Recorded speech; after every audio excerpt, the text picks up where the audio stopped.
If you're the take. But look, I just want to say, listen, yo, Tehuti is a close brother of mine, excellent scholar. You know, y'all better watch out because he's gonna be straight chopping some heads off. Man, you got props from the Hebrew, bro. The oldest known spiritual book to speak on the afterlife.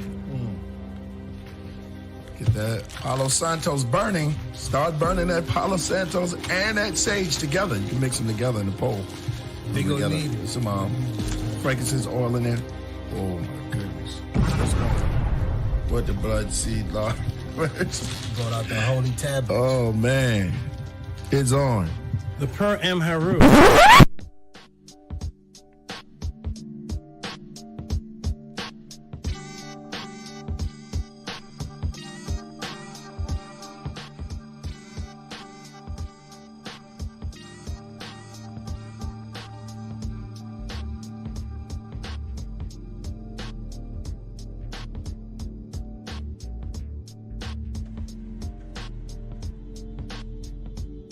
Coming to you live. He has been teaching for over 20 years.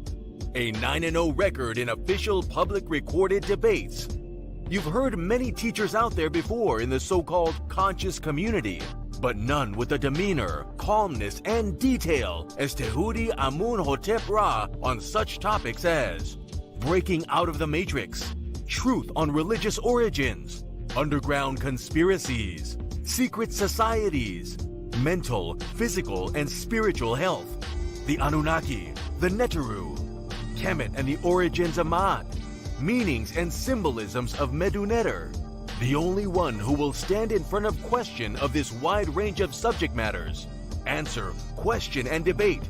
Some have podcasts, but Tehuti is the teacher, so he has a pod class. Subscribe to the channel for updates, classes, and much more. Join the chat, call in, participate live. Get your notepads ready. Welcome to the Tehuti Pod Class. Open your mind.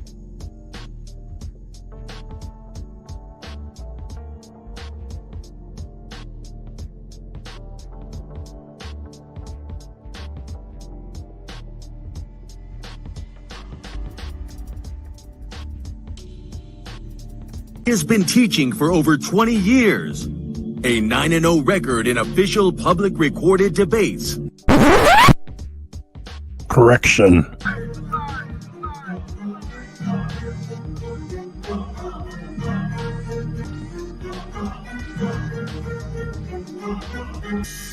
All right, man. You already know what it is. That's the anthem for the debate music. Y'all already know. We got our brother Tehuti in the building, and he is going up against a heavy hitter, you know, who have been featured on this platform for a while now, Vocab Malone. I don't think Vocab, I hope Vocab put in his homework. I hope he knows a little bit about Tehuti and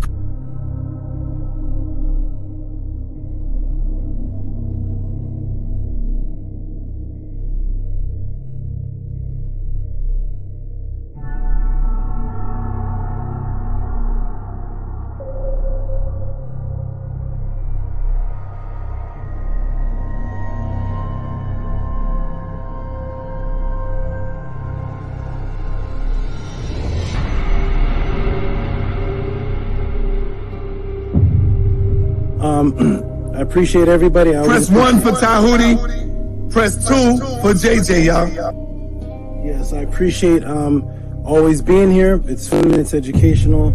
It's good to hear all these crazy views and just hear where people are coming from. Peace and love, everybody. Check me out every Friday, 7 p.m. Pacific on the Tehuti Pod Class on YouTube.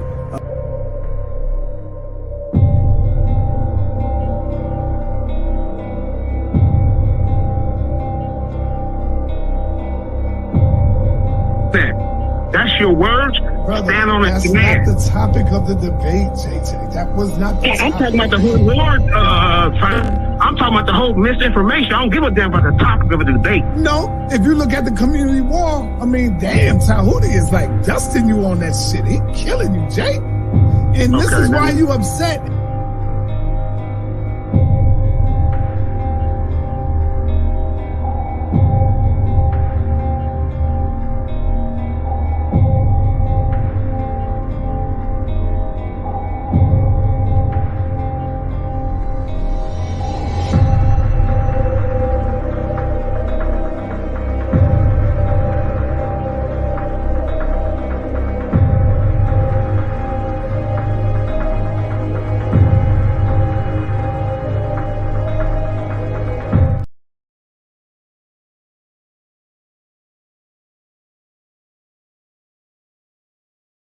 correlation of her not being a literal person with having the sun on her head. I'm trying to link in why you're bringing up the sun is on her head. I'd love to know how you think that a literal person could exist with the sun on their head. So because this image has the sun on her head, therefore this cannot be a literal person. Is that your stance? That's exactly what I'm saying. And I also want you to recognize that I'm saying the same about a rule and the same about a star. Okay, great. Can I screen share, please? Yes, sir. So the brother Jabari. Remove Jabari. Sorry. Okay. The brother Jabari stance is that because this image has a woman with her son on her head, her stance is that makes this woman not real. When I asked him if that was his stance, he said yes. I'm going to screen share, please.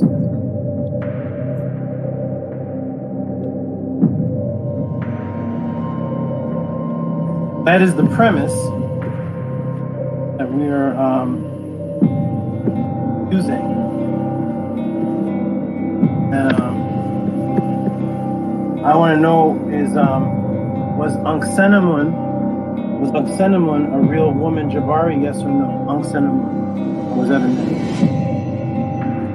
Are you referring to Anksenamun, the wife of Tutankhamun? Yes. Was that a mythological Netzer, or was that a real person? She was a real person. Everybody see my screen? Yes. Everybody see Anksenamun with the same sun on her head and the same two horns on her head that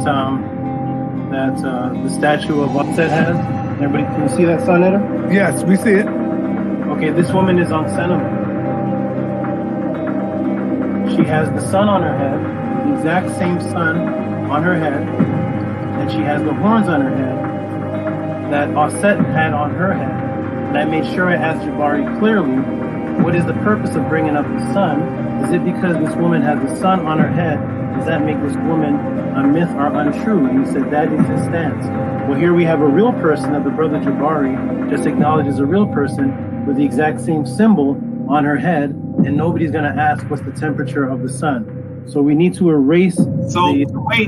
Let me see. I got to finish though. I got to finish. Go ahead. You need to remove, Jabari. You need to remove the statement that you made. The premise that because you said because, and you agreed that because this woman has a sun on her head, then that makes her unreal. When Anksenamun is a real woman, and can everybody see the sun on her head? That's a real woman. So yes, real women are depicted with images of symbolic suns on their head. Can I ask you a question, dear brother? But as soon as you acknowledge, my good brother, as soon as you acknowledge that having a sun on your head does not make you unreal. And you answered and you agreed with your stance. I think you're not my question. You are not answering my question. You are not, and I know you are. That's because you have a smirk on your face, because you know you're not answering the question. And this is a simple question. In fact, you asked me when we started to go back to the question. I don't know to watch the videotape of being beaten, but let me show you the videotape again. Because we could have started someplace else. But you asked the question. And I started by asking you how hot was the sun. All right. Let me say something. Let me finish on that. I wanted you to say to me whether it is possible for a literal person to have the sun on their head, and you are not answering that as yes or no. I'm not sure. That's your question. Is it possible? I've asked it like 7 times, brother. It's not possible, and that's why that is symbolism. Anksenamun and Ankset were real. Answer the question. You're not answering the question. Is it? No, Let me ask you again. It's not possible, but you set your premise on it. This is 8. I'm going to ask it to you one more time, and hopefully you'll give me a clear answer. Is it possible for a literal person to have the sun on their head? No. Oh, good. Thank you. Okay, all right. Let me quick. Yeah, sure. Now, Jabari, you know I love you, brother. You did get hit with a straight right on this one right here. If the brother asks you, Jabari, hold on. In all fairness, the brother asks you Now, I agree. But because of the answer to you when he asked you the question, you definitely said the woman have a son on her head. She can't be real. Brother then showed you a son on the head of another who you did say was real. That's all it is. Hey, Jabari, Floyd Mayweather, the best of them gets hit with a jab, brother. That don't mean nothing. Come back and show the brothers and sisters out there why you are the Floyd Mayweather of the House of Consciousness. That's it, brother. It ain't nothing. This is the reason why you have to. All right. Hey, peace and Black Power family. Welcome to another Son of the TV House of Consciousness, but y'all already know what it is. The brother making his way back to the House of Consciousness. He is now official House of Consciousness member. Welcome to the party, Brother Tehuti. He made his official step through the door a few days ago, taking on the Floyd Mayweather of consciousness, Brother Jabari. Most people in the got Brother Tehuti winning. Now, hey, majority rule. I can't be biased. I got to go with the majority, okay? Because I'm not the referee. So, don't get mad at me, Brother Jabari.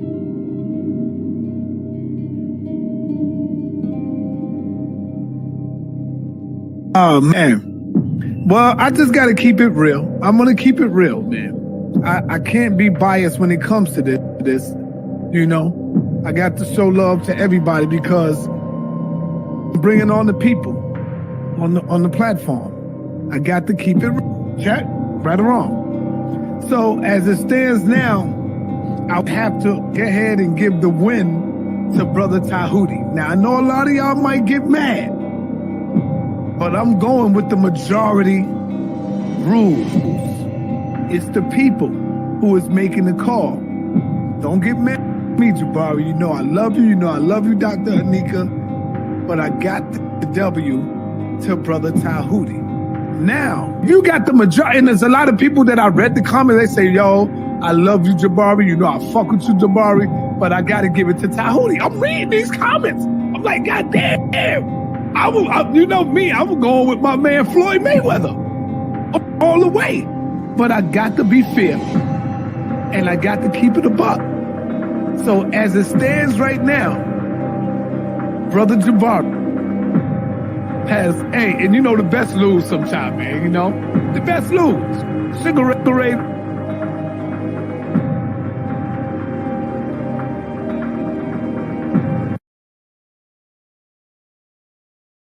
See, when you look at Floyd Mayweather, in order to beat him, you got to knock him out. In Tehuti, you gave Jabari a little knockout hit. You know what I'm saying? Because you caught him.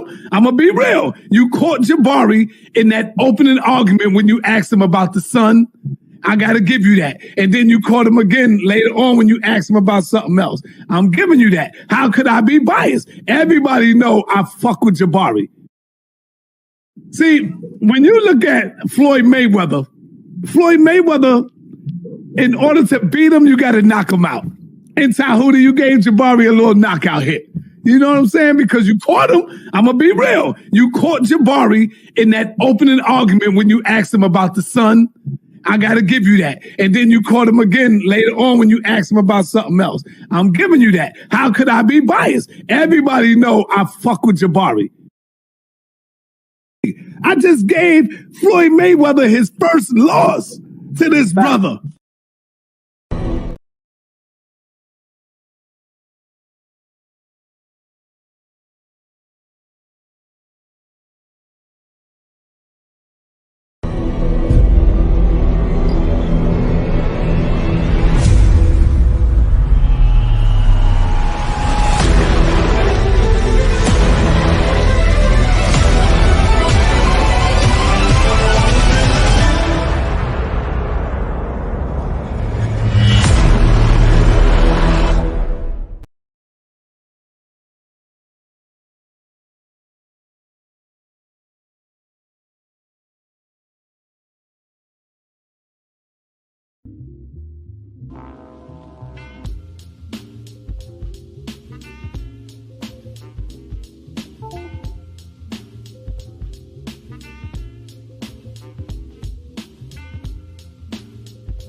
Mic check, mic check. Let me do a mic check, sound check, voice check, visual checks, all checks. Check the checks. And if you get a job and get paid, check the checks. Now listen, I want everybody to press a 9 if you can hear me well. Press a 9 if you can hear me well. Let me turn this down a little bit. We're gonna get, today's gonna be Matrix blowing, and it's going to be some fun going on with the right amount of support, of course. Let me go ahead and check the chat and see if everyone is in here. Not everyone, but the beginners, the ones at the front seat. Wonderful, wonderful, wonderful. Let's get started. Let's see. What do we have here? We have Rick Rolled Truth. Rick Rolled Truth. Peace to you. Let me fix this light just a little bit. A little bit. And we got Stranger, the name of the moderators. Peace, Stranger. We got the Ka is in here, the Ka of Antu, Anat. We got the beginning of the affirmation that everybody's now saying now on all the other channels. Everybody's saying Anki Ma'at. Okay, that is the affirmation here for the pod class, and it's been my affirmation for the last at least 15 years, Anki Ma'at, and that is the name of the great moderator whose name is Anki Ma'at. Shout out to Anki Ma'at. And over here we have, this is pronounced Nama. Shout out to you. Shout out to you, the pure-hearted. Shout out to you. Wonderful, wonderful. Let's go. We have, of course, none other than the technician who's scribe. Raphael Gary. Raphael Gary is in here. I haven't seen Raphael Gary since 1999. Shout out to Raphael Gary. I saw Raphael Gary type something in the room about Jabari being undefeated. I guess there's multiple dimensions taking place in this existence. Let's go. We have NM and from all the way from Jamaica. What's up? All the way from JA Bakayad. What's up? All the way from Jamaica, MK Unk. How you doing, my good brother? All right, we have a little bit of truth going on in here. There we go. All right, we got Atum Ray. What's up, Atum Ray, who sends in some of the best questions ever in the Tehuti'S pod class, which means the best questions on the internet. All the way from natural farming, growing his own fruits and vegetables, living natural. We got Freddie Cali. What's going on, my indigenous good brother? We got Jody. Jody's been here all the way from Killer Pre. Shout out Jody. We got everybody here. We got salute and hail to Saba, Tehuti, peace, health, and prosperity to the gods and the goddesses. Nech is I knew catch. Okay. Oh man, we got Atom Ray. Already gave him a shout out. He says Jabari's punching in the air.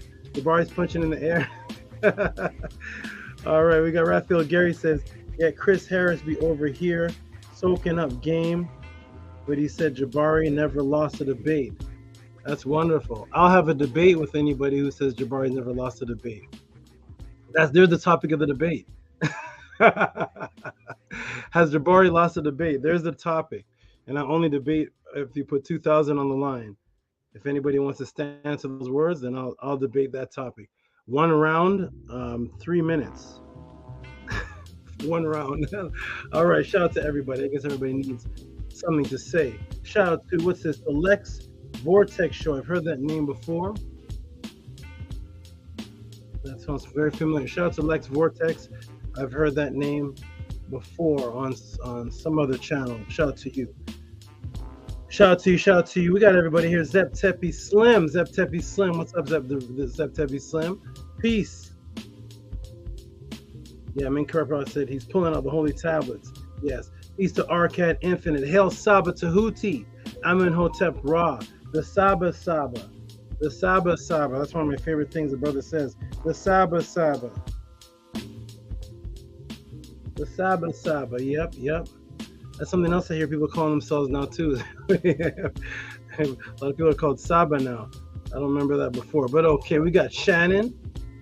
We got Shannon, peace and love, everyone. Peace and love to you. We got Stephen E., the very first to do a one-on-one class after I announced it on the pod class. We got Higa Kepara, one of the greatest big-time massive supporters, him and Rigo and Ascari and the rest of this massive. Nema says, peace and love, sisters and brothers, health to you. Harassed for ye culture. All right, we got Nema says, the Netter Tehuti is amongst us. If now is the time of his incarnation, now is the time to donate to the lovely SABA. Thank you. All right, we got everybody. Everybody's in here. Heru Tutmos, I like that name, Heru Tutmos. Let's go, everybody. If anybody's new in the room, I don't see any new names. Oh, here's a new one. Shout out to I've never seen this. Oh, that's Magul. Shout out to Last God, who says, let's be getting people's channel. What? Okay, yeah, we don't have much of that any kind of drama, nothing like that over here. It's straight information. But shout out to the Last God. He may be the last God. Shout out to him. All right. Boom. Let's get started, everybody. Let me fix the lighting a little bit. Or as they say in Jamaica, a little bit.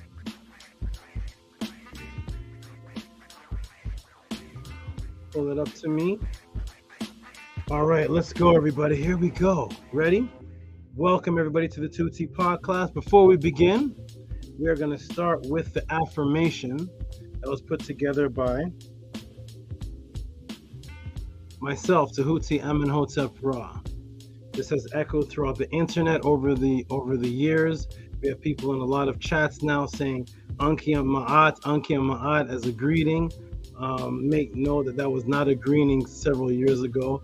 Ankia Ma'at is now a greeting. It's made the news. It was on the news. Yes, it's worldwide. And this is the affirmation. We're going to start out on good, positive, low vibrations. We always start out, and hopefully to continue, low vibrations. That is the goal, low vibrational energy. So here we go, everybody. Let me go ahead and turn this down a little bit. Low vibrational energy. Here we go, everybody. Ready? Okay, let me shut this down. Okay, let me see. This is gonna be one of at least 10 people in here's favorite podcast today. I promise. Whether you're new or whether you've been learning under me for the past 34 years, this is gonna be one of your favorites. We're gonna start. I'm happy about this one because I already see questions already in. You know, the podcast is based on questions. If you do not send me questions, it's a silent class. But I already see some questions sent in. Keep sending them in, and we're gonna go into introducing the pod class. I see a question here on health. You're gonna see me advise someone on. This is a beautiful day. Let's go. This is gonna be a beautiful one. I hope you all feel the energy. If you feel the energy, press 9 again. I love the number 9. Press 9 again if you feel the energy. We're going to go into the affirmation to get things started. Let me check the chat. If you're feeling the good energy, press a 9. We got, here's someone new. Oh, this is a beautiful sister from last time. I love this name. Makia Wamangu. I like that name. Shout out to everybody. Press a 9 if you're feeling the good energy, because today is going to be the day. It's going to be, I already see a couple questions in. Send in those questions, everybody. That's what controls the pod class. Here we go. Last God, Kav Antu, Anu. Oh, Nap Dapro. Shout out to Nap Dapro. Shout out to everybody. We are here. The nets are here. Let's go ahead and do this. Put this on the screen. We're going to say, Big Blunts. They're coming in now. They're coming in. It's going to be nice today. Everybody's here. I even have somebody down here that you can't see just yet. She will be introduced in a moment. Okay, let's go ahead and start this beautiful, wonderful, fabulous Nefer pod class with the good energy, no drama, no chaos, strictly information, factual information from yours truly. Let's go. We're going to start off with the affirmation here. We'll all start off on the count of 3. 1, 2, 3. Ankia Ma'at on MS. Nin Tet Aset and Ma'at, Min Hebapet and Ma'at, Her and Hu Chiyui, Per Ikut. I live from Ma'at. I exist within her. I do not speak in the place of Ma'at. Every day I advance towards Ma'at. My being is surrounded in darkness. I come forth as conscious light. Welcome everybody to the Tehuti pod class, the one of a kind, the only one, the new invention to the internet. My name is Tehuti Amenhotep Ra. I have been a teacher for, I don't even have a watch on so I can't check, but I've been a teacher for decade after decade after decade after decade. I've been teaching for a long time. I've just not been on the internet, but I've been teaching. When the brother puts on that I am the SABA, he is actually telling the truth. I'm actually the teacher of the parents of some of your favorite teachers on YouTube. I am their parents' teachers. I've been teaching for several 30-something, 35 years on and on and on. And when I awakened into myself, I was born awakened. I'm going to tell parts of the story that I haven't told before, but I was born awakened. But then, of course, the Matrix puts you to a subtle rest again. But when I was born, all right, prior to myself being born, my mother actually saw me come down into her womb. This is what she told me when I was much older, that she saw me come down into her womb. My son told me the exact same thing, that he saw that my mate at the time saw my son come into her womb. And this is actually how we transfer from place to place. We'll get into that later, but I've been awakened after I fell asleep by being planted into the Matrix. And when I was awakened again, I decided to probe into asking people questions based on the Bible, the Quran, until I came across a particular organization. That organization, I liked how it was moving. I liked how they questioned people as well.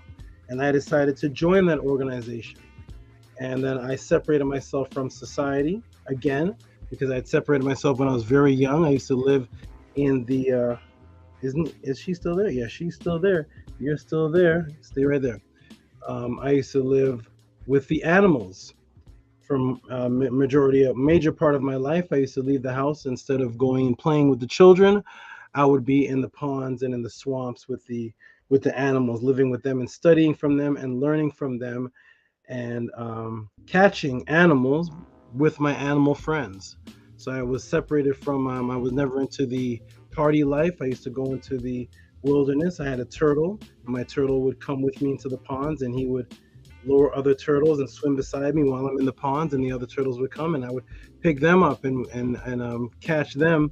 And the wild turtle that I caught in the same pond would swim beside me as I'm walking up to my almost shoulders in the pond. So I was spent a lot of time in nature, and that is one of the reasons why I'm like this, because I gave up all of my the party life. You know, when you become about 21, I gave all that up. I joined an organization, and I decided just to study, and keep reawakening myself, which was within me.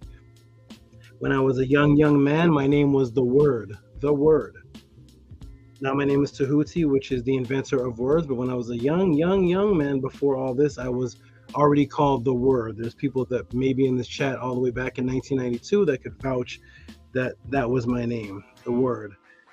So being a study of words and vibrations, I kept on excelling in information until the teacher of that particular organization told everybody in that organization, if they want to learn how to teach, that they should all come to me to learn how to teach. That created a lot of jealousy in the organization. And then the teacher at that time, his name is Malachi, at that time, and the teacher at that time, he brought me up, he brought everybody's attention to me, and he told me to ask him a question.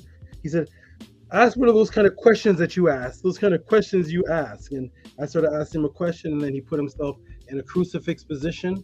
And he said, when a student raises to a certain point, he surpasses his teacher. At that point, I knew that it was definitely going to be time for me to move on soon. In the classes, the teacher at that time would say to me, hey, what's that thing you were talking about, you were teaching on in that particular class? And I would tell him, and he said, I'm going to use that. So we had that kind of relationship. And that created a lot of jealousy because the other brothers, where are you? The other brothers did not have that kind of relationship. So I was teaching through multifarious sources, which you see me teach here on the podcast, teaching from various multifarious diverse amounts of books.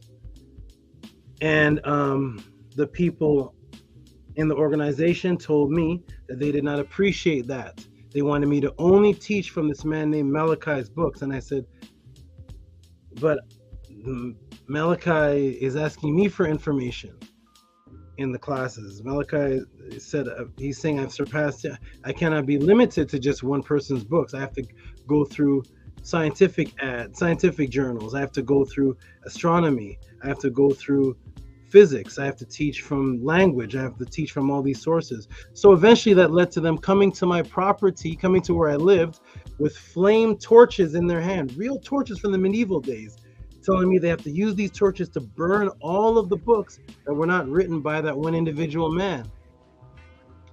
I said, this is not a safe place to be. This is not why I am here teaching. So the teacher came to me and said that it was not safe for me to be in that type of environment anymore. And so I left that environment, went out and self-taught myself economics from scratch. No job, no paperwork, nothing. Self-taught myself economics. And I used that information. I started flipping properties and houses, opened up an LLC, started doing real estate, but I invented a unique type of real estate. I came back to the organization to get brothers off of the street, started teaching them how to do business finance, pulled them out of abandoned cars. The brothers were living in abandoned cars.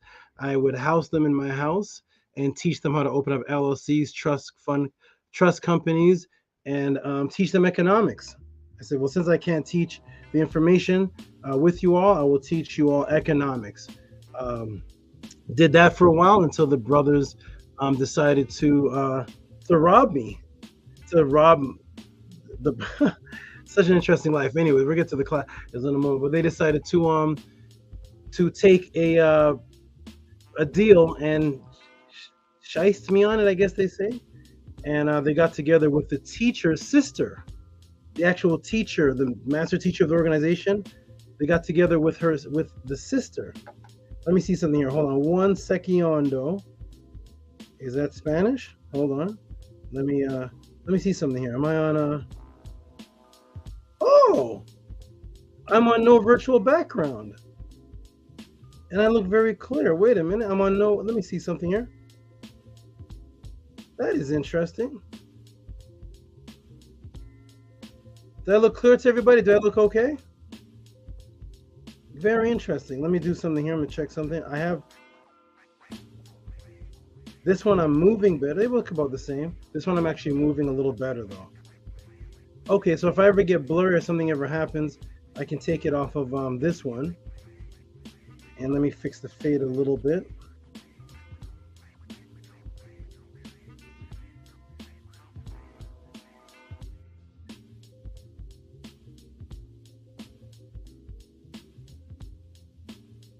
Okay, wonderful, wonderful. And I'll fix the light. That glare in the moment, but that's okay. Okay, good. They're both coming out good. Do I look clear to everybody? Let me check the comments. Do I look clear? Because I'm moving smoother now. At least to me, I'm moving better. The other one, I was kind of moving strange, at least on my end. Okay, wonderful. Okay, wonderful. Can everybody see me clear? Hear me clear? What are you doing, Bastet? Hold up, man. What? Okay. Everybody see me okay? I'm good? I'm okay? I have to check that. I always got to check the visuals. Yes, clear. Peace Ahati Ma'at. Peace Lisa Murray. Peace Askari. Peace to everybody. Nania Setmer. Okay, so anyway, so here, let me summarize this story. And so, always find a way to do this. That's why my shirt is torn right now.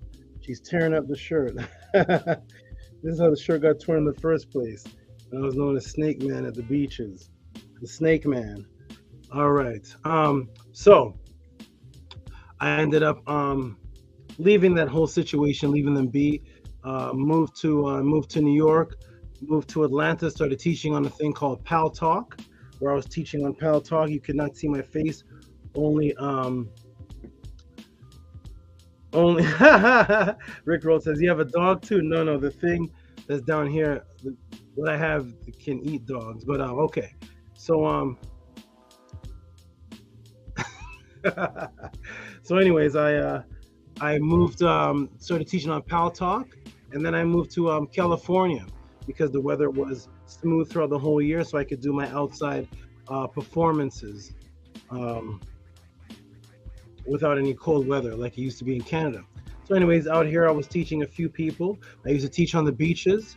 I was known as the snake man on the beaches because I would bring out large snakes and break people's fear of these snakes, and then teach people information. I used to wear a big unk on the beaches, and I was known as the snake man. Okay, yes. So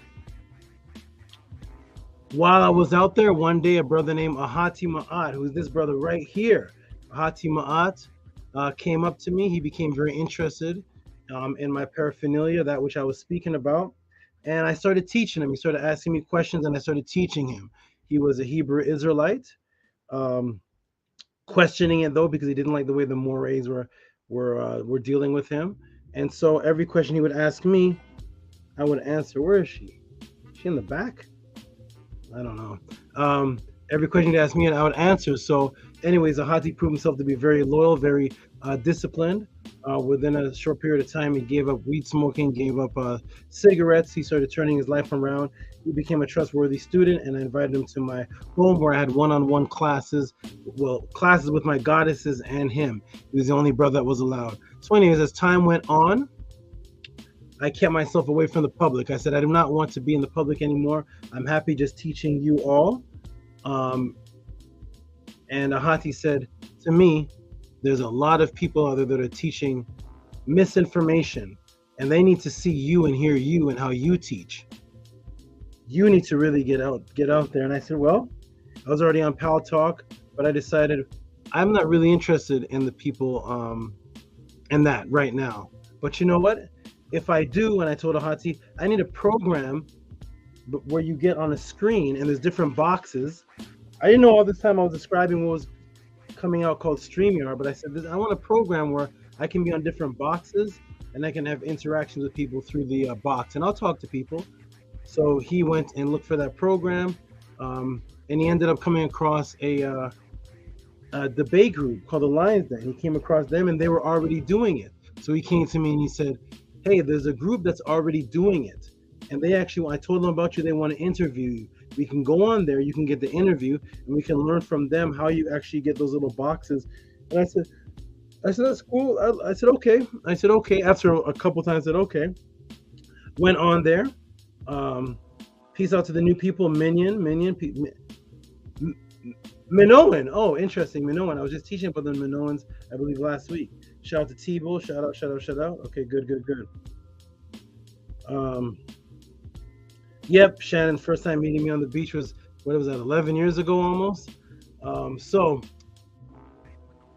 I decided to do the interview, and the champion of the league, I found it was a debate league, challenged me to a debate, and I said, well, I'll talk to you, I'll teach, I'll debate. I've never done an online internet debate. I've been teaching across America, North America, Canada, different parts of the world, but I've never done it on the internet. I'm usually in a stadium or somewhere in front of somebody. So we ended up doing the debate. They had it set up so that it would be 4 Bible believers and one non-Bible believer, and the debate was the Bible versus Ma'at, and the judges were 4 Bible believers. Get that understood. 4 Bible believers were the judges, and it was only a 5 judging system. So anyways, after that debate took place, I ended up winning the debate. The so-called champion threw a fit, left the league, and that began history. They kept bringing me person after person after person, saying, we got these big names. And you know me, I'm raised up around these, right? So I'm raised up around animals. I know nothing about internet world.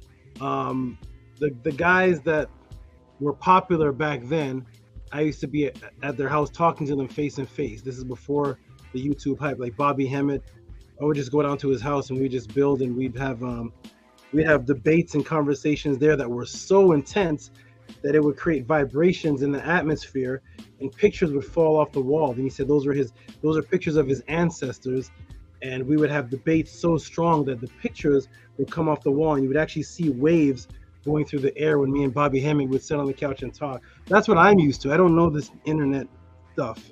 Yeah, Bobby Hemmett, Azariah, Phil Valentine, that's the days. Malachi, it was all in person. It wasn't like internet world. So after that, they brought me all these names. They said, we'll bring you Unc West. I said, I don't know what that is. Unc West, the greatest atheist. I said, okay.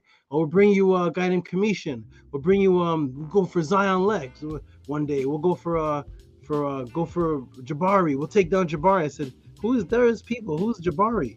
So they said, we'll get you on Sonetter. I said, now, me knowing I've been around since 1992,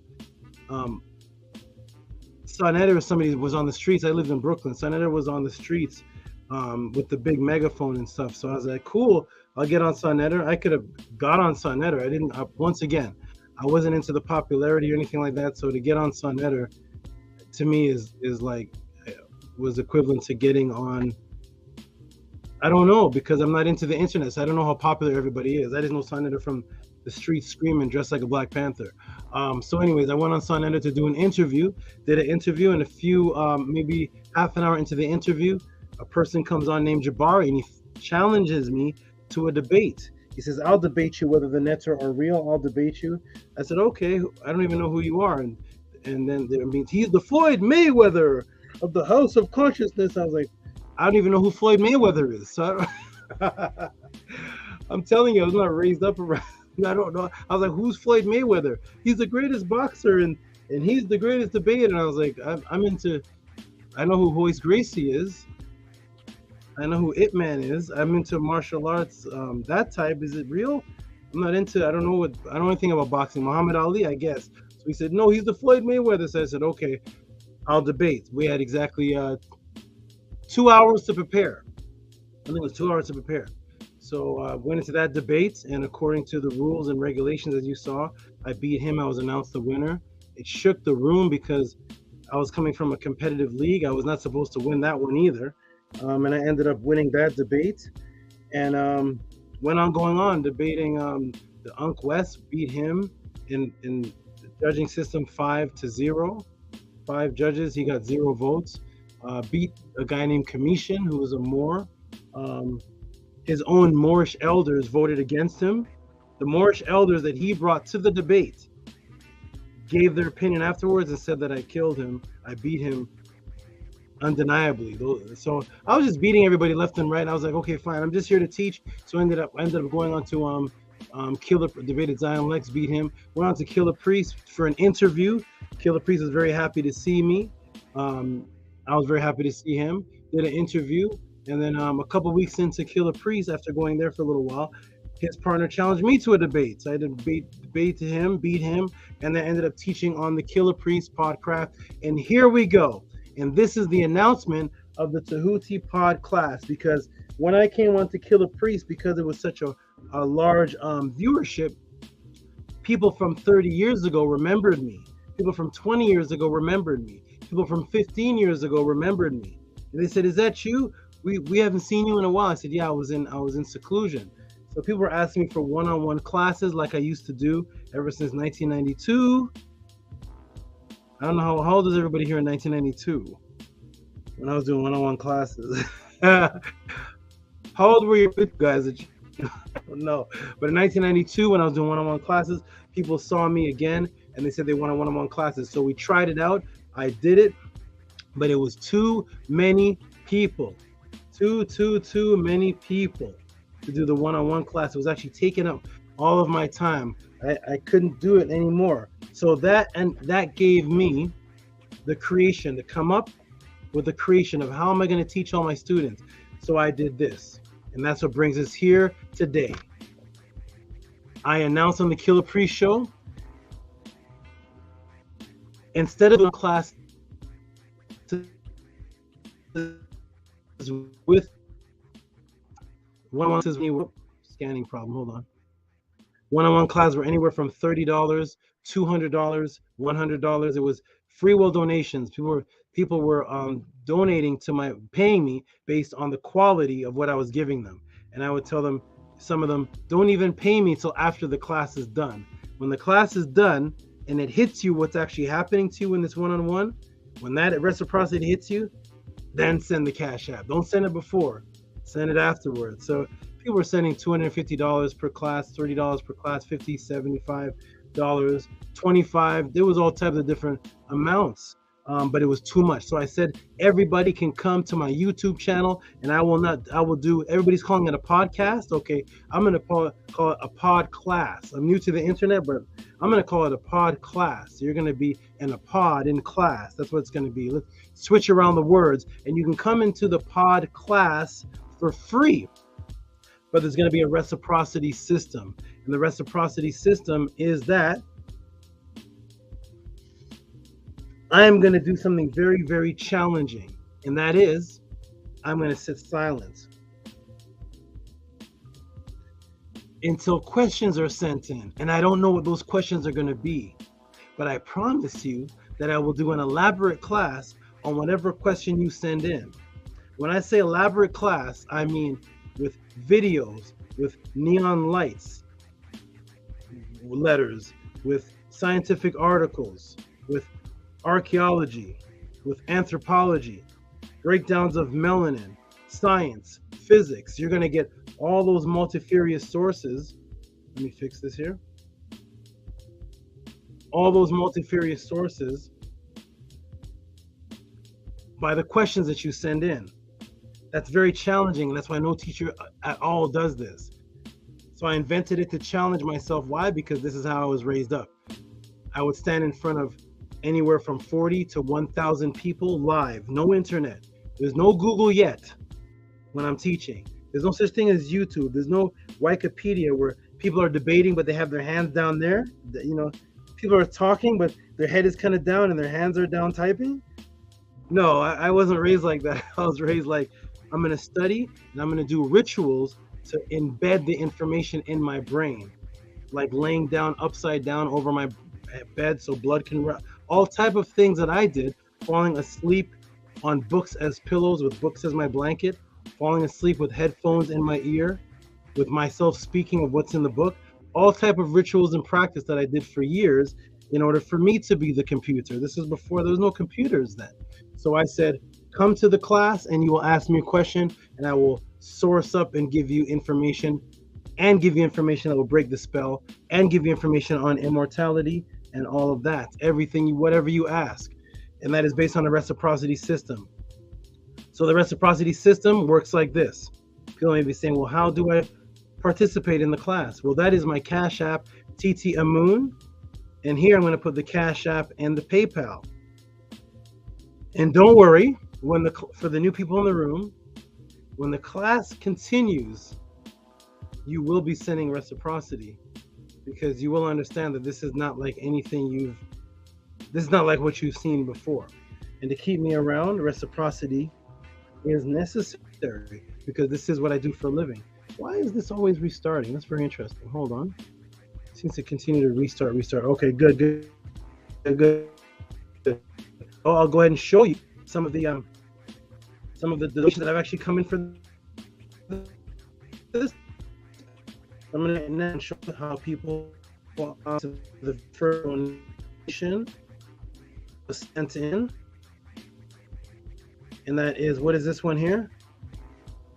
Oh, here it is. I've never even heard of this brother before,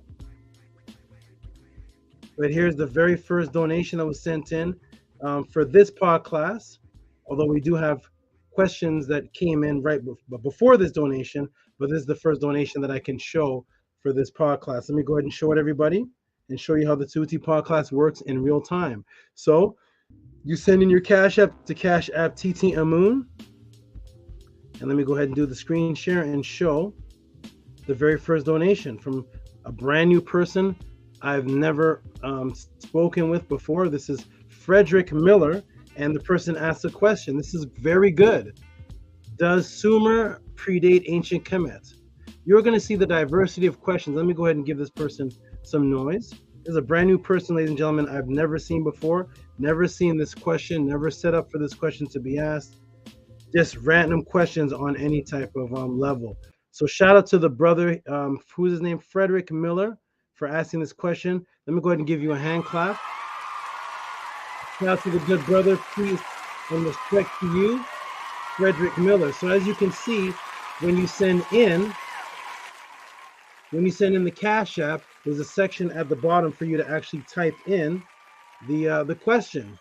So it's better than Super Chat, because I actually control when it goes up on the screen. I can put it back up on the screen repeatedly, and YouTube does not take a chunk of your support. So if you want to send me $20, YouTube is not taking $8 out of it and sending me 12.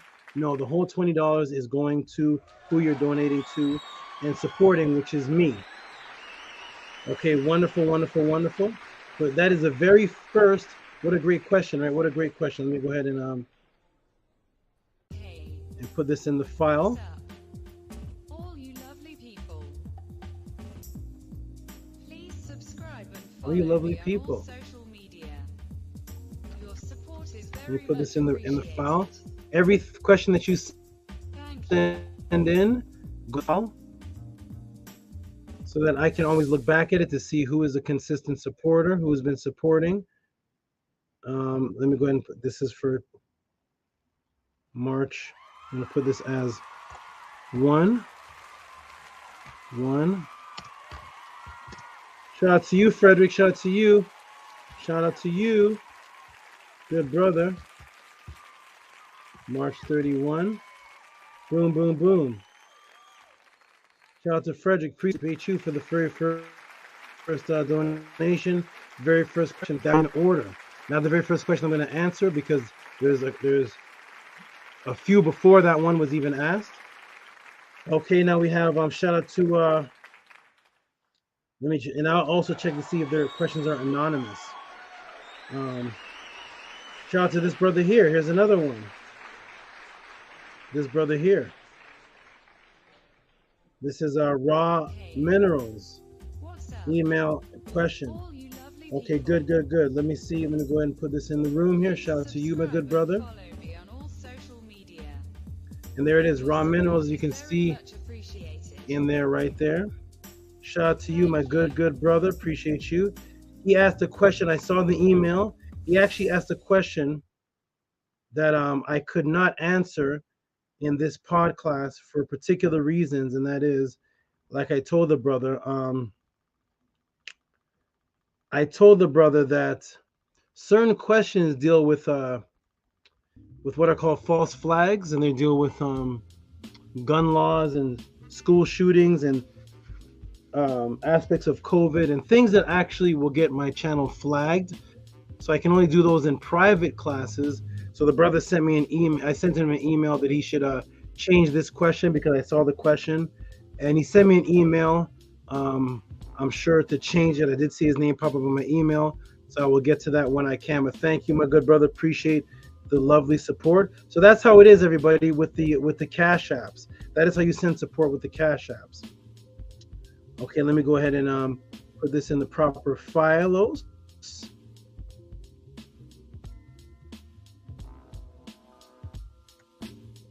2 from March 31. That goes in the file right there. And I'll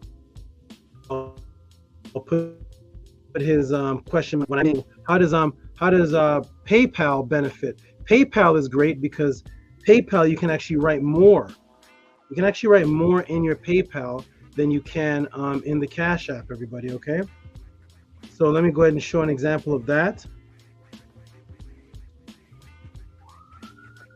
Let me go ahead and show an example of that. Actually, what I'm going to do is I'm going to show you. There's a beautiful PayPal that I see. What is this? Who is this? Oh my! Oh my! I'm going to save this one for when the brothers come on. This is from This is from two people. This is from a sister or brother and mates. I love this. I love family vibes. So I'm going to save this where the brothers can come on and give the horns and all the big sound effects. I don't have those sound effects, but you know what I'll do? I'm going to go ahead and show it now, and I'm going to show it again when the brothers come on. There's actually two of them. All right, let me go ahead and show this, everybody, and I'll show the big sound effects. Hold on, man. Hold on. Let me go ahead and show this, and then I'll show it again. Shout out to the couple here. This is, look at this, everybody.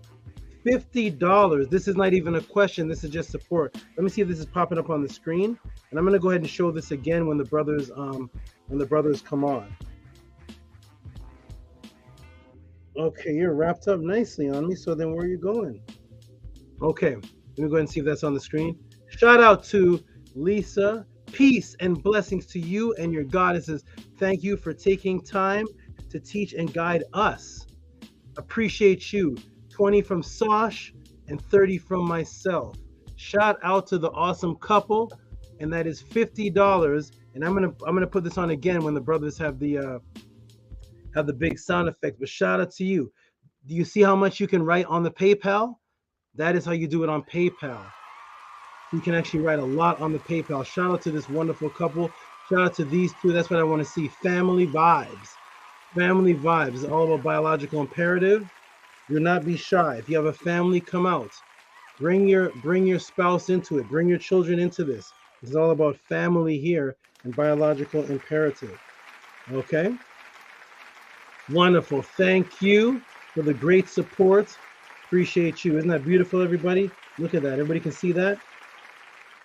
That is what I like to see. Wonderful, wonderful, wonderful. And that's why Nema says great things will happen when you support. Great things will happen. Hey, where are you? Oh my God. Where are you going? Where are you going? Great things will happen when support is sent to SABA. And she also says, I thank you all who support SABA forever because you help keep him around. Life is better because of his pod class. Thank you, Nema. We got beautifully said. We got all the support. This is beautiful, beautiful, beautiful. Thank you, thank you, thank you, everyone. Shannon Southern says, thank you to everyone for your donations. For those of us who are not in the position to donate, shout out to you. That is how it works here on the Tehuti pod class. Let me go ahead and stop the screen share because now we're going to start the Tehuti pod class. Wonderful, everybody. So new people, you know how this works. People that have been here for a while, you all already know how this works. So let's go ahead and get into it. Greetings, everybody. My name is Tehuti Amenhotep Ra. Respect what you're about to see more than you respect your waiter. Because every single person in this pod class, whether it's you or your spouse or your mother or father, all of you have tipped a waiter for simply walking 25 feet from the kitchen to your table to give you a serving of food that you already paid for, that the chef actually worked hard to make. The waiter just walked it to you and you slap a 20 on him, a 10, a 50, a 5, a 3, a 60, a 30, whatever you tip waiters through your life for simply doing that. Treat what you're about to see as such or even more, because what I'm about to give you is more than any of your waiters at Red Lobsters or Applebee's or Olive Gardens or any of those other places has ever given you. Support this pod class and what you see at Cash App TT Amun and PayPal Rocky SV, as you see down there at the bottom. We are about to begin the Tehuti pod class. I want everybody also to know that what makes the Tehuti pod class different is its originality and incorporation into Nile Valley or Ma'atic culture, because we actually follow the culture that has been passed down to us by our ancestors. This is much different than those who just approach information from academia, academics, as they say. Let me fix something here. Okay. Oh, hold on. I, as you can see, I approach things from academia, as they say. And when I needed to win a debate or teach a class, I win every debate. But my approach is to show you that no matter which direction you go into this information, whether it's academics, whether it's astronomy, whether it's archaeology, anthropology, whether it's language, you will all fall back into the origins of spiritual civilization, which comes from our ancestors, which was called Ma'at, which is a lifestyle to us. We don't study this as academics. This is our way of life, okay?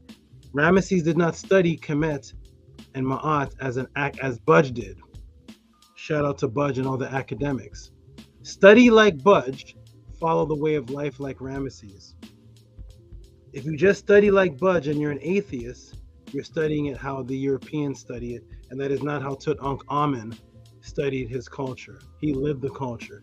And I teach those to live the culture so that they can bring their vibrations to a point that will eventually reach immortality.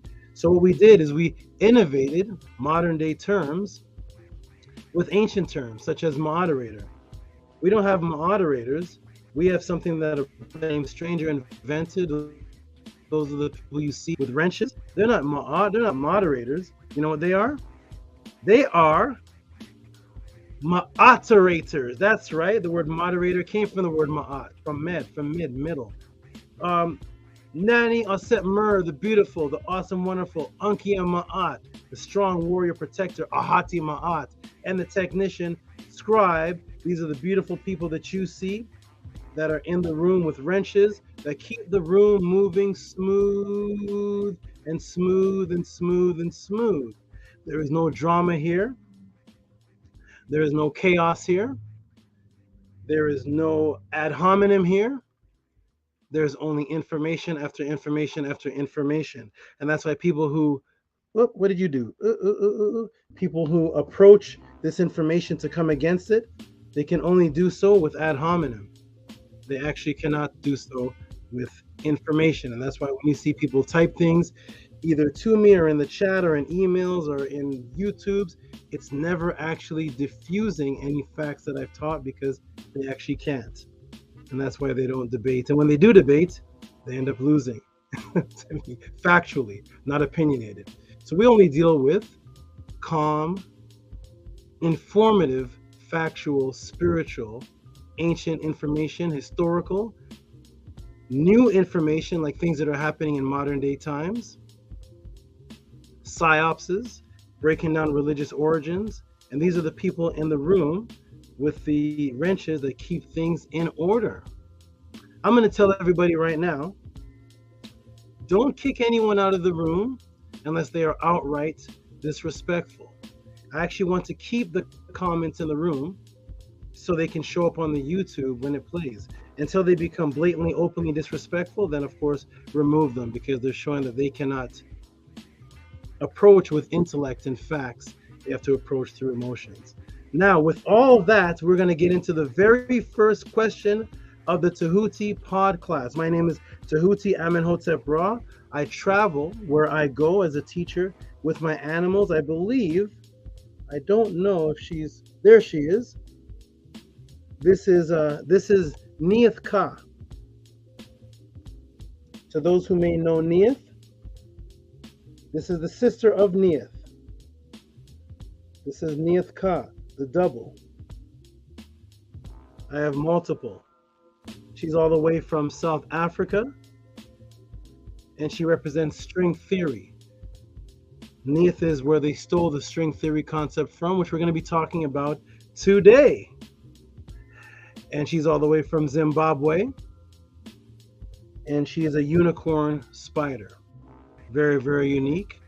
Very aggressive according to the regular world, but to me, they sit on my hat and sit on my hand very calmly. I also have been traveling since I was around 7 years old. with serpents. This is Bastet Sekhmet. And yes, ladies and gentlemen, she is one of my family of anacondas, Bastet Sekhmet, the anaconda. Okay, she's too big to show all of her. That's why part of her is down there. I keep pointing down because a part of her is on my chest, a part of her is down there. And she is my smallest, my smallest of my anaconda guides. She represents the serpent style that I use in all of my debates. Every one of my debaters has gotten a taste of this serpent in the debate, because the serpent is how I learned how to debate, from watching the ways of the serpent like my ancestors did. We're going to be talking about the serpent today too. We're going to talk about a lot of things today because I already see some questions in. So here we go, everybody. Are you ready? We are ready to start the Tehuti pod class with the very first question. Press 9 if you can hear me well. Press 9 if you can hear me well, because we're going to get into the very first question in the Tehuti pod class. Let me look it up and see what it is. The very first question that came in, actually, let me put the last donation on refresh so that when the brothers come on, we can announce it again. I want them to announce it with all the noises and such. Okay, let me put this on refresh. So it'll be marked as unread. So it'll be brand new when the brothers come on. Okay, press 9 if you can hear me clearly. Press 9 if you can hear me clearly. We're about to get started, Bastet Sekhmet. I see your husband and co-mate are over there in the water. They'll come out next week. Your husband Osiris will come out next week. Okay, everybody, you can hear me?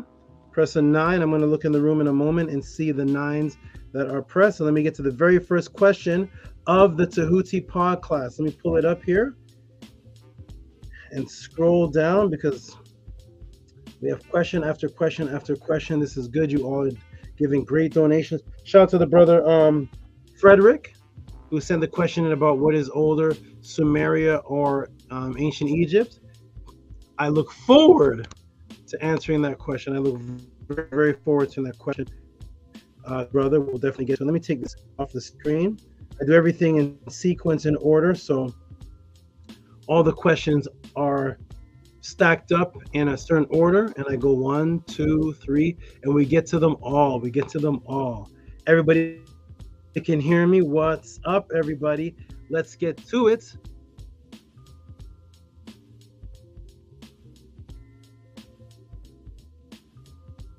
What's the first question here? First question in the Tehuti podcast. Pulling up twice.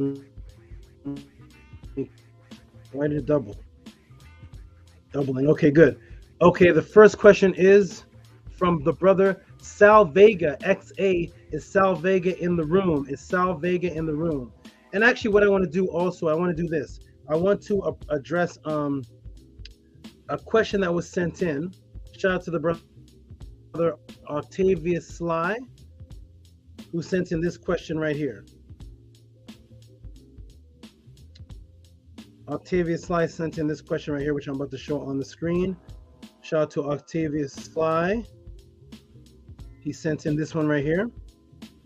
If you all can see that, he said, any mention of crow, raven, and medu netter. If you all can see that, wonderful.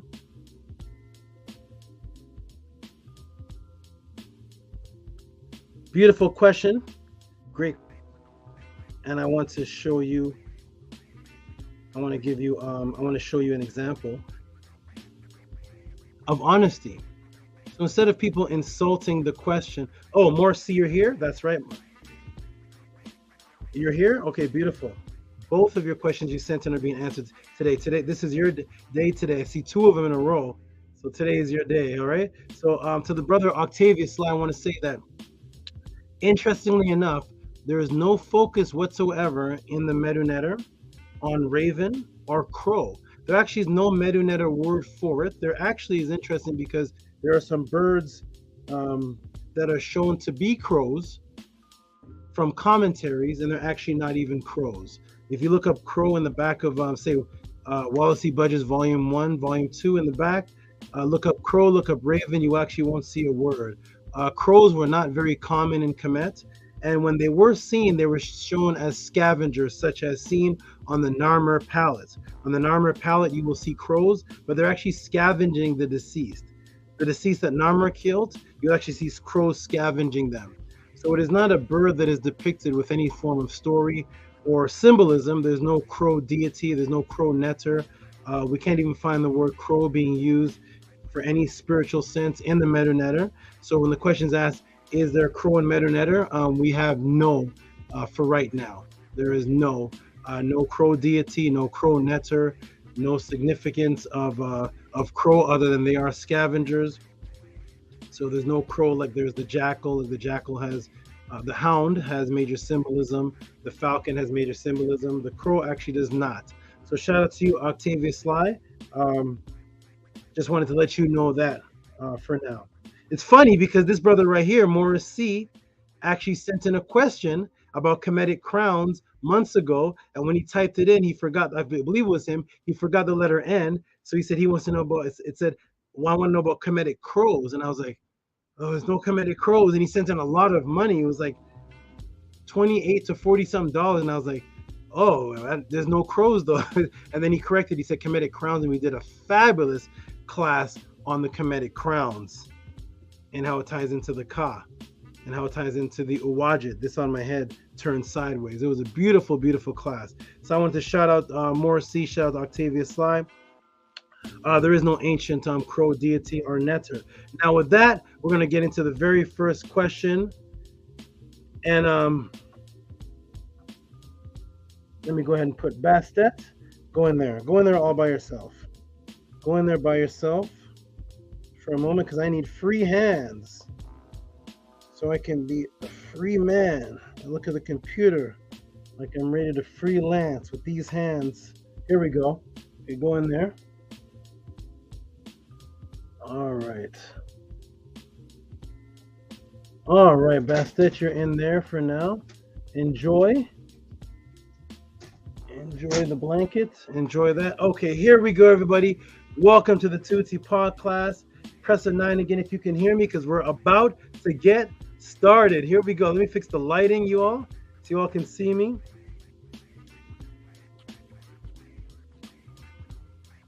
Press a 9 if you can hear me. And let me put up the very first question in the Tehuti'S pod class, which is going to show the diversity. Look at this question, everyone. Let's see what it is here.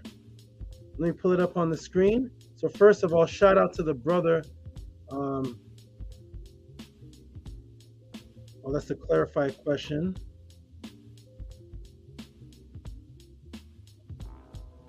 What question is this?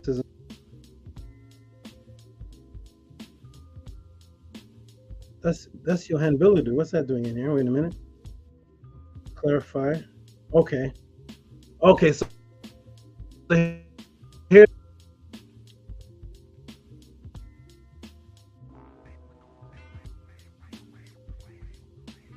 Okay, beautiful. I see. Okay, everybody. Wonderful, wonderful. You can hear me. Beautiful. Okay, here we go, everybody. We're about to get started. Now we're going to do one thing. Hey, Maurice, let me ask you a question, good brother. Only if you're ready, okay? Only if you're ready. Are you able to come to the screen just for a moment? Are you able to come to... Hey, there's Raphael Gary. What's up, Raphael Gary? Maurice, are you able possibly to come to the screen just for a moment? Are you able to come to the screen just for a moment? Yeet, yeet, TT, yeet, TT. We got... Oh, I love... Look at these beautiful names. Look at this. Kepara Shu Asheb. We're not playing around, ladies and gentlemen. We got Kepara Shu Aseb in here. We are pulling in the brothers and sisters with the netter names. Welcome to the pod class, Kepara Shu Asheb. Welcome to the beautiful pod class. Not at the moment, in 10 minutes, no problem. Okay. Wonderful, wonderful, wonderful. Okay, good. Here's what I'm going to do, ladies and gentlemen. Before I answer this question,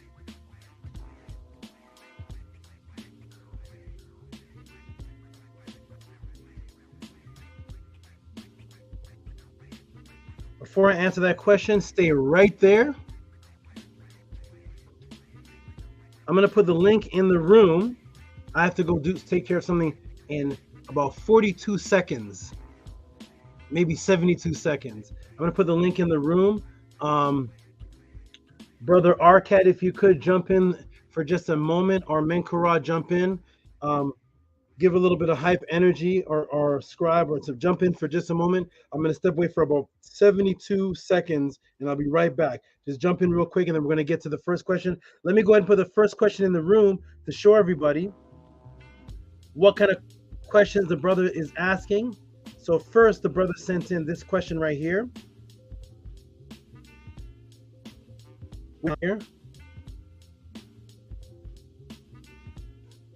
He sent in this question, and then he had to correction me.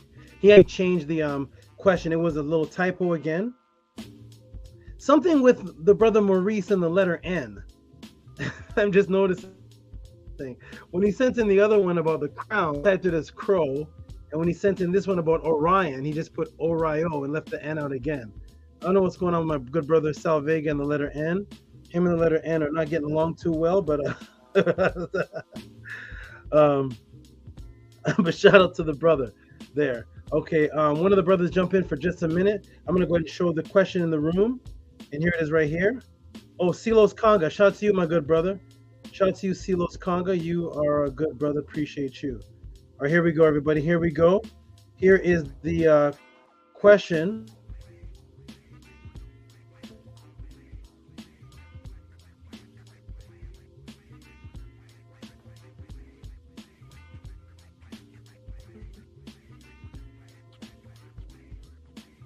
Let me close all these things down. There we go. Let me close that down. Okay, let me go ahead and show the brother's question in the room. And the brother's question is, so first the brother sent in this question right here.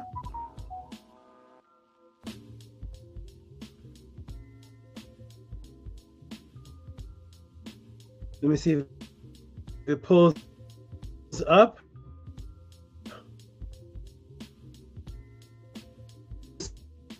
Shout out to the awesome brother Sal Vega on the room. He sent an awesome question here. If it was about Orion, but he typed Oreo. We didn't know what he was talking about. So he actually sent me an email correcting. He said, "Oh, that was N for Orion."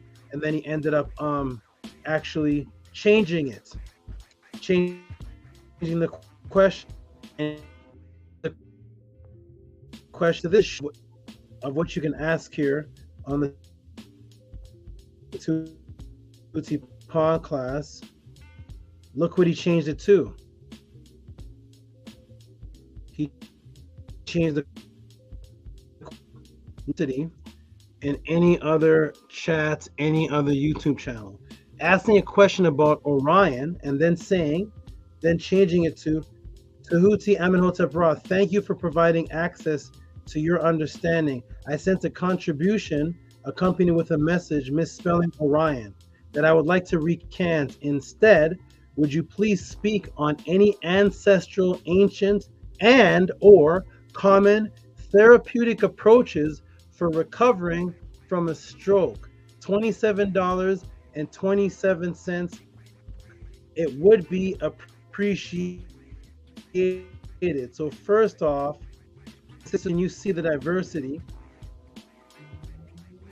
of questions that someone can send in a question on Orion, and immediately you see that archive, and then change it to recovering from a stroke.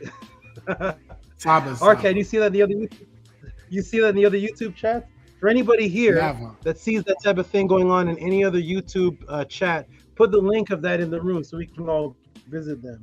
Asking a question about the breakdown of the Orion star constellation and then switching it to advice on recovering from a stroke. Do you have your sound effects, Arcade? Yes. Let me see. Hold on. Let me set it up. Okay, give this brother some sound effects. Then I'm gonna step away for just a second, and I'll be right back for a few moments. Give this brother some noise. Okay, I'm Give him pulling some it up noise for right now. $27.27. First asking about Orion, what they're not telling us about Orion, and then immediately then switching it to therapeutic approaches for recovering from a stroke, either ancestral and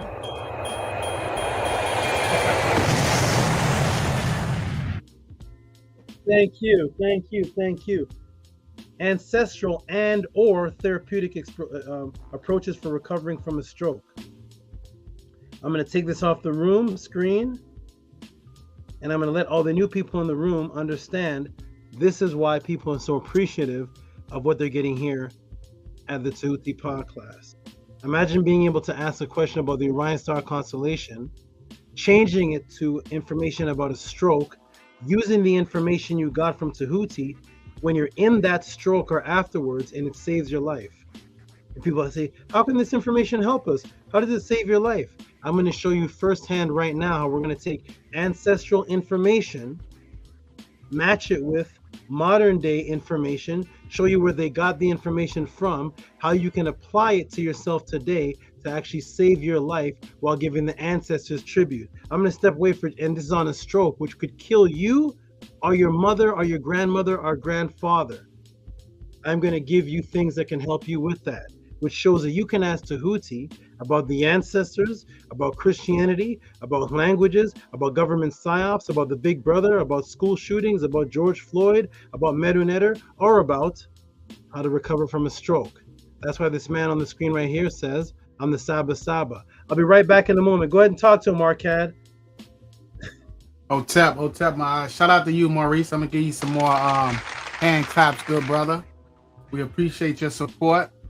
Otep, my aunt, man, I miss y'all, man. It seemed like I've been gone forever. I miss this energy, man. Oh man, I had expected to be live with you guys, but unfortunately I was in the mountains and my reception wasn't good. But man, I miss this. SABA. Shout out to the best teacher on the planet, in the cosmos, on the internet, on the outernet.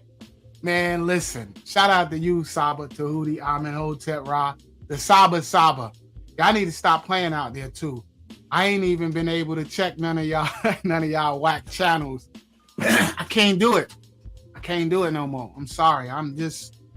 I just want the knowledge. I just want the information. And it kind of saddens my heart when I see brothers out there arguing and being disrespectful to each other, because I'm really, really, really starting to understand the time that we are in and just how important people like our SABA is, and this type of information and what it can do to save our life. And it's about time that we start respecting the real. And I'm like 2 weeks behind. I just finished the Africa pod class. That was when I actually went on my vacation and I wasn't able to be in that class. I just finished that class and I saw, I'm gonna just be real with y'all, man. I cried. I saw a donation for $155 by Sarah. I cried. I was walking down the hall at my job. I start crying because it's the energy. Like, that was my 155. Like, it's not about the money, it's about the energy. It's about the reciprocity. And that's the thing that we're not understanding and we're not appreciating. But yet we appreciate Doritos, we appreciate cheese doodles, we appreciate everything that is destroying us and that is not healthy for us. And we donate to that, to them people, and we'll make them people rich. Them people is living off of us. They are living off of our energy. They are taking our positive energy and they are using it for their negativity. And it's a shame. So I'm done. I'm done with all the ignorant. If y'all not talking about knowledge or something to improve us or something, then I don't have time for them chats. I really don't. It's the pod class on Friday. It's the teachings of Ma'at on Sunday. It's the Monday Metal Netter class. It is Friday, back to Friday, you know, and then every day, like Saba said,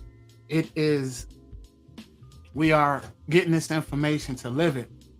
So, Unki and Ma'at, I live for Ma'at, and I don't have time for the foolishness no more. So, shout out to everybody in the chat that donates. I think the first big donation had hit me was from Tehuti'S. Shout out to you, brother, wherever you at. It really touched my car, man, because you know, I work, I got a family, I got a lot going on, but my energy, Saba get all my energy, whatever it takes. I'm a supporter. And the thing that I really truly understand is that supporting Saba is supporting Ma'at. And that's the thing that we don't we get it twisted, man, because when you support the Doritos, you're supporting the ISFAT. You're supporting the destruction and the killing of our people. And I know firsthand because I was out there hustling backwards. I was out there looking at my people that look like my son as the enemy, people that look like myself as the enemy. And I was banging on them instead of banging on the real enemy. And I'm not ashamed to say it now. That shout out to you, Saba. Thank you, my brother. Appreciate you so much, man. The brother Maurice going to jump on too for a second. I just want him to voice the question. It's a delicate topic, you know. It's a delicate topic. I want to meet the brother. The brother's been one of the biggest donators. Shout out to you, Arcad. Maurice, jump on real quick. Voice your question. This is a very sensitive topic. This could be a life or death situation topic. So I want everybody to press 9 if you think I'm able to answer it. Anybody who thinks I'm able to answer, because these type of things are usually not asked in the Tehuti'S pod class. The history also with the application of what can be done if you're in a situation of a stroke, heart attack, or anything like that. Are these the questions that you see asked on the other channels, and do you get answers? Press a 9 if you think and have faith that I can answer this one too. I can answer about Jesus contradictions, the Medu Netter, about UFOs. Can Tehuti answer about heart attacks and strokes too? Arcad, you think can I answer about heart attacks too? That's not a part of the teachings, is it? Is that in the Purim Haru? is that in the Purim Haru? How to fix a heart attack? Jump on, my brother. Jump on. Ashe Tina, jump on real quick, and then we're gonna get into this question. Shout out to you. Okay, there's XA. I haven't seen him before. Let me meet the good brother. It does say his device is doing something. There he is. Look at the brother. The brother looks like he's straight from the walls of Kemet. What's up, brother? He looks like he's straight off. He jumped right out of the pyramid text on the screen. How you doing, good brother? I'm doing well today. I'm doing well. Thank you, Tehuti. I'm in Hotep Rob for having me on your platform and for hosting the events that you do on a weekly basis. Peace, good brother. Peace. Peace, my good brother. XA.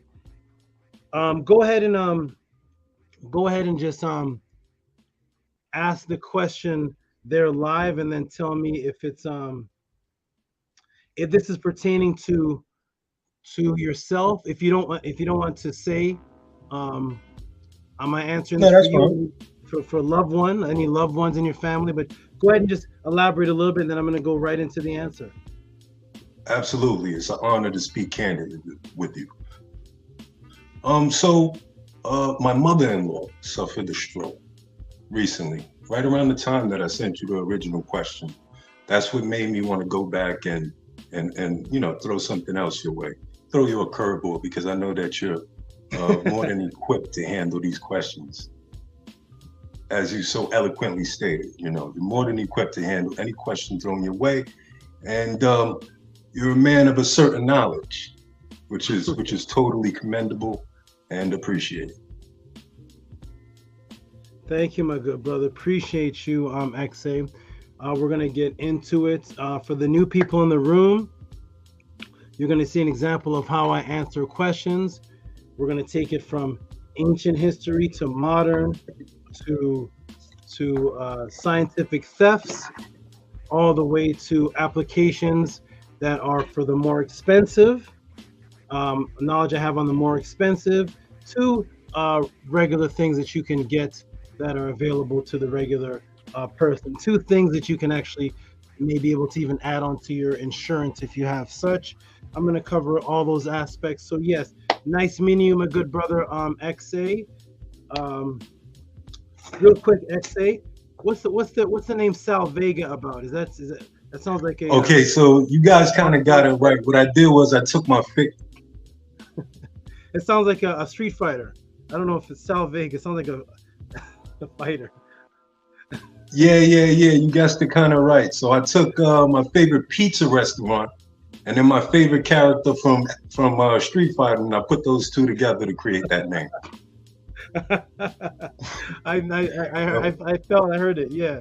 Okay, good. So, and what happens is I use it for, I think, Cash App or a certain screen name, and it's attached to like a website, that has public information. So I didn't want to share my actual first and last name, but my real name is Maurice.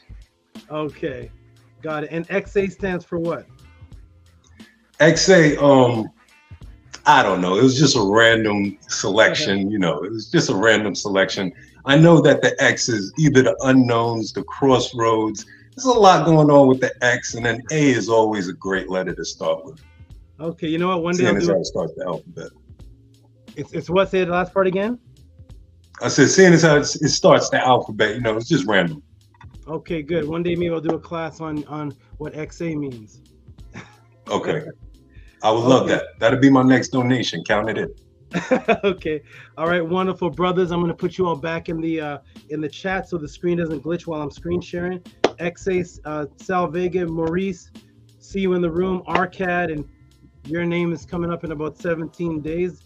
So Arcad, see you in the room, my brother. See you in the chat. We're gonna go into this question, everybody. Welcome to the Tehuti'S pod class. This is the very first question. Peace and love, brothers. Enjoy your evening, sir. Thank you. You two kind of look like brothers. Thank you, brother. What's up? Okay. All right. Peace. Sal. Let's get into it, everybody. Yes.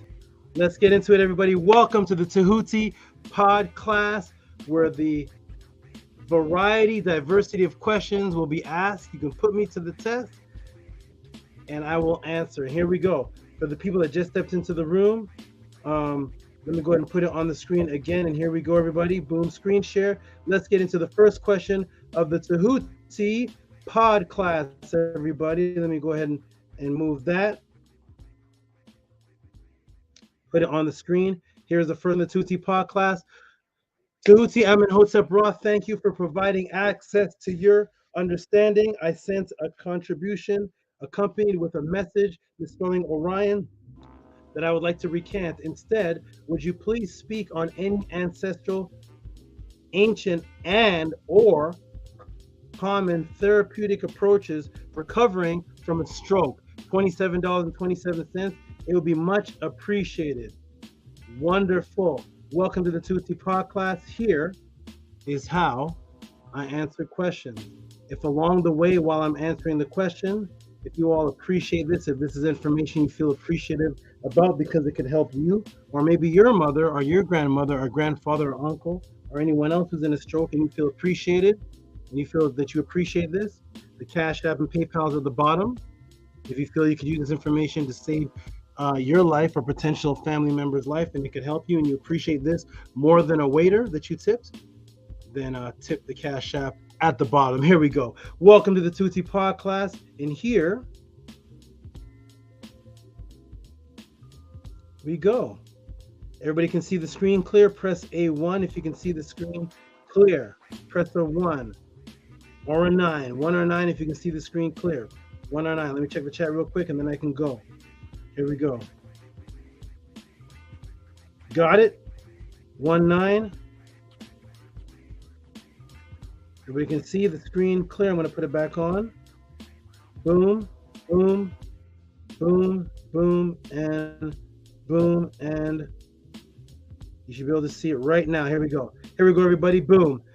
Welcome again to the Tehuti'S pod class. Extremely unique question and answer class. I want all to make note of something very important, and that is the diversity of questions that can be sent in cannot be done and has not been done anywhere else in history.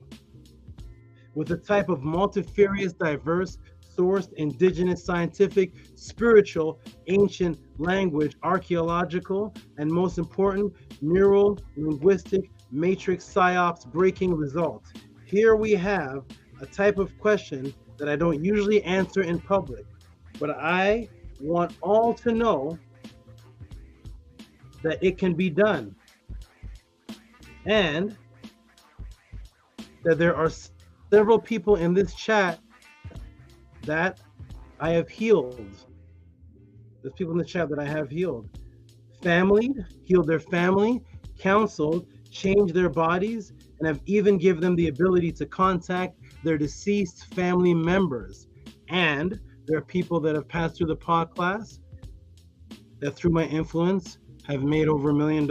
So all of this has been influenced by the energy that I put out and teach. Even seeing your deceased family member or deceased mother, I brought people in contact with that. With their deceased children, that I brought people in contact with in a one-on-one meeting with a particular individual, one-on-one meeting, where her deceased children actually started climbing up her shoulders in the one-on-one counseling. That is another story, though. That is the energy that we bring here at the Tehuti's pod class. I've even given the ability to contact their deceased family members, and those are practical examples of the life-changing knowledge you can get here. Like my students will proudly say, if you've seen the likes of this on any other channel, put the link in the chat. If not, appreciate what you're getting here and nowhere else. The question is advice on what to do after heart failure / stroke, and are there references to it in Kemet? Welcome to the Tehuti's pod class. Let me check the chat, make sure everybody can hear me good.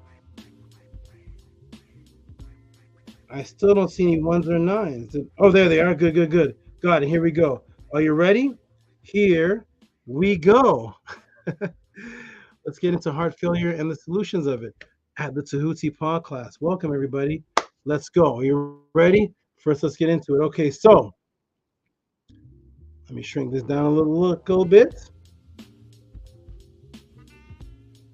Okay, here we go. Boom. Unlike any of the fictitious paper cultures / Bibles, Torahs, etc., scientists today and archaeologists have found the facts that the science of knowledge of heart failure, and in fact the foundation of why we have medicine today, was invented by the followers of Ma'at, who invented doctors that studied and cured the, yes, this is what Medical Academy says. Not a mention of Abraham. So they study this as scientists can cure the, and I'm going to leave ... because there's so many things that were, so many things that scientists are curing today that was inspired by what they read in the Kemetic papyrus that is too much for me to list. But yes, what the Medical Academy, this is what the Medical Academy says. And there's not a mention of Abraham or Jesus. So what do the Medical Academy say to begin with? Let's get into the history so we can give our ancestors some props, some respect. So here we are on, like I said, we source. If you want to do academia, we do academia. I can do that as well. Here we go. So this is Science Direct, Journal of Cardiac Failure, Ancient Egyptian Medicine, and the Concept of Heart Failure. Okay, this is a scientific journal. Here we go. Welcome to the Tehuti's pod class. Ready? Okay, so I'm gonna go up. Cardiac glosses. The cardiac glosses of the Ebers Papyrus comprise the concepts and notions of the Egyptian physicians about the heart and its disease. We sought to analyze some of the cardiac glosses of the Ebers Papyrus. Who sought to analyze? The Kemetic conscious community, the pro-Black brothers and sisters. Ooh, to the side of my eye. God, it's okay. The conscious community, the pro-Black brothers and sisters. No, not at all. You know who? The doctors, the PhDs. That's who. Okay, so let me hit my eye 1 second. Okay, I'll be good. I'm about to heal that right now. Okay, all right. So here we go. We start to analyze some of the cardiac glosses of the Ebers Papyrus, focusing on those which may describe early concepts of the syndrome of heart failure. Okay, so review of Jochem's German translation of both Bryan's and this long word's English translation of the Ebers Papyrus. One clinical scenario describes patients with weakness of the heart or cardiac dysfunctions. His heart is bored. The heart weakness. This means that the heart does not speak. That which the vessels of the heart are dumb. Its information is under your hands. Normally appears because of the air with which they are filled is missing. Definitely, that has arisen in the heart. The other clinical scenario applied information about patients with heart failure and fluid retention or congestion. His heart is flooded. This is the liquid of the mouth. His body parts altogether are weak. His heart is flooded. Conclusion.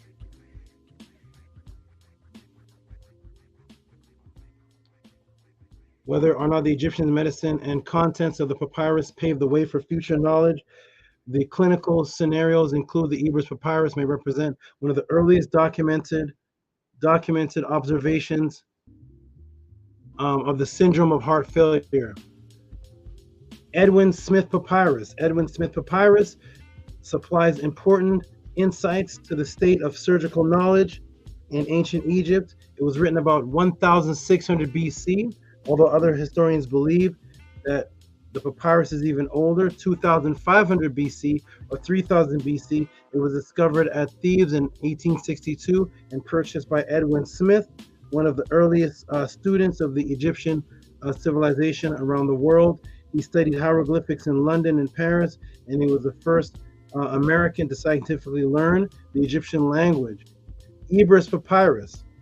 Ebers Papyrus was found in the tomb of Thebes of 1862, 3517. It was purchased by George Ebers, financially aided by Herr Gunther in 1872, from a wealthy Egyptian who discovered the papyrus between the legs of a mummy in the tomb at Thebes. The Ebers Papyrus is the longest, 68 feet in length and 12 inches in width, the most complete of the surviving medical papyrus, and housed in the University of Leipzig Museum, written circa 1553 BC to 1550 BC during the reign of Amenhotep III, pharaoh. And the vessels, paragraph Metu, called the Metu, okay? That's the vessels of the heart called the Metu. Paragraph 856 introduces the concept of Metu. As to a man, there are 22 Metu in him, to his heart. It is they which give to all his members, limbs. In paragraph 854, A to O, the Egyptian identified a variety of metu attached to the heart, numbering 12 or 22. Some of the metu can be related to the vascular system, since they are not only attached to the heart, but they also carry blood. Although the Egyptians did not have a complete notion of the circulation of the blood in relation to cuts off. Okay, boom, we'll shrink that down. So here are the scientists here and the doctors talking about Kemetic papyrus when studying heart failure. Several of the cardiac glosses refer to the weakness of the heart and may represent the clinic picture of a failing heart. And the main, most common used to indicate weakness or feebleness of the heart is WAGEG 2728, 855M, weakness due to old age. These are pain matters have fallen on his heart. 855F, his heart is bored. This means his heart is weak because of that, of the anus. 855X, his flesh is entirely hot. The heart of a man tires, exhausted by the road. This means so. Yes, and wait. So the God of the Bible and the Quran that created and gave us, that created us, gave us no doctrines, right, Christians? Right, Hebrews? The God of the Bible and the Quran that created us didn't give us any ancient doctrines. Guess who the medical academy says brought medicine to the earth? The medical academy, guess who they say brought medicine to this earth? Who was the patron for medicine in all human history? What if I told you they say it was Tehuti? That's what they say. The medical academy says the one that brought medicine to this planet earth was Tehuti. What would you say? You're pseudo. Let me take you to the History of Medicine, Australian Academy of Medicine and Surgery. This is who they say brought medicine to the earth. Not the Kemetic community, not the conscious community, not the red, black, and green, not me. Nope. The Australian Medical Academy says this being brought medicine to the planet Earth. Not a modern day doctor. Nope. Let's read what they say. Let's go right to the History of Medicine, Australian Academy of Medicine. I want the youth, the elders, everyone to understand this so that they can appreciate what the followers of Ma'at brought to the planet. Not what Kemet brought to the planet, what the followers of Ma'at brought to the planet. Kemet is a country. I'm going to change the psyops. I'm going to change the psychology. Kemet is a country. It's dirt. The followers of Ma'at are the consciousness that's bringing Kemet, that brought this. The followers of Ma'at. So the History of Medicine. Here it is right here, everybody. Let's check it out. History of Medicine, the earliest medicine in the field of the history of medicine, which civilization should be considered as having produced the earliest practice and documents. Abundant data led the historians to show that Egypt has primacy in the field as many others, yet as far as scientific methods are concerned, most of the modern physicians were taught that Greek medicine was the first, due to such figures as Acephalus as the patron of medicine and Hippocrates in 460 BC. Remember, the Ebers Papyrus and Edwin Smith Papyrus go back 1600 BC to 2500 BC. That's 2,000 years before this. But they're taught in school that Acephalus and Hippocrates in 460 BC are the fathers of medicine. But don't worry, the Academy of Medicine is going to clear this up. All right, as the founder and pioneer of science approaching and healing methods, however, we should not forget the Greeks, Solon and Pythagoras, used to study medicine in Egypt, and that Hippocrates himself, after spending several years studying in Egypt, was obviously influenced by Egyptian medical texts in writings his treatises. In earlier antiquity, Egyptian physicians were reputed highly reliable. In 900 BC, that's about 500 years before the father of medicine, of their medicine. Homer in the Odyssey speaks of Egyptians doctors as follows. So this is what's said before the first European doctor, before Acephalus and Hippocrates, before them, 500 years before that. Homer in the Odyssey says, in medical knowledge, the Egyptians leave the rest of the world behind. And Homer's like, including us too, Greeks. They left us too. We're part of the world too, right? So no, we couldn't have founded medicine if they left us behind. Welcome to the Tehuti'S podcast, everybody. Here we go. We're not done. Remember, this is not Sheikh Anta Diop's book. This is not Dr. Ben's book. This is not Dr. Clark. This is not a Marcus Garvey book I'm reading. This is not from Ashrar Kwesi. This is from European Medicine of History, Australian Academy of Medicine and Surgery. This is what they're saying, not the conscious community. Who do they say? The Egyptian god Tehuti was the first patron of wisdom and medicine. Let me see something real quick, guys. I want to see something. I want to do this in front of everybody really quick. Let me do this here. Let me go over here. So this, we're going to go over here. I always have this handy. Always have this handy. I just want to see something just in case, because I'm going to put in here a patron. Maybe people don't know what this word means. Patron, Lord Master, one who protects, supports, encourages. Also one who has the right, presenting clergymen. Does that sound like a principal, everybody? Is that Tehuti the principal? Is that Tehuti the principal? Patron, Lord Master, one who protects, support, encourages, one who has the right, the clergyman, the defender, from the father of something, from pater, from pattern, the advocate, the father. Does that sound like a principle? So now that we know that we're talking about a being who is like a clergyman who protects, supports, and he was like a father, and he is the Lord and Master. Let's go back to the let's go back and read it again. The Kemetic Neter Tehuti was the first Lord, Master, supportive, clergyman, father, inventor of wisdom and medicine. Does that sound better? Throw in your principle there. No. He was the patron of wisdom and medicine. In human history, not principle history, in human history, he was the father, the one, the inventor in human history.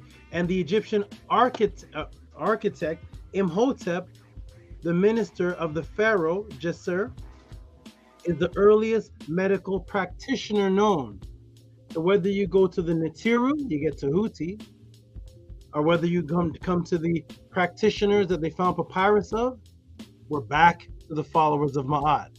We're to Tehuti, the teacher of Ma'at, and Imhotep, one of the followers of Ma'at. No matter where you go, as the patron or father of medicine, you're right back with one of the followers of Ma'at. For a long time, until the 19th century, our knowledge of ancient Egyptian medicine mainly depended on the reports of Herodotus, Strabon, 58 BC, and Diodorus, Sicilian, 1st century BC, as well as that of Clement of Alexandria, with the achievement and deciphering of the hieroglyphics in 1822 by J.F. Champollion. Egyptian medical documents could be translated and then appreciated by our modern world. The doctors are appreciating it.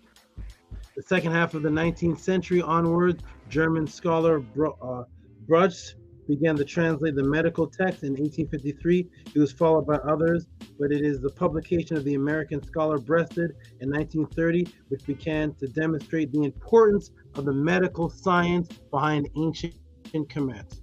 There it is, everybody. There it is. There it is. You see right there, dozens of papyrus found. All right, we're going to move on. That's the available data. So boom, Tehuti is the patron of human medicine. And here is what your European doctors that we all go to are ranting and raving about. This is what the European doctors that we all go to, this is what they're ranting and raving about. They're ranting and raving about Tehuti. While our parents and friends are praising Jesus for healing. That Jesus healed me. It was a Jesus. They prayed to Jesus, and Jesus will heal you. While when they get your mother, the Jesus will heal you. The Jesus, Jesus, have faith in the Lord, Jesus. And then she gets a heart attack, and there's no Jesus. She's in the ER, underneath the doctors that say that their patron is Tehuti. They're right back to Kemet. Your mother and father, who's getting the heart attack, stroke, or whatever injury you're getting, are right back under the hands of the people who have faith in the teachings of Kemet, not Jesus. The patron of what they've learned about to do this heart surgery and to be even inspired while Kemet was leaving the rest of the world behind. Those doctors say our father is Tehuti. You can worship Jesus, but you're going to be right here in the ER. Right here in the ER. We're saying we follow Tehuti, us doctors. You follow Jesus, you get sick, you're here with us. We're not in church. Where's the doctor going to church to get Jesus to heal him? While all the Christians are in the hospital under the teachings of Tehuti. All right, boom. So while our parents and friends are praising Jesus, healing, while taking us to the doctors who are crediting Tehuti from the same article. They tell you to praise Jesus when you're a child, and then when you get sick, your doctor takes your mother takes you to the ER under the doctors who studies this. And what is this right here? The Berlin Papyrus, Papyrus 3038. These papyruses of medicine are attributed to their patron, Imhotep. From 2655, 2600 BC, Imhotep, the Egyptian demigod of medicine, the earliest known physician, the founder of medicine in Kemet. Writing were devoid of magical thinking. He was the originator of the Edwin Papyrus. He was also considered the first architect. Imagine that. Let me go in the chat and ask everybody if they know this. Let me ask everybody. Real quick, everybody. Anybody know any surgeons that are also architects? Go ahead and type their name in the room. Do you all have any friends that are surgeons and they're also architects? Can you go to school for that? Is there such a thing? Hey, what do you do for a living? Well, I'm a brain surgeon over here. I'm over here in the ER. I'm a surgeon over here at such and such Clementine Hospital. And in the daytime, I also design houses and buildings. I also build the blueprint of buildings and the houses. I do that too in the day, and then I work the night shift. I'm a brain surgeon. Is there anybody in America that does that? Is there anyone in history that does that? Is that how advanced the followers of Ma'at were? That you could be a surgeon and also an architect of the greatest structures that they're still trying to figure out today? You're building that. And my side job is I'm a surgeon. This is my side gig. I'm a side gig. I'm just a little surgery on the side. I designed the greatest structures on the planet Earth that everybody is going to be fathoming, wondering what in the world is going on. I'm gonna do that, and I'm gonna be your first doctor too. So I'm moonlighting on the side as a doctor and doing my side gig. I'm an architect. Is that how advanced? Is there any culture that advanced? Put it in the chat. Type it in the chat. Put your religion. Put Abraham in the chat, please. Please put Abraham in the chat. Put Moses in the chat. Put the Hebrew doctor, the name of the Hebrew doctor in the chat. He's a doctor and he's also the architect for the greatest structures. That's how advanced and in 2600 BC, that's how advanced, that's what Ma'at does for you. How can we apply this knowledge? Well, let's see, follow Ma'at and you can be an architect and a surgeon at the same time. What your religion, what can you be in your religion? What has your religion brought to the planet? Oh, by the way, while I'm an architect and a surgeon, that doesn't exist on the planet yet. So it's not like Imhotep is an architect and a surgeon while there's other architects and surgeons going on. He's an architect and a surgeon when there's no other architects and surgeons happening. Welcome to Tutti Podcast. Let's continue, everybody. I hope you all appreciate what Ma'at can do for somebody. This is what it did for Imhotep. We're going to have a testimony of what it does for one of my students a little bit later. Here we go. Ready? Boom. There's the good brother Imhotep. There is his mother. You see his mother? Keredu Ankh. You see Keredu Ankh and Imhotep, the mother and son? What a proud mother that must have been, huh? What a proud mother. There it is. There's Imhotep. Welcome to the podcast. There's the Ebers Papyrus. This is not a religion. This is not just spirituality. This is bringing civilization. Ma'at brings civilization to the world. Here we go, everybody. So here's the Berlin Papyrus. They're still going on in the article. There are the Ebers Edmund Smith Papyrus, Perth, Cahoon, Berlin, Brooklyn, London, all these surgical disease and surgical papyrus, pharmaceutical recipes, formulas, Oh, it keeps on going. Here's the Berlin Papyrus. It gives the date, Berlin Papyrus, 1827. The museum number belonging to Ramesses II, 13th century BC. This is what happens when the greatest minds come together. They create the greatest things, while no one else on the planet is doing these things. I don't see the doctors attributing to anybody else. They should be attributing to God's followers, since God is the one that created medicine, right? Here it is again, Carlsberg. So these are all the papyruses you can go look up to see where the first doctors were performing brain surgery, heart work, all type. Too many things to mention. Let's continue, everybody. Welcome to Tehuti's podcast. And now you can actually see the papyrus still exists. Papyrus 35, 1446. Here it is right here. You see that? It still exists today. They're still studying it today. Here it is. Here is more. And there's more. Here we go. You see how beautiful? This is Papyrus Carlsberg, Papyrus 861. All these references. Yes, actual medical archaeological documents, not a Moses with a staff that heals people, and we still can't find that staff. Moses was 1400 BC. Where's that staff? I want Moses' staff. Is that in the museum? What did the Israelites do with that staff? Anyways, we still can't find that staff, but we read that to our children instead of what the doctors that we bring our children to and adults to when there is an ailment or a stroke. Read what the doctors read and study and teach their children about. Speaking of, so the doctors are teaching their children about the Ebers, the Carlsbergs, the Edwin Smith Papyrus, and look at what these ancient people of the Nile Valley did. This is the reason why I'm a doctor today. While your mother is telling you about Moses holding a staff, and you look at the staff, and that's what heals people. We'll bring that today. Is that what doctors do? Imagine you went to the ER, you brought your mother to the ER because she was having liver failure, and the doctor came out with a staff of Moses. Look at this. Stare at the staff.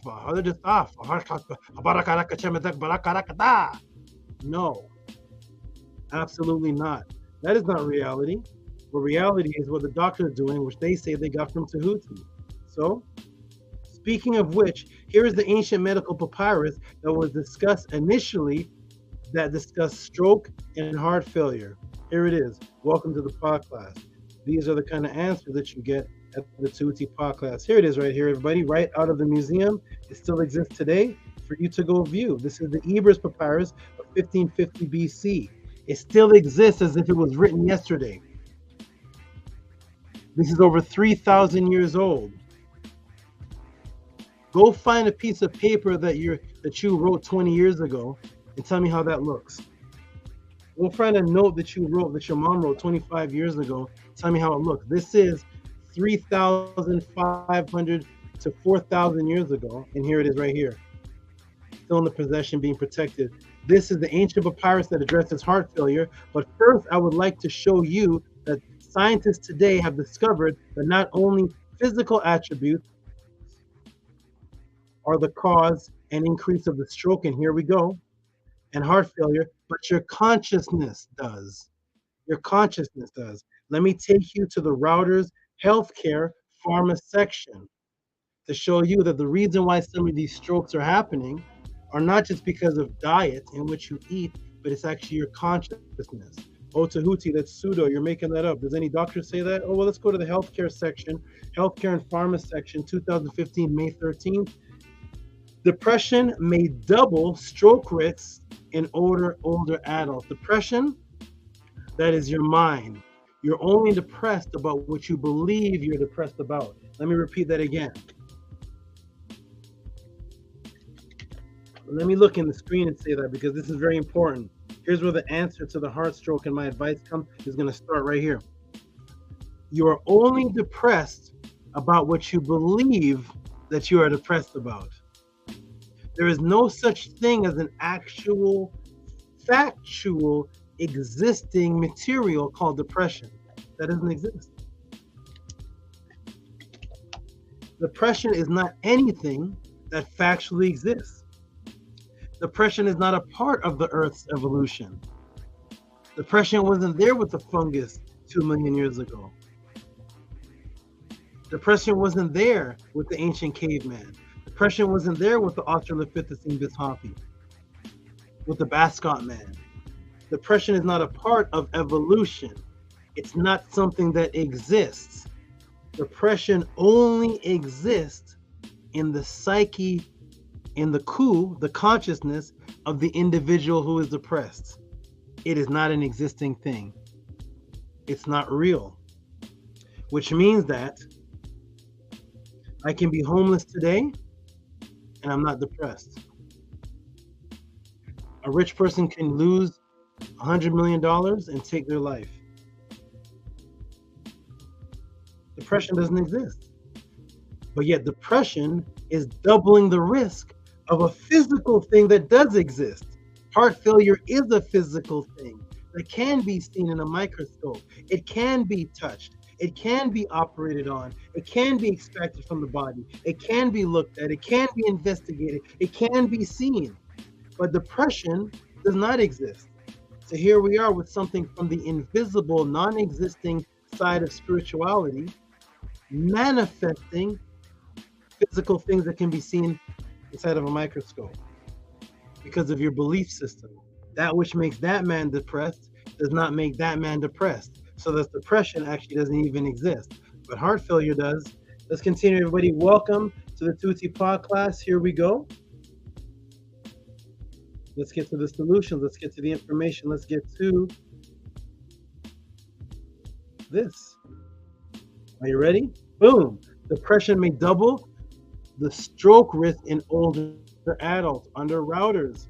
Health and pharmaceutical section. Chronic depression may more than double the risk of stroke for older adults, and the danger remains high even when the mental health improves. You get that? Do you understand that? The mental health and ISFED and negativity can cause something physically damaging to your health, and even when you improve it, the damage still continues. So that's why it's so hard to trace, because you're like, I'm happy now, but I still have a heart failure because of what was caused isn't being addressed. This is very interesting. Let's continue. While previous research has linked up depression to greater odds of having a stroke, the current study offers fresh evidence that mood-improving treatments like counseling or medication may not completely address the stroke risk tied into psychological problems. When the symptom of depression goes away, risk of stroke remains higher, at least for 2 years. Lead study author Paola Galsanz, the researcher at Harvard, T.H. Chan. So depression may double the risk. And depression, while less deadly, affects estimated 350 million people. 350 million people globally. According to the World Health Organization, more than half of them never receive treatment because they aren't diagnosed or can't afford drugs. To understand the connection between depression and stroke, Gil Sands and colleagues reviewed 12 years of data from health interviews for 16,178 U.S. adults aged 50 and older, which interviews every 2 years, and the average follow-ups of almost 9 years. Researchers, were able to monitor stroke and changes in medical health over time. Participants were typically around 66 years old, and most of them had few, if any, symptoms of depression while they started the study. During the study period, 1,192 strokes occurred. Soon after developing depression, participants had slightly higher risk of the stroke, though the increase may be due only by chance, they say. But if depression lingered over 4 years, the stroke risk over the following 2 years was more than doubled compared with people who hadn't shown any signs of depression, which again is not a physical thing. It exists only in your spirit or your mind. So consciousness being in a state of depression, anger, melancholy, can cause the heart to seize, close. Let me show you a translation in the Ebers Papyri that the followers of Ma'at were teaching over 3,500 years ago. So they're saying your consciousness and being in a state of depression, anger, melancholy, that can cause your heart to seize or to close, heart attack. That's what the doctors are saying. That's what that study was showing. Well, let's see what the Ebers Papyrus said 3,500 years ago. The Ebers Papyrus, 1523 BC, depression, melancholy. When his heart is affected and has tasted sadness, behold, his heart is closed, and in darkness is in his body because of anger, which is eating up his heart. Welcome to the Tehuti'S class. So they were talking about our ancestors 4,000 years ago.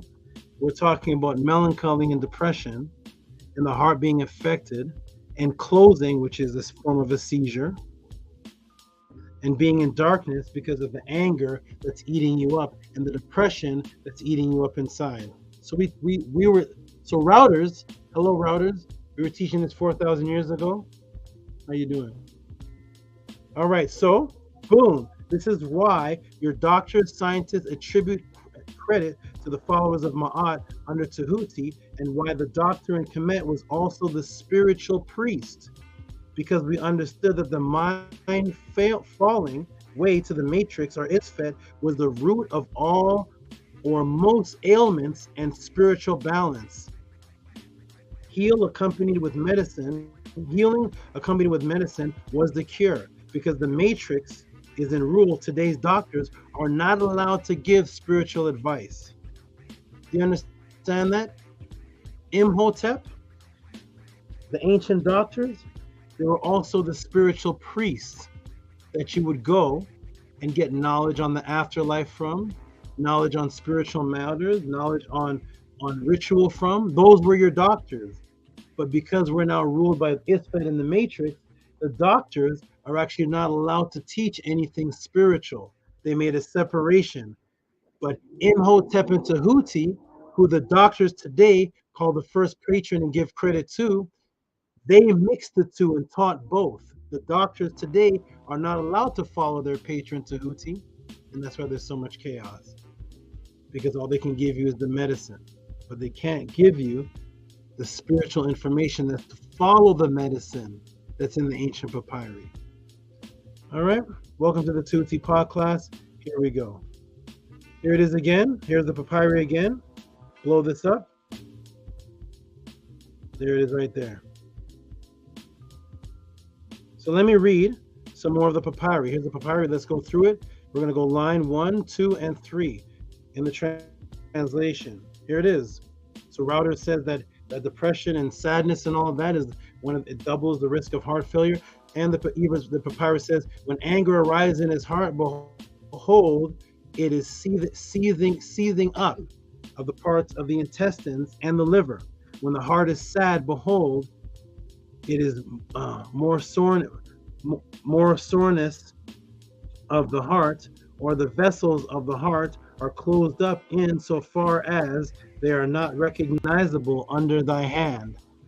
They grow full of air and water.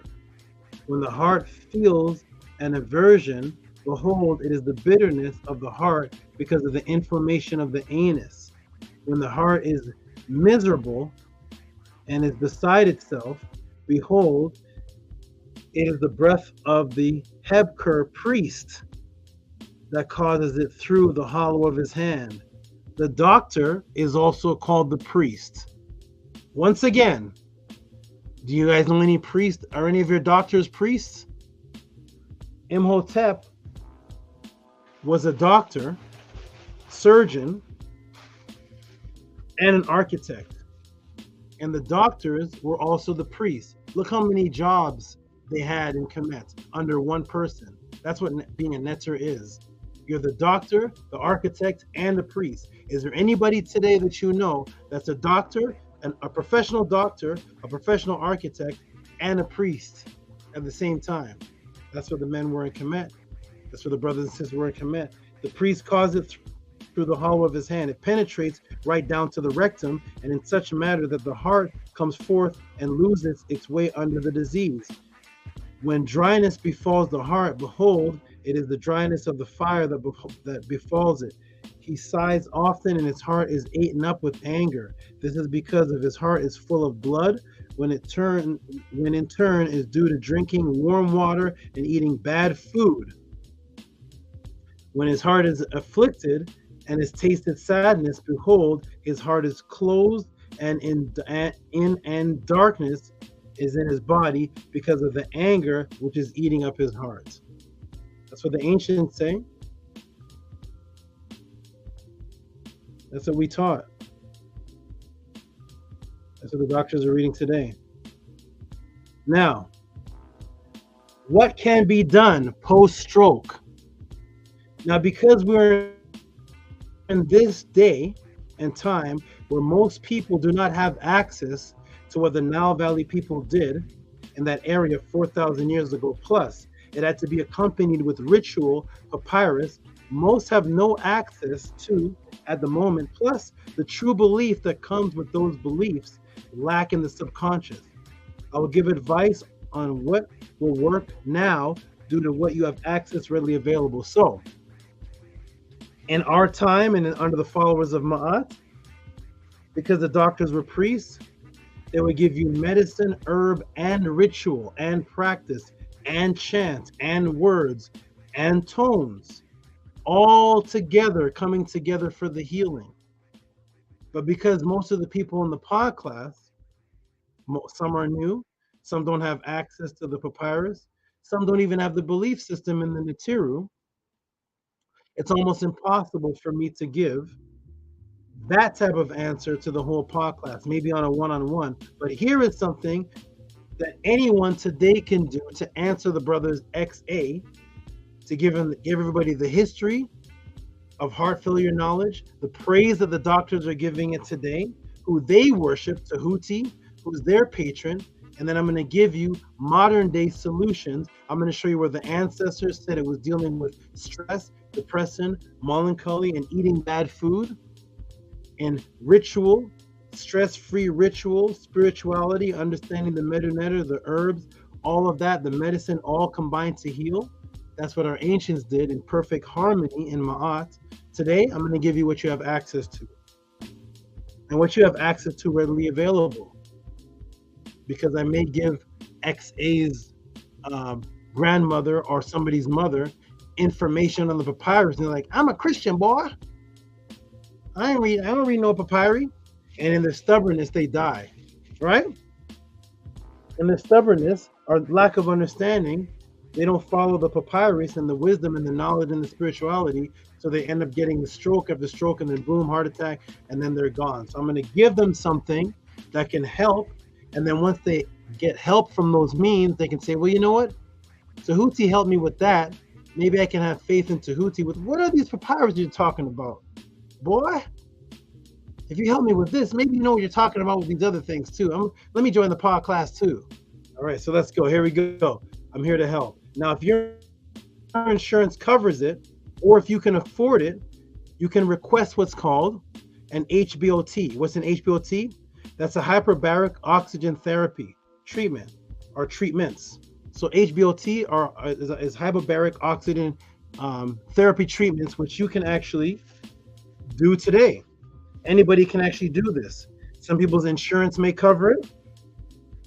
Some people may be able to afford it, depending on their particular situation. But go look up XA, go look up an HBOT, hyperbaric oxygen therapy treatment, and see if it's covered under your insurance, or if you can afford it, or if she can afford it, or if anyone in the pod class can afford it. This is one of the number one keys to recovering from a stroke, to get this type of treatment, HBOT. What is HBOT? So look up HBOT. Here it is on a common search. Hyperbaric medicine. So hyperbaric medicine is medicine treatment in which ambient pressure is greater than sea level. Atmospheric pressure is necessary component.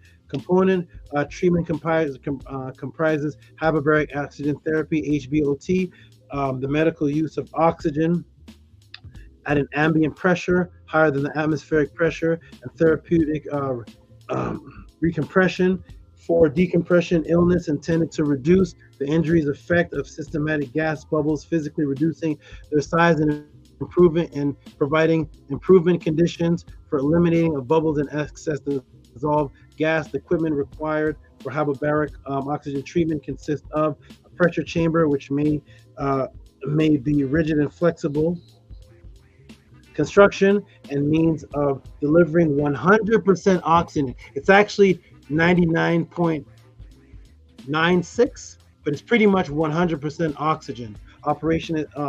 Operation performed to predetermined schedule by a trained professional who monitors the patient and may adjust the schedule as required. HBOT found early use in treatment of decompression sickness and has also shown great effectiveness in treating conditions such as gas, gangrene, carbon monoxide poisoning. More recent research has examined the possibility that it may also have value for other conditions such as cerebral palsy, multiple sclerosis, but no significant evidence has been found. So they're actually finding more things that this hyperbaric medicine can do. This is what the chamber looks like. You can put in this tube type thing, and boom, this is in Union Hospital in Saskatchewan, Canada. I remember Canada.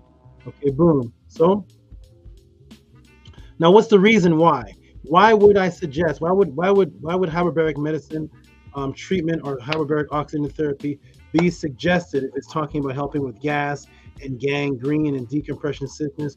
How does hyperbaric medicine affect or help with stroke? Well, here, the reason being is that hypoxia is a result of a stroke, which is the decrease of oxygen flow to the brain, resulting in brain tissue damage. The hyperbaric machine can push over 99% oxygen through the lungs up to the brain. So again, how the hyperbaric treatment can work for this particular situation is it's because of hypoxia. Hypoxia is the result of a stroke. So it's the decrease of oxygen flow to the brain. That's actually what's happening, is results in the brain tissue now being damaged because lacking oxygen. The hyperbaric machine can push over 99% oxygen through the lungs up into the brain, which is one of the best things you can do for the stroke, pushing 100% oxygen up into the brain. If you can afford this treatment, ask your doctor about this treatment, if it can be covered under your mother, grandmother's, or yourself's insurance, if this can be added to the insurance for medical reasons, or however your insurance is set up. If you can afford it, do this. This is A1, step one, best for stroke treatment. This is number one right here. This is it right here. Okay? Boom. Welcome to Tehuti's podcast. Hope this information helps save lives. Now, of course, there are more affordable, easier access supplements that can help, as well as exogenous ketones. Now, why? Because some people can't afford the hyperbaric treatment. Some people's insurance can't. It doesn't cover under that.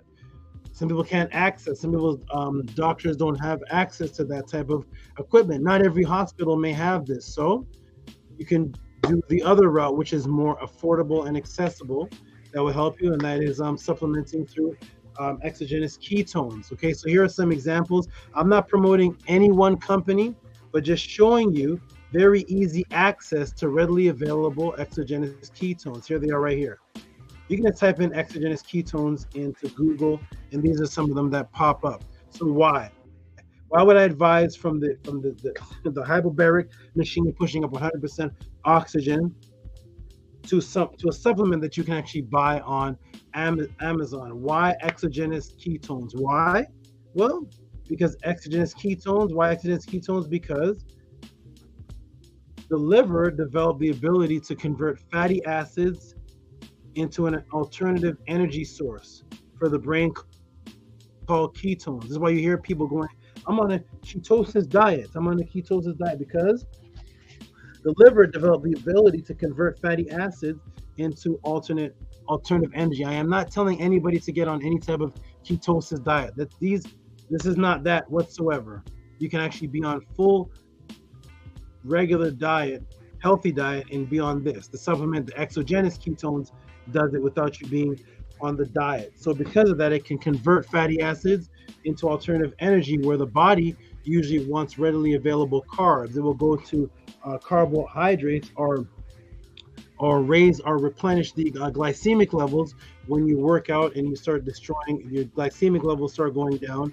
The body's looking for glycemic levels. If it doesn't find any glycemic levels, it starts to go inwards and starts to take from your blood sugars, and that's why you have a drop sometimes after your workout, after you take a pre-workout. Then all of a sudden there is a drop that happens after that because your body actually goes into its blood and actually starts taking sugar from the blood, which causes a drop, as opposed to it going into the fat and using the fat, which burns the fat also, but it also turns the fat into an energy source for the brain, which is very important because again, we're dealing with the hypoxia, which is the decrease in oxygen causing damage inside of the brain. So we want to get an energy source to start healing the brain because fatty acids build up the brain. That's why our brain is built today by the fact that we evolved to start eating the fats, as opposed to carbohydrates, which is not building the brain, but fats can build the brain. And it does through ketones, which can be purchased through exogenous ketones. In fact, when the body is keto adapted, ketones can fuel up to 75% of the brain's energy required. So the ketone supplements help provide oxygen to the brain without going on any full ketone diet, helping the brain to repair. When the brain sees glucose in the body and exogenous ketones, it will actually choose the ketones over the glucose, which is exactly what you want for stroke recovery. Boom! Welcome to the Tehuti'S podcast. I hope you're all appreciating this. I hope this helps save some lives. Okay, now, what else? What else, Tehuti? Well, me personally, what do? All of these things that I'm advising, except for the hyperbolic machine, I haven't done that one yet. All of these things that I'm advising, and all these things that keep me healthy, are things that I actually do. I'm giving you things that I actually have taken, that I actually have done. Okay, so me personally, I take vitamin D with orange triad. I should have the bottle somewhere down there, actually. Look, see, I carry this with me. This goes everywhere with me. See, let me put it in the room if you guys can see. See, here's my orange triad right here. Let me see if this can. I know the supplement companies must love me, but here we are. See, it's always with me. You see the vitamin D, vitamin A. This also helps bone repair. This does a lot. It actually won awards. This is my go-to vitamin supplement with also repair. Okay, but why vitamin D? Why would I advise vitamin D for post-stroke therapy? Why, Tehuti? Because you're pseudo. Because you're pseudo. Okay, no, not because I'm pseudo. No, because I'm trying to save your life. That's why. Let me go ahead and put it back on the screen, everybody. Welcome to the Tehuti'S podcast. I hope those who are seeing this are appreciating this, and I hope to see some donations, tips, and support after this. Only if you appreciate this. If you're getting this on all the other chats, then so be it. I will go there with you. Put the link in the room, and I will promote them. If you're not getting this, please show appreciation. Look at Hayward Hancock saying they've never heard of this before. That's right. You go to conscious community websites, conscious community YouTube channels, and they start breaking down ketones and hyperbaric machines, and they start doing this for you. No. So please show appreciation. Here we go. Boom! I hope this helps save you or your mother or grandmother or grandfather one day.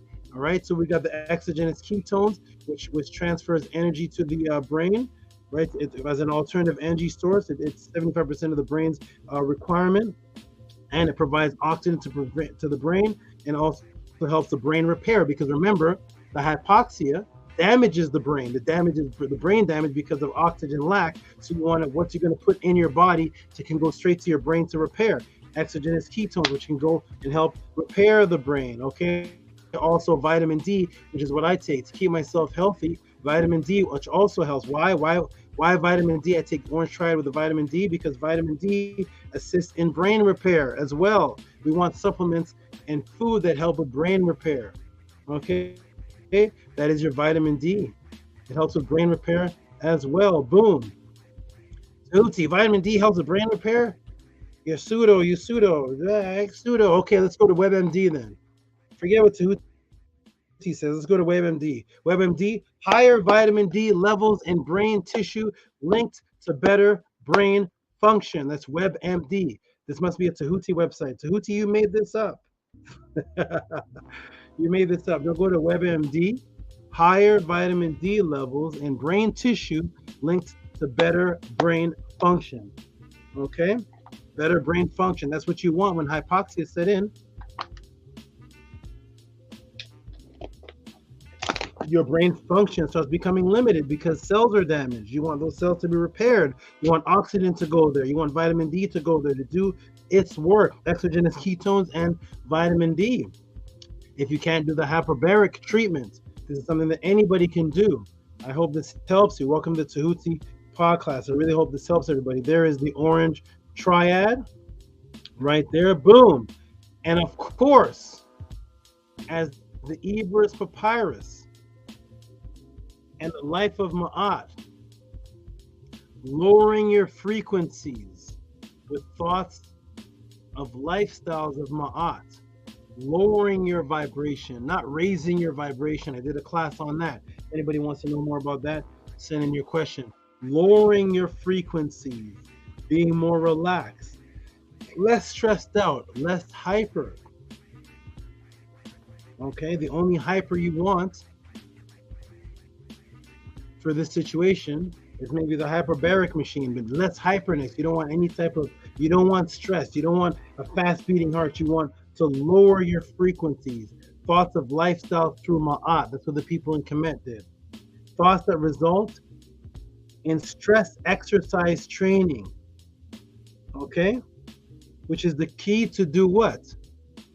So when you do exercise training, your workout appears to be stressful because you're stressing out the body. It appears so in the workout, but you're actually releasing stress inside of exercising. You're actually releasing the stress. You're actually becoming more healthy. And what does exercise training do to help post-therapy for a stroke?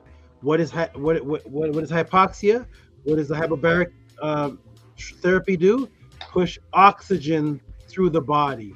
That's what you want. Oxygen. You want healthy fatty acids and vitamin D going through the body. So not even post-therapy stroke, but actually preventative means by having a healthy diet with the healthy ketones in your diet naturally anyways, whether you're going to have a stroke or not. With vitamin D and orange triad and vitamin A, and cod liver oil, which has both. The cod liver oil, this is just from my head now, the cod liver oil is omega oil, like what's in regular fish, but it's omega oil with the D and the A in it, with our both brain recovery vitamins with the omega fats in it. So you have the omega fats, which the brain needs, omega-3, not 6, mixed with the vitamin A, bonus with the vitamin D, causing brain repair with the healthy fats. And you're exercising, moving oxygen through the body. Now, of course, if you just recovered from a stroke, you're not going to be doing heavy bodybuilding. You're going to be doing light exercising, but walking, something keeping the oxygen flowing to the brain. This is how I actually live. Exercise training, which is the key to increase maximum amounts of oxygen to the brain. And what else does it do? Helps vasodilation, which is the expansion of the veins for blood flow and oxygen flow. Okay? Woo! Welcome to the podcast. I don't know, man. This must be it. Well, let me take this off the screen. Okay, let me take this off the screen. So blood flow and oxygen, people look at me and they say, Tehuti, you look like you have a lot of veins, man. Where'd you get all of the veins on your body? I say, I have just as much veins as you. I have the same amount of veins as everybody. You can't make veins. Well, what you can do is eating food and supplements that provide a healthy diet and vasodilation of the veins, which cause vein expansion, helps more oxygen and blood flow through the body and the heart and the brain blood flow and oxygen flow. That's post-therapy for the stroke. Also, the decreasing of body fat, because the ketones and healthy fat is in your body, and your body actually shifts to actually take carbohydrates and fat, or either or hopefully just the fat, and it actually eats the fat inside of your body and uses that as an energy source for your workout. I take increased healthy fats and carbohydrates, using it both. So the body is actually trained to eat the fats and use that, turn that into an energy source, and also the ketones and everything helping my brain, and the vitamin D helping my brain, so I can be fast and functioning here at the Tehuti's podcast and answer questions. And I'm like 85 years old. I don't even know how old I am, but answer questions at lightning speed and be not, I am an old man and I can't get my penis up.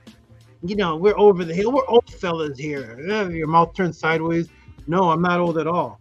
Not old at all. I'm 17 years old. I'm going to be 17 to 27 for the next 80 years. Why? Because just as depression can cause the heart failure, your brain can cause the slowing down of your aging. And that's what I do. Of course, with helpful supplements also slowing down my aging. I'm not getting a heart attack. Nope. You're going to see veins and you're going to see blood flow throughout my body, because I only got one brain. I don't have any time to play around and smoke and drink at the club and do all that foolishness when I need to live. So I'm going to take my vitamin A, take my fish oils. I'm going to take all that, eat the healthy ketones and have my body use fat as energy source. I'm going to exercise daily, and I'm giving you what I actually do, because I never intend to ever get a stroke or heart failure. But I've seen it happen in front of me by people thinking that it's normal because we're of that age. No, I'm older than you. I'm just living different, that's all. So you work out. It helps blood flow. So I keep that premise. I'm giving you things that I actually do. There I am right there. Boom, there I am. The sweat, the veins, the workout, the exercise in the gym, live, exercising, working out, because I am not playing around with this body. I got one body. I got one brain. I got one heart. I got a liver, and that's it. I'm not playing around. So I'm trying to live my life, exercising, staying healthy in the gym, giving you, or out of the gym, it doesn't matter where I am, but giving you what it is that I do, because this is a lifestyle. It's a lifestyle. This is not something that you just do when you get the heart stroke. When you get it, this is something that you live so that you don't get it. You understand? This is not a hobby, but a continuous way of life for me daily that I am passing on to you. When mind, body, ka, ba, and other aspects of self are incorporated and lived daily, not only will this guidance help post-stroke, but create a life where it never has to happen. I hope this helps, and I am done. That is my answer, everybody. Thank you for listening. I hope XA, I hope you, brother, I hope you appreciated that. And I am done with that first question. Welcome to the Tehuti's podcast. That is how I answer a question. I'm going to go ahead and check the chat to see who appreciated that answer. I'm going to put the link in the room for the brothers to take over for a moment while I take a break. And I'm going to go ahead and check the chat to see if the brother who asked the question appreciated it, see if anybody got anything out of it. Once again, if you are getting this from the other YouTube channels, if you can send in that question and get this answer, put their link. I'm allowing you to put their link in the room. If not, please appreciate what it is that you're getting here at the Tehuti's podcast. I'm going to go check I'm going to take a break for a few minutes, let the brothers come in the room. I'm going to check my Cash App, check the PayPal. I'm going to see if anybody appreciated this answer for the last 45 minutes or an hour this question was answered. I'm going to see if anybody appreciated it like they appreciate the waiter that just walked 10 feet to them and gave them their steak and burritos, and you tip them $20 for that. I want to see if this information was worth more than the fish that the waiter brought you, or the cigarettes that you bought, or the weed that you bought. I'm going to check my Cash App while I'm on break to see if this is appreciated, because this Tehuti's podcast is only based on your reciprocity and the answers. Let me go and check the chat and see who appreciated this answer, if anybody. Maybe this is what everybody's getting on all the other channels. I don't know. We'll see. Let's see. Let me check the chat. Okay, Rigo put nice. Goldson put A-OK. Kemet Heru said, wow, I've never heard of this. Woo, woo, woo. Nema put Dow 72 now and donate. Tehuti saves lives with the wisdom. Thank you. God Sentinini said, I hit the link to the Cash App to donate, but it said unavailable. Just type in your Cash App right there on the screen. This is not a complicated thing at all. It is Cash App T.O.M. There it is right there. Type in $TT T.O.M. That's all you have to do in your Cash App. Or PayPal at RockySV. It is on the screen. Thank you for attempting, and now you can go and do it correctly. What does Boss Fee say? Hey, Boss, I haven't seen him in a while. SABA got all the good subs. Y'all need to get on his workout program. Here is a brother in the room right now whose body I have advised and changed. Boss Fee. He did my diet program. He sent me before pictures and after pictures, and he looks totally different after coming to my guidance. That is Boss Fee. He's a living example of my guidance. We have Nania Setmer, who lost how much weight? 84 pounds, 72 pounds. Nania Setmer lost like 80 pounds or 74 pounds. How much is it? 80 pounds.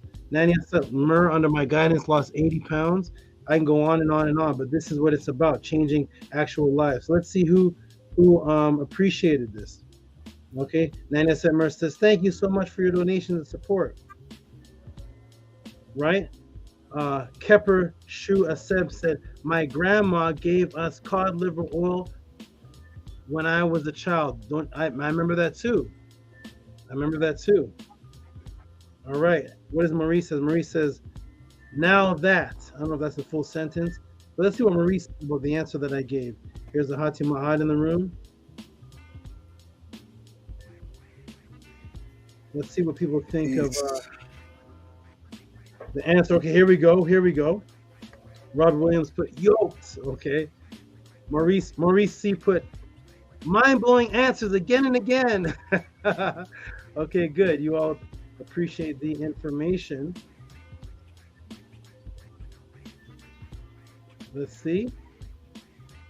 Nema put Tua Tehuti. Kepara put awesome. And Ka of Antu and that put Tua for your time to present this beautiful breakdown. Wonderful. I'm glad you all heard the answer. For those of you who appreciate what it is that I do here for you, support at Cash App T.O.M. and PayPal Rocky SV. The next question that I see here is Champion Stamp here. He's the next one that I see in here. The next one is going to be fun because I see a question that came in that I'm going to introduce you to, the Tehuti Trivia Game Show. The Tehuti Trivia Game Show will be introduced for the first time tonight on the Tehuti podcast, the Tehuti Trivia Game Show, where we have contestants and everything. All right, let's see. Ascari put SABA Master Breakdown. This is why I will always support you. Thank you, Ascari. Appreciate you. And here we go, another witness. Shannon says, I've lost 70 pounds since I've shifted my consciousness. Wow. There it is, everybody. Welcome to the Tutti Podcast. Where is our brother Scribe? Is Scribe here? I'm about to step out of the room and only, I think Scribe can, I don't know if Scribe can let himself in. Scribe is gonna miss the first break. He'll be here. Okay. I hope he gets the first. The next question is gonna be hilarious. It's gonna be fun. It's gonna be really, really fun. We got the contestants. I brought Jesus. Everybody's here. All right. So Jesus is gonna be here as one of the contestants of the Tehuti Game Show. It's gonna be great. All right. Let me go ahead and real quick. I'm gonna check my donations. Before I take my break, the brother's going to take over, but I'm going to check my donations to see who even appreciated this answer. Once again, I'm going to say it in the room. There's 83 people watching. Everybody has access to the chat. If you've seen that question or anything like it being asked in the other conscious chat with that type of answer given from the history of Tehuti to Imhotep to the academic papers of Australia to the academic papers of Berlin to the papyrus to what the papyrus translates to the cure in the papyrus, to the Reuters newspaper, to the hyperbolic machine, to everything that you can do. If you've seen that kind of answer, I give you 83 people permission. Put the link in the chat right now to that. If not, 83 people that are watching, I hope you appreciate that answer. I'm going to check my Cash Apps right now to see who appreciated it, because saying you appreciate it in the room is one thing. I'm going to check my Cash App and PayPals right now to see who liked that answer, because there's more to come. I see 1, 2, 3. Mentor class. Somebody's giving me money for Mentor. Thank you. I see Mika. Mika's going hype on the donation. Mika, Makia wa Mangu. Shout out to you. All right, good. I see 3 donations and 3 supports for that answer. I'm going to take a break now. The brothers are going to take over. When we come back, a brother had a question. His name is Stamp Champion, I think his name is. He asked a question. There's a question in here about Jesus lying. We're going to get into it. It's going to be hilarious. It's going to be fun. It's going to be educational. I'm going to show you something that you've never seen before, the depth that the Christians do to go into the actual invisible part of the Bible that you don't have access to if you have the book, and change that. I'm going to show you the psyops where they changed that before it even became the Bible today. And we're going to get into it. It's going to be great. Welcome to Tehuti's podcast. I'm going to take a break. Brothers, take over. I shall be back. Support Cash App TT Amun. I'm going to leave it running. Take this off of Arcad's chin. Hold on. Nah, leave it up there, Saba. I'm gonna talk over it because they need to donate. Leave it up there. I want to see. Look, I'm gonna stand up high. Leave it up there, Saba. Let me see if there's one that has both of them that's big like that. Hold on. There you go. That one is better because that one has both of them. It's big and you're still there. Yes. Thank you, Arcad. Here we go, brothers. Let me see something here. Hold on before I go. Where's Ahati? Ahati's in the Matrix. Ahati's on the ship. What's up, brother? He's on the Nebuchadnezzar. Okay. Ahati look like he about 19 years old. What's up? Peace, Ahati's flying the. What'd you say, Arcad? What'd you say? Say, brother, you like you about 19 years old, brother. Yeah, I did this today. You chopped? Oh, yeah, nice. only the sides. I left the back. Okay. So now I'm ready to start scalping some nice some Tommies. Nice. Oh my God, you look like you're flying you look like Jean-Luc Picard in the Starship Enterprise. I scalped a long time ago. Okay, I'm out of here, guys. What'd you say? I said I scalped a long time ago. Yeah. I'm gonna take a break. Yeah, I'm gonna take a break. Brothers, take it over. Drop it. I'm gonna be back. When I come back, we're gonna get into one of the greatest questions, and then back to Sal Vega's other question. We're gonna get into. I already see it there. Gagut. All right, here we go. I'll be back. Peace. Hotep, my eye. Peace and love. Yes, support. Hit that like, subscribe, and support, right? Listen, man, let me tell y'all something, right? You don't have to be comedic. You don't have to be nothing. You just got to be alive to appreciate this type of information, right? And I'm going to keep it a buck with y'all, right? when I first... Because I was listening, I was good being Muslim. I told my brothers that, listen, I'm good. Alhamdulillah, right? But I'm just searching for the truth. So I used to listen to Saba and be like, man, you finna take it back to Africa again. Like everything go back to Africa, everything go back to Africa. It's the truth. It's the truth. Little by little, the layers started being peeled. Because I'm not a hater. I've never been a hater. So like if you tell me the truth, I could appreciate it. Right? It may take a little bit of, you might got to show it to me because I'm very visual. But once you show me the truth, I had to respect it, and I'm from the mindset, you respect it or check it. You feel me? So listen, I couldn't check it, so I had to respect it. So shout out to the best teacher in the cosmos, right? And if you guys are not appreciating this type of information, then probably you're not alive. You can't be alive if you can't appreciate this. And all of you that's about my age, I know about that cod liver oil, man. Listen, I just look like I'm about 19. I ain't 19. But man, listen, the information that SABA is breaking down is just it's unparalleled, man. It really is. It's unparalleled by the scholars. It's unparalleled by the doctors. It's unparalleled by, there's no comparison to the other Kemetic teachers out there. And shout out to all them good speaking brothers, because I was on it. And I shout out to y'all, because those were the breadcrumbs that let me hear. Because once you know, you can't unknow. Once you know, you cannot unknow. So, man, I love it. Unky and Ma'at, I live for Ma'at, man. Oh my goodness, it's a beautiful, beautiful thing right now. And to get this information week after week after week after week, no arguing. I'm hyped. Yeah, Sab, I'm hyped, because I really appreciate this wisdom and this information. And this is why I stay up every Friday night. Podcast be going on till, for me, and I'm on the East Coast, here on the West Coast. So for me, it's usually about 5 a.m. But this information is so valuable to me, man, that I have to stay up. I have to. There's no, listen, the 2 weeks that I wasn't here, and I didn't even just like run through the information. I just finished the Africa breakdown. Shout out to you, Menku, because that breakdown had me in tears, man. I'm so serious. And I don't even know what that is. And I appreciate that other question you asked, where I found out that crying was excellent.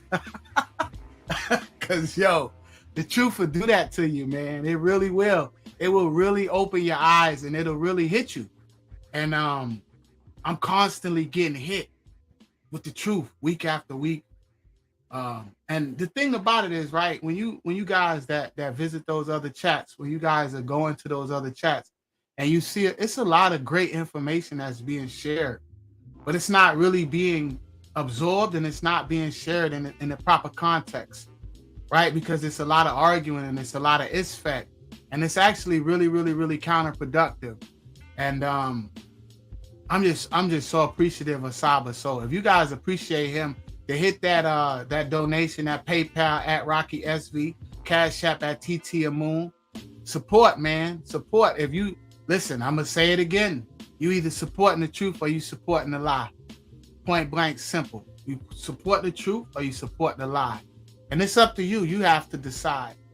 And just to give you guys a quick about myself, I don't really care about losing, gaining weight, none of that. But I've lost a lot of weight too. People say to me, I don't get on a scale, but people say, man, you lost a lot of weight. What are you doing? You got to tell me what you're doing, blah, blah, blah. And this was 2023. So I guess 2020, last year I got the COVID and I was sick, but it gave me a perspective on life, man. I'll take it again. I get the COVID again, because it gave me a different perspective on life. I understand. I appreciate what's important. And, once I got well, it sparked something in me, and that one of those sparks was I just didn't want to be around foolishness, and so I started doing things. I just made a decision in my mind at first, and then like a couple of days later, I got the call that my schedule was going to change to what I actually wanted, and that removed a whole lot of stress. And when people ask me how did I lose so much weight, I tell them, I say, the first thing, I just let go of that stress.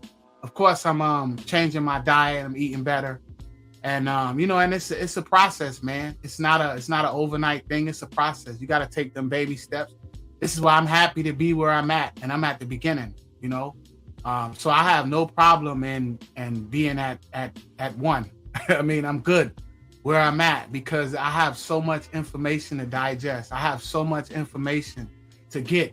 And I'm gonna let you brothers talk, because I was on here a little while ago, and I know you brothers wanna share. So I'm gonna let you brothers talk. But shout out to everybody in the chat. Peace and love to everybody. And if you like what you hear, then support. PayPal at Rocky SV, Cash App at TT. Shout out to the best teacher on the internet, the SABA. Hail Tehuti'S, Amenhotep Ra. And with that, I'm gonna let you brothers talk. Shout out to you, Minku Ara, Hail Minku Ara, Hail Ahati Ma'at, Hail Saba, and peace and love to Tehuti'S, wherever you at, brother. Peace and love. Peace, Arcad. Thank you for your energy. Oh man, you're amazing, bro. So shout out to Saba Tehuti. Ahati, would you like to speak, my brother General? I would like to allow you the floor before me. Oh, okay.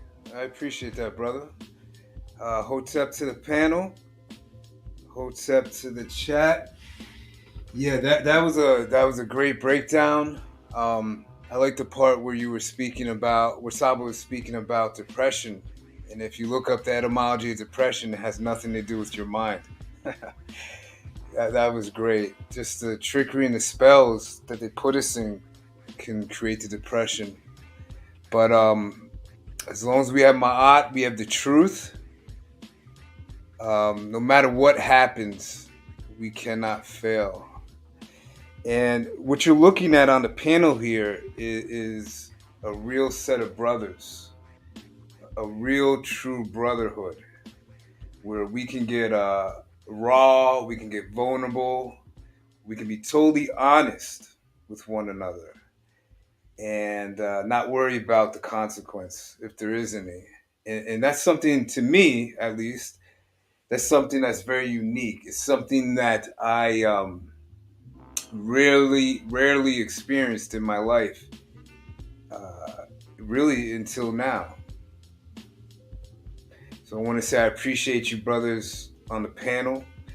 I appreciate Brother Scribe. And I appreciate those of you that are in the chat that are taking this information that Saba's given to us and implementing it into your own life. Whether we still go through the good and bad, that's a part of this game. That's a part of this life. But from my journey and my experience, I realized that with Ma'at, we cannot fail. You can get through anything. And we saw it tonight in this first teaching with the scientists in the murder medical industry. And all their information, all their knowledge is leeching and soaking off of our ancestors' great mindset, great collective mindset. And what that's taught me is, as long as I connect my mind to the ancestors' mind, I don't have to really worry about or stress about if I'm going to stay balanced or not. It's only when I disconnect my mind and run off my ego. And your ego isn't inherently wrong or bad. I'm not saying that. But you know when you're not following Ma'at, and then you know when you are. I'll just put it like that. Whatever stage you're in this teaching. You could be a beginner. You know when you're off, you know when you're on. But what I noticed in my experiences is that when I'm off, it's because I'm not taking something that I learned from Ptah or Kigibmi,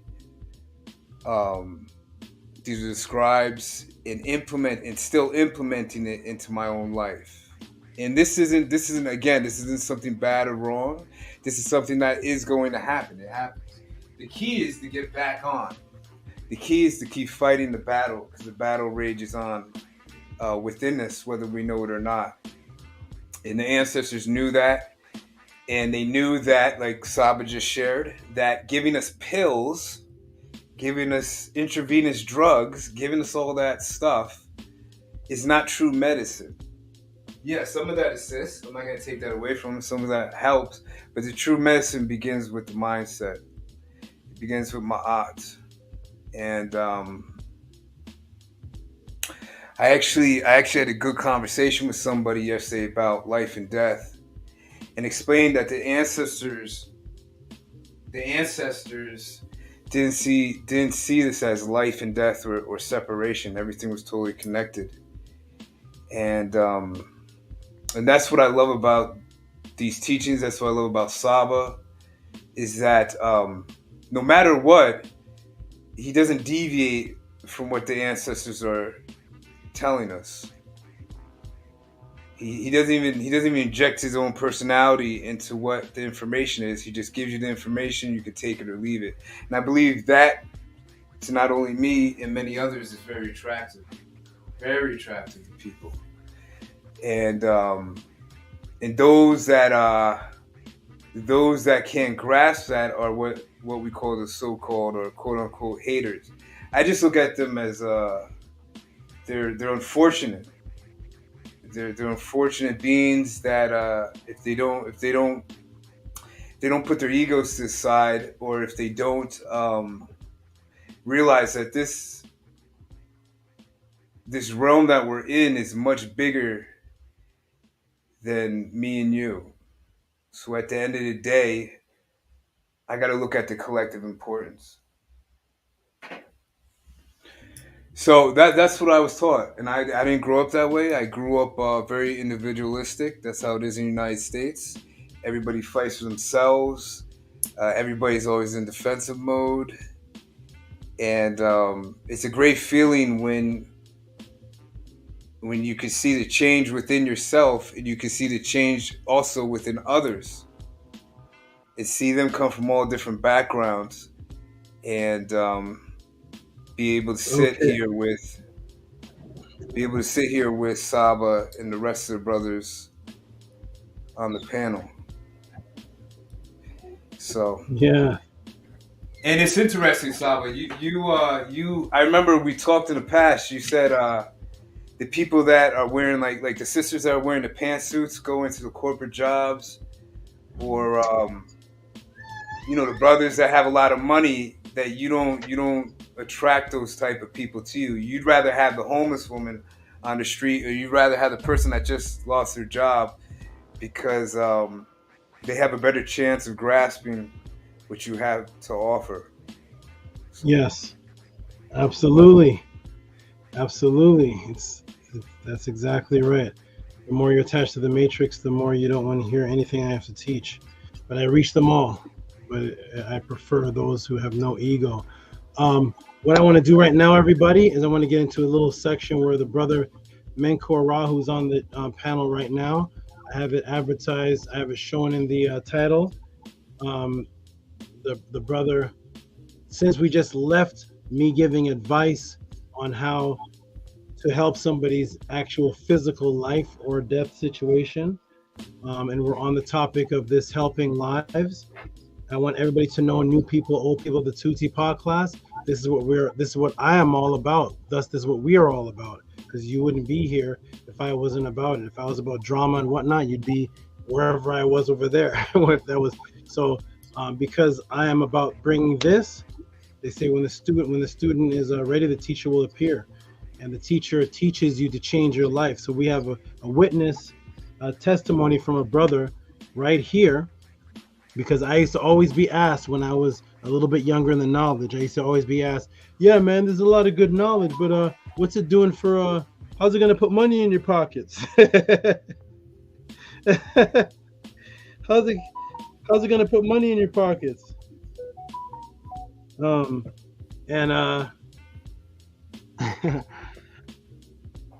I've created wealthy people. I've influenced people, and I'm just the Saba. I open the door. When I open the door, if you receive, your life changes. So here's a brother, Menkor Ra, whose life has changed on many different levels, and he's going to talk about right now about how his life has changed financially through the teachings of Tehut'i, and then we're going to get into the answer to the next question and some shout outs to the donators. Go ahead, Menkor Ra. This is Menkor Ra here. They put him on big screen so everybody can see him. He's Menkor Ra now. He wasn't Menkor Ra a few months ago. he was like JJ Arthur Richardson, or AJ Super Mogul. Oh my, his name was Arthur Richardson. He went from Arthur Richardson to this new name, and now he's actually changed his life, and his income has changed and everything has changed. So go ahead, brother, and talk to the crowd. Just tell them a little bit of how the teaching of Tehut'i has changed your life. Peace. Thank you, Saba Tehut'i. Tehuti, master teacher. Thank you for all that you are and all that you give to us, your guidance, your protection, your wisdom, your love, and your dedication. So basically, coming into learning about Saba Tehuti, it was never about money. I love history. I love culture. I love art. I love music. I love our people, and I have been doing community work for a while, and I was always seeking the truth. I just wanted the truth, like Arcad said. And it really started on my journey. I was watching other scholars and listening to people, and all of those things led me to the Killer Priest podcast. And once I started watching Saba on there, I was like, there was something different about him, something very special. And so from the Killer Priest podcast, I saw him on Sodnetter a couple times. I saw him in a couple debates. And then I just started hitting him up. I was like, because he said on the Killer Priest podcast, if you're interested in one-on-ones with me, hit me up on Facebook on Messenger. And I think I hit him up for like 8 to 10 months before he replied to me. And I was so consistent. I was like, there is no way there isn't something different, and he isn't above and beyond them. And if he's doing classes, I want to know what he knows. I was consistent. I was sure that I needed to learn from him. And so I was so persistent. I think it might be the most thing I've ever been so consistent and persistent about in my life. I was like, I want to learn from him. I just knew.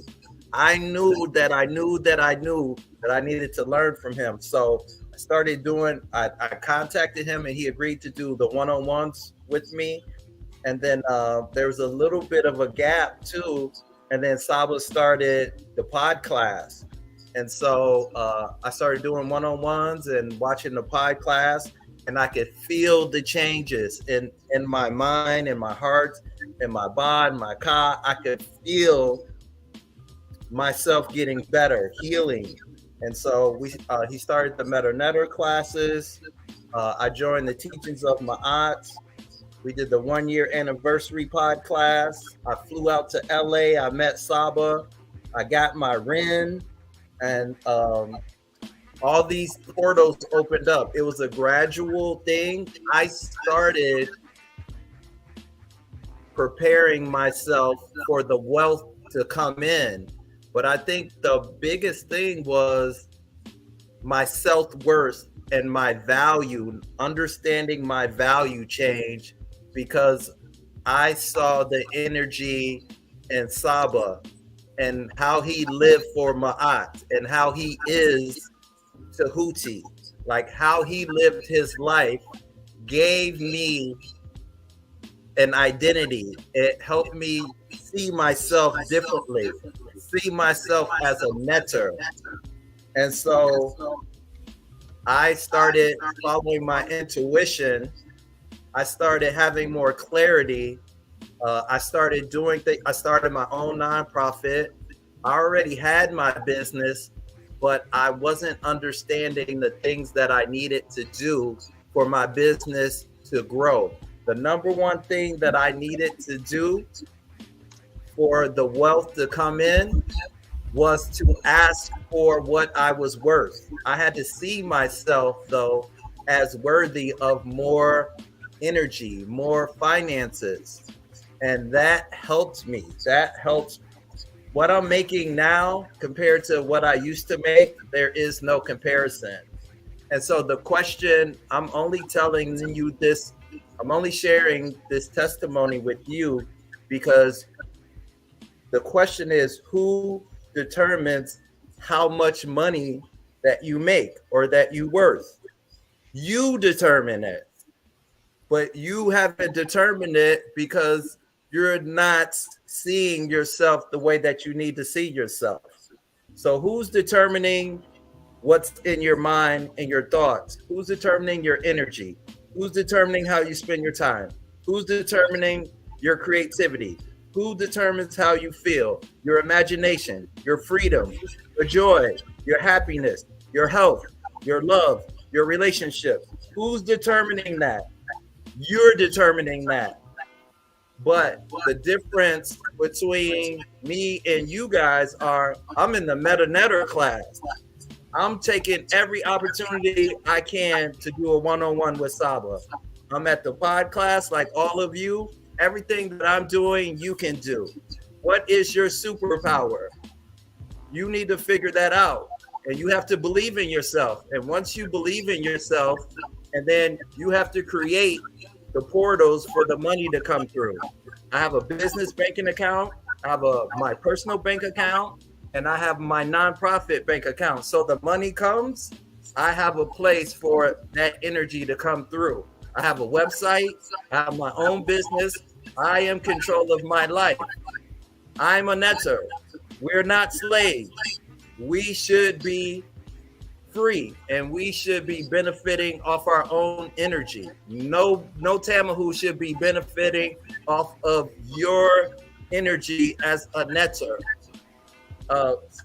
Arcad said something that was so powerful and so on point.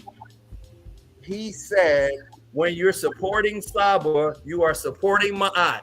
And that was a huge mindset flip for me. And being in connection with Arcad and with Ahati and with Scribe and Saba, that was the energy that I needed to have the courage to live my life as a netter, to live under Ma'at through the teachings of Tehuti is the reason why my business grew and I have more money. So that's my testimony. I don't want to take up any more time, but you have to make the switch. You have to make the change and value yourself. That is the key to getting money. You have to be in the right energy for the money to flow. And I just want to say one more thing. I had a one-on-one with Saba about money. And so you have to ask the right questions. When Saba speaks, I'm writing down questions because I want the next question he's teaching and he's giving you the next questions to ask. But if you're not listening, if your mind is not clear to receive the consciousness, you're going to miss it. You're missing it. I'm not missing nothing. Wonderful. I remember that. And I remember that. I'm coming to the screen in a minute. Hold on, let me move this here. I remember that, my brother. That class was amazing, Saba. I still have my notes from that class. Somebody, you should ask Saba, send in your reciprocity and ask him about the energy of money. Why is the Aku on the dollar bill? American money, we are one of the most powerful, ruthless, richest countries. Why would the Aku from this area that the invaders call Africa, why is it on the American currency? You should be asking that question. Thank you, my good brother. Appreciate that. And I'm glad you appreciate it. I know, right? I know, right? Say which Africa? Shout out to you for asking that question. Hey, Ahati said something too. When you connect your mind to the mind of the ancestors / Tehuti / Ma'at, and you're in mindset of Ma'at, you will get rich. You will get rich. You need the freedom before you can get rich. I'm free. So when an opportunity comes available, I can go get that bag because no Tamahu is controlling me. That's the key. Saba figured out how to be free. He figured out how to get himself in a position to learn about Ma'at, live the lifestyle, and now he's doing well. He has a pod class. He can do anything he wants to do. He's in control of his life. And that's the key. You have to be in control of you. I agree with that. Thank you.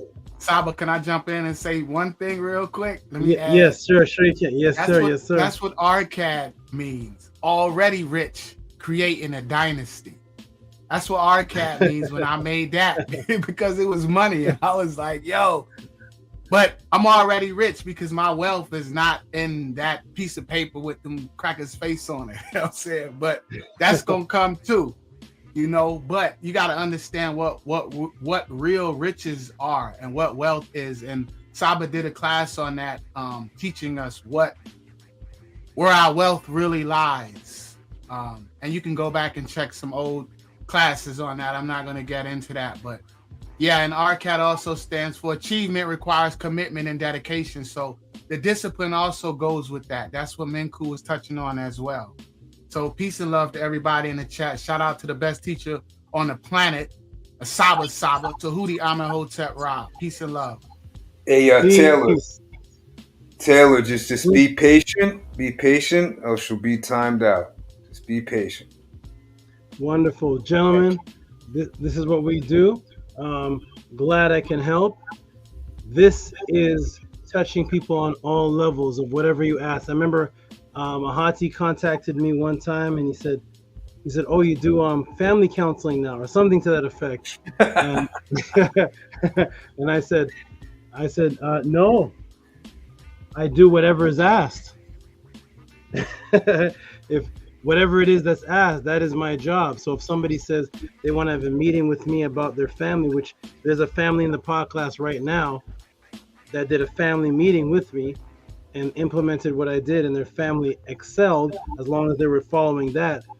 If you ask me any question on the topic, that is where we go. That's why I told my goddesses, and I tell everybody, I have no skill. I'm unskilled. I have no skill. I create it. I don't have any skills. What am I skilled at? I have no skill at all. I create what I want into existence, and then I'm the only one doing it. So that's not my skill. I'm the only one doing that. I'm a creator. So when I have no money, what did I do? I bought a pack of forks,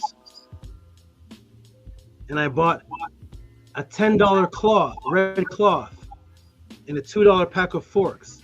And I went down to the beach and I threw it on the ground. And people surrounded me thinking I was crazy. And then I started performing. And within minutes, I had over $100. That's not a skill, because there's no name for it yet. I invented that. There is no such person that exists, no such thing that exists on this planet of anybody taking a pack of forks, a cloth, and a frog and making money. That doesn't exist yet in this universe. Now it does, because I brought it to this universe. So my skill is, what are you going to call it? Forking?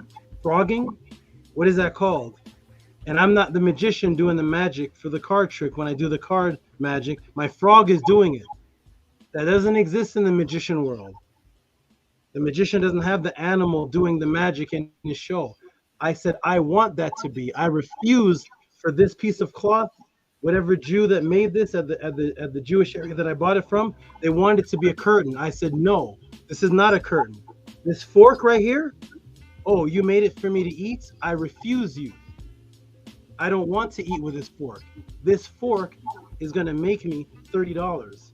It's a money maker, and I'm going to perform with the fork. This frog, oh, people buy it as a pet? No, this frog is going to be a magician for the very first time in the entire universe. That's not a skill, because the Temu hasn't named it yet. Nothing I do is a skill. There's never been a pod class before there was a pod class. There is no YouTube channel where people are getting paid for answering questions that you send Cash App and PayPal to. That doesn't exist in this universe yet. Now it does. What's that skill called? It has no name.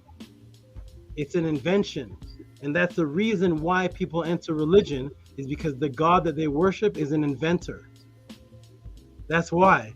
My God created. Oh, so it didn't exist before he created it? So is it skill to create? Or did he invent that into the universe? So that you follow that God. So me being a reflection of the Nitiru, I don't have any skill. I create the reality that I want. I went on Kill the Priest and I created what you saw. There has never been a black debater breaking down screen shares and information on Kill the Priest before I went there. That doesn't exist. The Lions Den? Oh, you're a Hebrew league? Oh, okay. I'm going to invent that there's going to be a Kemetic undefeated champion of the Hebrews. And you're going to promote me as a Kemetic person. That doesn't exist in this universe. There's no job skill. There's no application.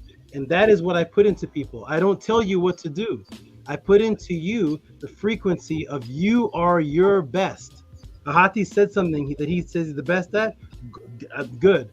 Go do it. You're the best at it. Show us. You're the best. Arcad, you do this. I'm going to make you the best at that. Because I'm just the doorway. That's all I am. I'm the doorway. I can't do anything for you but teach you and be a guide of light. And you follow the teachings, you have faith, and then I know nothing of what Menkura does in his work. I couldn't do it. Menkura guides children or something, you're a counselor. I couldn't do that job. But I can tell you what you need to hear to quadruple it so you can do it, but I can't do it. Okay, taking people off the trains, living on the trains, and making them into millionaires. I don't know how to do it, but I can put into you for you to do it. That's what it is to be here at the Tehuti's Pod class. I am shifting the energy to create netters, and they hate me for that because I believe the netter were real, and there was symbolism, and there were nature, and there were atoms, and there were beings. Yes, we are everything. No, don't tell me I'm just a principle. No, you're a principle and you're a person and you're the atoms and you're this and you're that. So once you get that into your head and follow the information, your life actually begins to change. That's why the people that are hating and angry in the room, it's only because their life isn't changing. They're not guiding anybody to change their life. Nobody's saying that person that's typing or hating in the room or hating in the debate, nobody's following them saying, hey, that person that's typing, if it wasn't for them, I wouldn't be da da da da da da da. And that's what they actually are mad at. When I can take somebody out of an abandoned car, and have them driving around like those rappers with the money in their hand. That's what they want to do. I don't do that, but that's what you want to do. And I take you from living in an abandoned car, and now you're driving around with money in your hand, because that's what you wanted. So I'm going to give you what you want and show you that nothing's impossible. And that's my only job here as Tehuti. Because that's what Tehuti did, and that's what the doctors are still talking about him now. Nobody knew could be a doctor before Tehuti. There's no such thing as this on the planet. No monkey was a doctor. No baboon was a doctor. No Australopithecine evolutionary man was a doctor. That's not a skill. Being a doctor was an invention in the universe. And now everybody follows it. And now everybody's making millions off of being doctors. Say thank you to Tehuti. Thank you, Imhotep. And that's what I'm here to do. All right, everybody. What we're going to do a couple of shout outs, and I'm going to get into the next question because you all got me very happy and excited. All four of you brothers, I can't wait till Scribe comes back, but I'm very happy and excited to hear that a man now, Menkura Ra, can provide for his family better than he could before he came to the pod class. Now, if he decides to have a family, you don't think he can take care of a wife? He could have took care of a wife before. Now he quadrupled. Do you think he can take care of a child? Let's go. This man can quadruple his income. What career do you know that you're in? Those listeners that are watching this, what career are you in where you quadrupled your income in the same career? Not went to another job and got hired somewhere else. You're still the title of your exact same career, and you quadrupled your income. What's the name of that job? I haven't heard of it. Menkura's heard of it. Why? Because he invented it. And that's why he can go to all of his friends, and none of his friends can say, hey, you know what? In a couple of months, I quadrupled my income in the exact same job. Menkura invented that. I didn't invent it. I don't know I haven't quadrupled my income. I just give you the light where you can do it for you. I can make a call right now and get out of here. And I have a sister right now that will send a charter bus for me to get out of here and put me on an island to live and provide and do everything. And I'm the one saying no. So I could be here teaching the pod class. I can make a call right here and get a chartered bus out of here right now. and be bought a house with multiple rooms and live in it right now, and I'm the one saying no to that person because I want to be teaching for a certain time to prove something that I can do something for everybody before I make that venture out. On that note, let's get to the support, everybody. The wonderful supporters that appreciate what it is that they're getting here. They're getting nowhere else. Let's get to it. Here we go. Now, speaking of which, here's a brand new person who I've never seen before. I don't know who this person is. Yahel Aldahanda. This awesome person right here, who I don't remember ever seeing before. And let me go ahead and show their donation and go ahead and give them their appreciation for the support. They did 2 supports, 2 large supports to tell me that they're going to do a big support. You go in here for now. They gave 2 donations to tell me that they're going to give a big donation. So these 2 big donations aren't even the big donation. This is how lives are changing. Let me go ahead and show it in the room here. Welcome to the podcast. Wait till the Tehuti'S trivia game coming up. You're all gonna love that, and then hopefully we're gonna get through Gagut. We're gonna get through Gagut. Okay, you go in there. Okay, good. Here it is. Shout out to this person right here. Give him some noise. Give him some big noise, Zarkat. Give him some big noise. Hail SABA Tehuti'S. Love you, brother.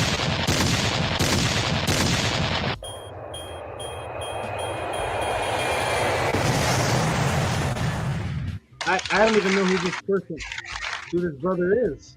Yahel Aldahanda. Shout out to you, Yahel Aldahanda. You are awesome, fabulous. He did back to back. He did $30. Not even a question, just saying appreciation. We're gonna go 4. And then back to back with another one. Here we go right here. I'm trying to stall some time till he gets here, but I'll go ahead and do it without him. It's been about 3 weeks since he asked, and I want him to be here so I can interact with him, but I'm going to go ahead and do it without him if he's not here.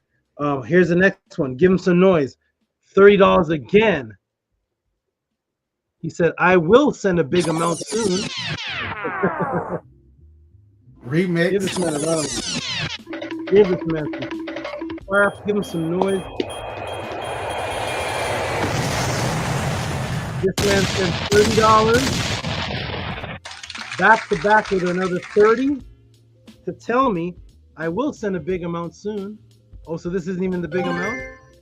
Thank you, Yahel Aldahanda, and I appreciate that I'm able to change your life in whatever way you feel that caused you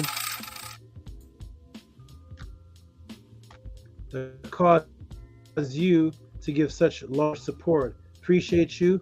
Peace and love. That is awesome and fabulous. And and then this one right here. Scribe gave this. I believe this was given on the Sunday chat, and he sent it to me.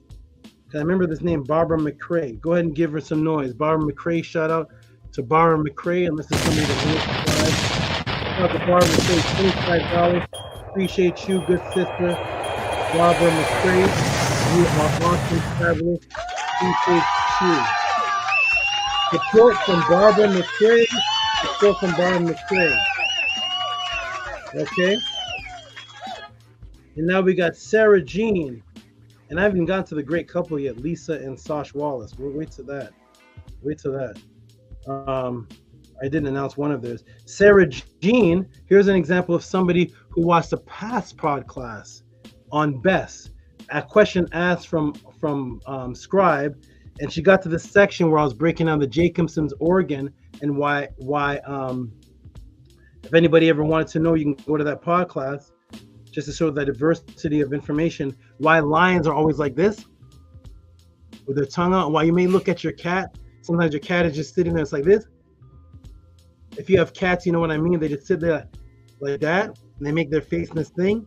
And I did a class explaining what that meant in Kemet and gave the scientific breakdown of the Jacobson organ. Sarah went and watched that and gave me a donation for that today, and that was months ago. She gave me a donation for that today. That's how powerful the podcast is, that you can see something that you missed from months ago and it hits you so hard and you're like, I'm going to donate to him today for something from months ago. Shout out to the good sister Sarah Jean, also known in the room as Harass Did for Ye Culture. Best Tongue, Jacobson's Oregon Lion. 12. That was in December, January, February, March, 3 months ago. Thank you so much, great sister.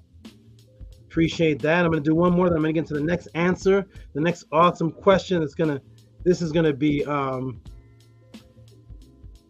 a fun one with information, but it's going to be fun. Something unique that I'm bringing to the pod class. So shout out to Sarah Jean. Appreciate you. Wonderful, beautiful sister, for your constant support. She supports every pod class. She's the one that gave 155 that I think made Arcad cry. Is that where you've seen Arcad? 155? Yes. Yes. I love that people appreciate the truth. I love it. Sari for best class.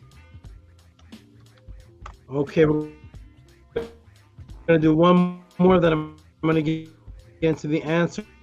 And I want it to be Skip Campbell. Shout out to you, Anthony Drain. And then here we go, everybody. Look at this, ladies and gentlemen. I love this. I love families. I love biological imperative. And when a family can do this. This is you know what? Hold on a second. Hold on. Let me go back. That's not even the first one they gave. Let me go back and see something here. That's Lamar Owens. Hold on. Here's the first one. This is the first one. They gave 2. Give some noise for this one. This is the wonderful sister Lisa and Sosh Wallace giving as a couple, dividing the donations 2020. Give them some noise, please. It's going to strengthen couples. Strengthen triples. Shout out to Lisa and Sosh Wallace. Shout out to you. I'm gonna put Lisa, Sosh, put it right there. Boom. Okay, good. All right, now I'm gonna get into the questions, everybody. The next question, I'm gonna do the rest of the donations after this answer. Shout out to everybody. I see the rest of the donators here. I see Arcad Infinite. I see Malkia Wamangu twice. I see Eric. I see Vortex Ninja.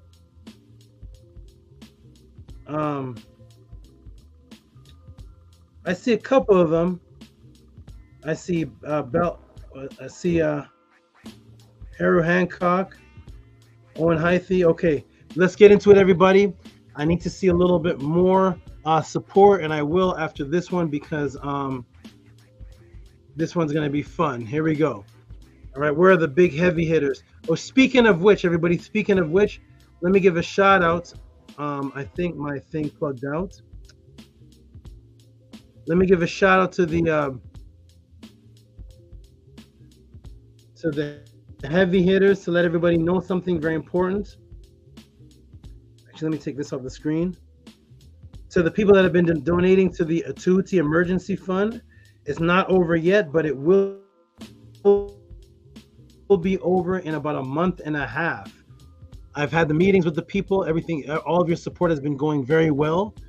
This started a little bit after December, March, April, December, a little bit after December, and it continued because it was a lot of back situations, back payments and situations, and I want to give a shout out to those who helped the situation. And there's about 2 months. Let me cut this. There's about 2 months, about a month and a half left because we're already at well, the month starts April to the middle of May. Within a month and a half.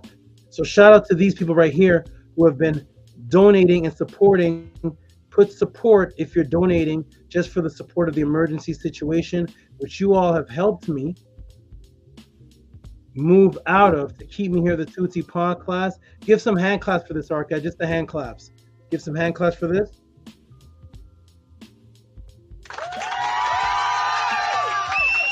This is a heavy hitter. The constant supporters, large and consistent. The ones who are supporting to the emergency situation. Moderators, you can still put that link in the room. Two up for your support. Large and consistent donators to the Tehuti Emergency Fund. Ika Kepara, Nito Campbell, Rigo, Kemet 101, Askari 21, Menku Ara, Marie Ma'at, Terry Patty. Where are you, my good brother Terry Patty? He always comes through with the big donations. Terry Patty, aka T-Dog, Rebel Minded, Raphael Gary is back. Welcome, Raphael. Kemetic Metter G, Kinetic Energy, Lisa Marie, who you just saw give, John Presley, Ahati Ma'at, Scribe, Arcad Infinite, Trenton, who is at T.O.M Raw in the room, Netzer Unk, Hotep L, Vinny Black Lodge. Where are you, Vinny? Haven't seen you in a while. Jonathan Hacker, aka Star Feather, Bella, Boss Fee, aka Black Alucard. What's up, Black Alucard? Haven't seen a donation from you in a little while. Throw something in there, my good brother. You actually started off the big donations. Shout out to you. Amon Ma'at Ra. Stephen Escalar. Ma'at Ra is incredible. Stephen Escalar, that's Stephen E in the room, constantly gives. Anthony Drain, who gives before every podcast even begins. Anthony Pete and Cash Pete, who gives 111, 222, 333, 444, 555, 666, 777, 888, 999. He created this new thing in the podcast. It's awesome. E-Manifesto, I haven't seen you in a while, good brother. Stranger, who named the moderator, shout out to you. Robert E. E-Manifesto, hope you're safe out there. Come back, support, ask questions. Your questions were great. You're awesome. Robert E. Williams, who's in the room. Vortex Ninja, who just gave a little while ago. I haven't announced it yet. Antu, who's now the Anu, and Antu, who's the Ka of Antu. Mushman, Lamonte Wilson, Raw Minerals, Shimbo Shane, I haven't seen him in a while. Bev and Michael Godfrey. This is for the supporters for the Tehuti Emergency Fund. That situation is still going on, but is actually decreased, and it should be done by the end of April to the second week in May. Thanks to the names that are on this list and all the supporters who have been helping for the Tehuti Emergency Fund that the government put me into, that I am escaping to keep me here in the pod class. Shout out to all of you. Much respect. Because of you, we are still here, keeping the class going, and I am still here, feeling much more secure. Okay, Raphael Gary says, check your email. He must have some big in there. I don't know, but Salute Champ. There he is. Salute Champ. Salute Champ, I believe, is new. He came in, I think, for the first time. He's my favorite. I need the whole. He came in for the first time, and then gave a donation. And I wanted to answer it. The question was a very fast question that could be answered in about 4 seconds. But I told Salute Champ, I said, he's new. I said, let me make some fun with this. And I said, Salute Champ, what do you want to do? He says, I just want to poke holes in the story. Got you. We're going to poke holes in the story, Salute Champ. This next question is for you. Shout out to you, Salute Champ. There's Matt Daughter of Red, been teaching her since 1992. Shout out to you. I'm going to check the email, see if what Raphael Gary is doing. Tehuti, has anyone asked you about the mothership NASA talked about or secret door fund on the Great Pyramid? No, nobody has. Look at that. As soon as I mentioned Black Elder card, let me show you guys. Oh my God. I'm going to do this and then I'm going to get into the answer to the next question. We're going to have fun tonight. There's going to be a fun, energetic night. Oh my goodness. Oh my goodness. It's going to be fun. Here we go. So I've mentioned Black Elder card, and what happens, ladies and gentlemen? What happens? Let me take this off the screen. As soon as I mention Black Elder card, what happens? What happens? Black Elder card, man. I go here to look for Raphael Gary because I think Raphael Gary, maybe he sent some support. But he wants to send in a question that, somebody's not asked before. That's what he usually does. He's going to ask me if somebody asked this, and then if nobody does, then he'll go ahead and send a donation for it. So he sent in the question, and then boom, while he's doing that, I said, hey, Black Elder card, haven't seen you donate in a while. And then there we go. As soon as I say that, here's the dedication of the members of the Tehuti Pod class. Let me go ahead and show you all how this works. Look at this. Boom. Right there on the screen. Give the man some noise if it's showing up. Boom. $55. Thanks for the knowledge. Give this man some noise. It's Give him some noise. Give him some sirens. Give him some claps. Black Ellie Clark for the support. $55.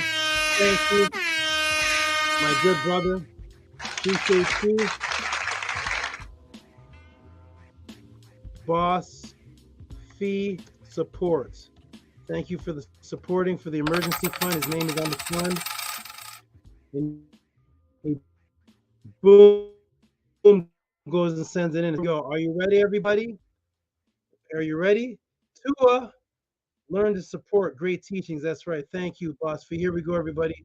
Salute, champ. This is for you. Brand new brother in the room who had faith. He just came in. He said, I'm going to throw in a question. He sent support. This is a question that literally could take 2 seconds to answer, but I made it into something fun for everybody. I'm going to announce the rest of the supporters after this. All right, beautiful brothers, Menkura Ra. Menkura, you always look like you're in super deep, like, I don't know, you're always in, your face is always in transformation. It's always doing something. It's awesome. It's like, I don't know what's going on, but it's wonderful. Whatever's going on inside that, your brain and Ka. I'm just healing, Saba. You're seeing the healing. That's all that's happening. That's what it looks like. Saba? Did you see what I sent you? No, I didn't. Oh, you sent me a text message about maybe keeping something anonymous, but I didn't see what you sent me. But I saw a text message about I could or not announce it or something. I don't know what you're talking. I don't know what I sent you a cash app in the email. Okay, I'll check it out. I'll you tell me if you want me to announce it or not. I don't know. I'll look at the message. Okay? I don't know. Okay. All right. Arcad is happy. This man right here is happy when other people donate. I am, because I'm gonna be the largest donator ever. Watch me. I said it. Watch.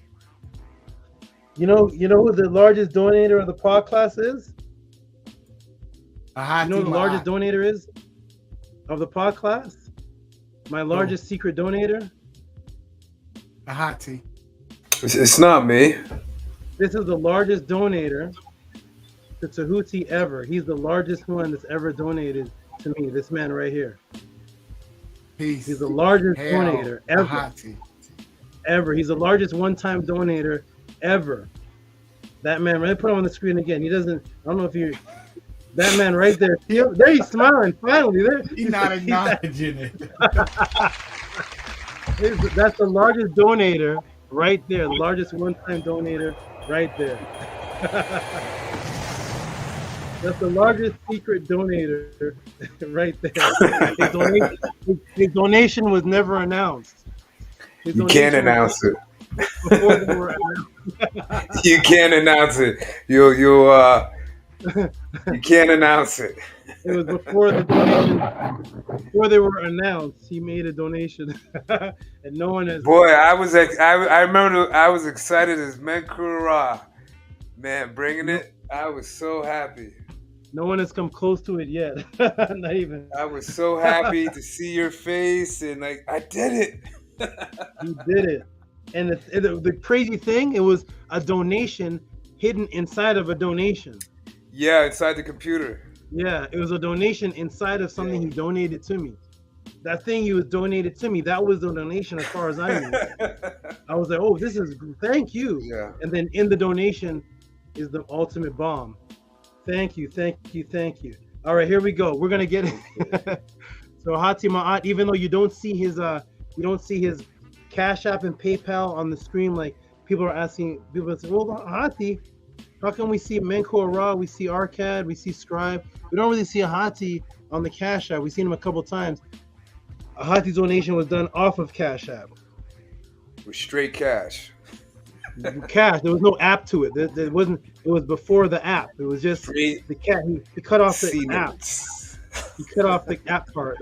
He said, "Forget the app part. Here's the 1, 2, 3, 4, 5, 6, 7, 8." That's the biggest donator. Okay, here we go, everybody. I'm not going to tell you. I'm not going to tell Menkura Ra what it was, and I'm not going to tell. Not yet. And I'm not going to tell. I'm not going to tell Tehuti'S. If Tehuti'S ever comes back, I'm not going to tell Rigo. I'm not going to tell Tehuti'S, and I'm not going to tell Menkura Ra, because they're going to come back and want to match it. Tehuti'S is coming back with millions, brother. He's gonna come back with millions. I'm gonna let Arquette smile and just imagine what it was. I'm not gonna tell him either, because people are gonna try to match it. Mankura right now, he's gonna try to. I'm not. Nope. That was Arquette. That was Ahati Cash. No app. Okay, here we go, everybody. Brothers, I'm gonna send you back to the room. We're gonna get into the next question. I'm gonna do a couple more. We're gonna get into more donations. It's a great, awesome podcast. Let's go. Are you ready? I have your attention, brother. Well, let's go. Here we go. Welcome to the Tehuti's podcast, everybody. We are gonna get into the next question that was sent in from a brand new brother who sent in a question, and the question, just a simple question. I'm gonna go ahead and answer it in 2 seconds, and then I'm gonna show you the love outside of the 2 seconds. So here we go. You know, because it was $10, it was $10. Appreciate it, much respect for the $10. I could give a little 5-minute answer or whatnot. Shout out to you, good brother. Here is the question. We're gonna go ahead and put the question in the room, and the question is.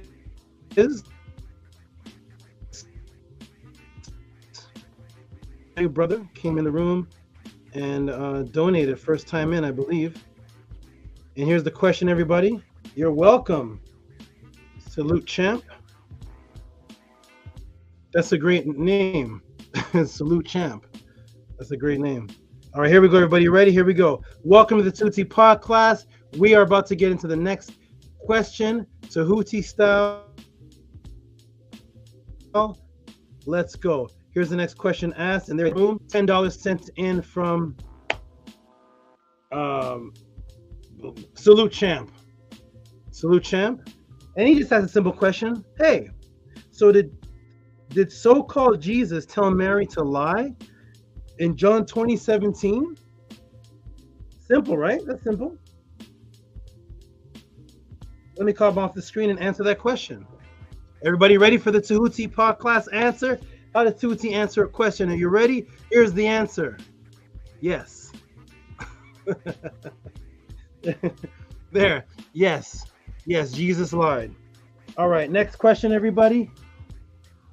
No, Psyche lied. We're going to get into it. I'm going to add a little bit of fun to this because I like breaking people out of the religious matrix, and I'm going to teach you. This is about teaching you how to teach somebody while possibly making them laugh at the same time, while getting a very important point to them and giving them facts. Rigo, you ready? Rigo, you're gonna love this. Netter Unk Hotep L, this is for you too, because you love Bible breakdown stuff. Here we go. Are you ready? Are you ready? Yeah, next, because that's the answer. Did Jesus lie? Yeah. I mean, if you ask that on any other channel, they'd say yeah. But Tehuti's podcast, we're going to have a little bit of fun. Here we go. Welcome to the Tehuti's podcast. Here we go. Here's the question again. From Salute Champ, did so-called Jesus tell Mary to lie in John 20:17? No way. Jesus would never tell anybody to lie. Here we go. Welcome to the podcast. Press a 9 if you can see the screen well and hear me closely. Press a 9 if you can see the screen well and hear me closely. Can you see it? Just press a 9. We're about to get into it. This is gonna be good. Press a 9. I'm gonna go and check the chat and see. I want to be able to see because once I go, boom, we're gonna go into it. Here we go. Matt, daughter of Ray, remember the Bible Day breakdowns when I used to break down the Bible? Breaking people out of the Bible. Wasn't that was like our favorite thing? That was our favorite thing. Here we go. Ready? 999. We got a 9. Oh yeah, she put I love it too. Rigo said, let's go. All right, Eric G put a 9. Matt Daughter Ray put a 9. Rigo put a 9. Boss Fee put a 9. Jody put a 9. Angela Gates put a 9. Anu put a 9. Salute Champ put a 9. Nema put an. Who is this? Carolina Mencina. Hey, greetings and welcome to the Tehuti's podcast. We missed you. All right. Sandra Shepard put a 9. That's a new name. I don't think I've seen that before. Shout out to Sandra Shepard. Welcome to the podcast. Watch and answer as answered as never seen before. Israel put a 9. Harass did for ye culture put a 9. Wonderful, wonderful, wonderful. Okay. Daughter Ray said, oh man, let me get my popcorn. Big Blunt put a 9. Ka of and 2 and not put a 9. Da, da, da, da, da. Here we go. Welcome everybody. Here we go. Welcome to the podcast. So the question is simply, did Jesus tell Mary to lie? Simple answer, right? I feel excited tonight because tomorrow somebody's basically donating another member to the family to me. Another animal member may join the family, so I'm very excited about that. I found another family member I got to save, and they're coming in tomorrow. Here we go. All right, an interesting question has come up that could be literally answered in 1 second, but I've decided to have a little fun with it while breaking the matrix in a way that you can use to show your family and friends in a fun way, but at the same time, let them see flaws. And that question comes in as salute champ. Did so-called Jesus tell Mary to lie in John 20:17? Well, first, before we look at this, I want to ask the audience a question. And you can actually use this technique to help break a Christian out of the matrix. Here's the question, everybody. You make a plan with your lady or male to go to their place for dinner. The plan is that that person goes an hour before you to prepare. Before dinner, that person meets some other people and decides to spend time with them.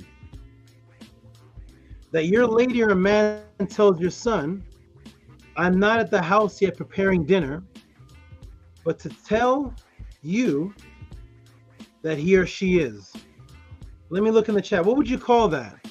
So you make a plan with your spouse or girlfriend or boyfriend or mate, and the plan is for them to go back to the house an hour earlier to prepare for dinner.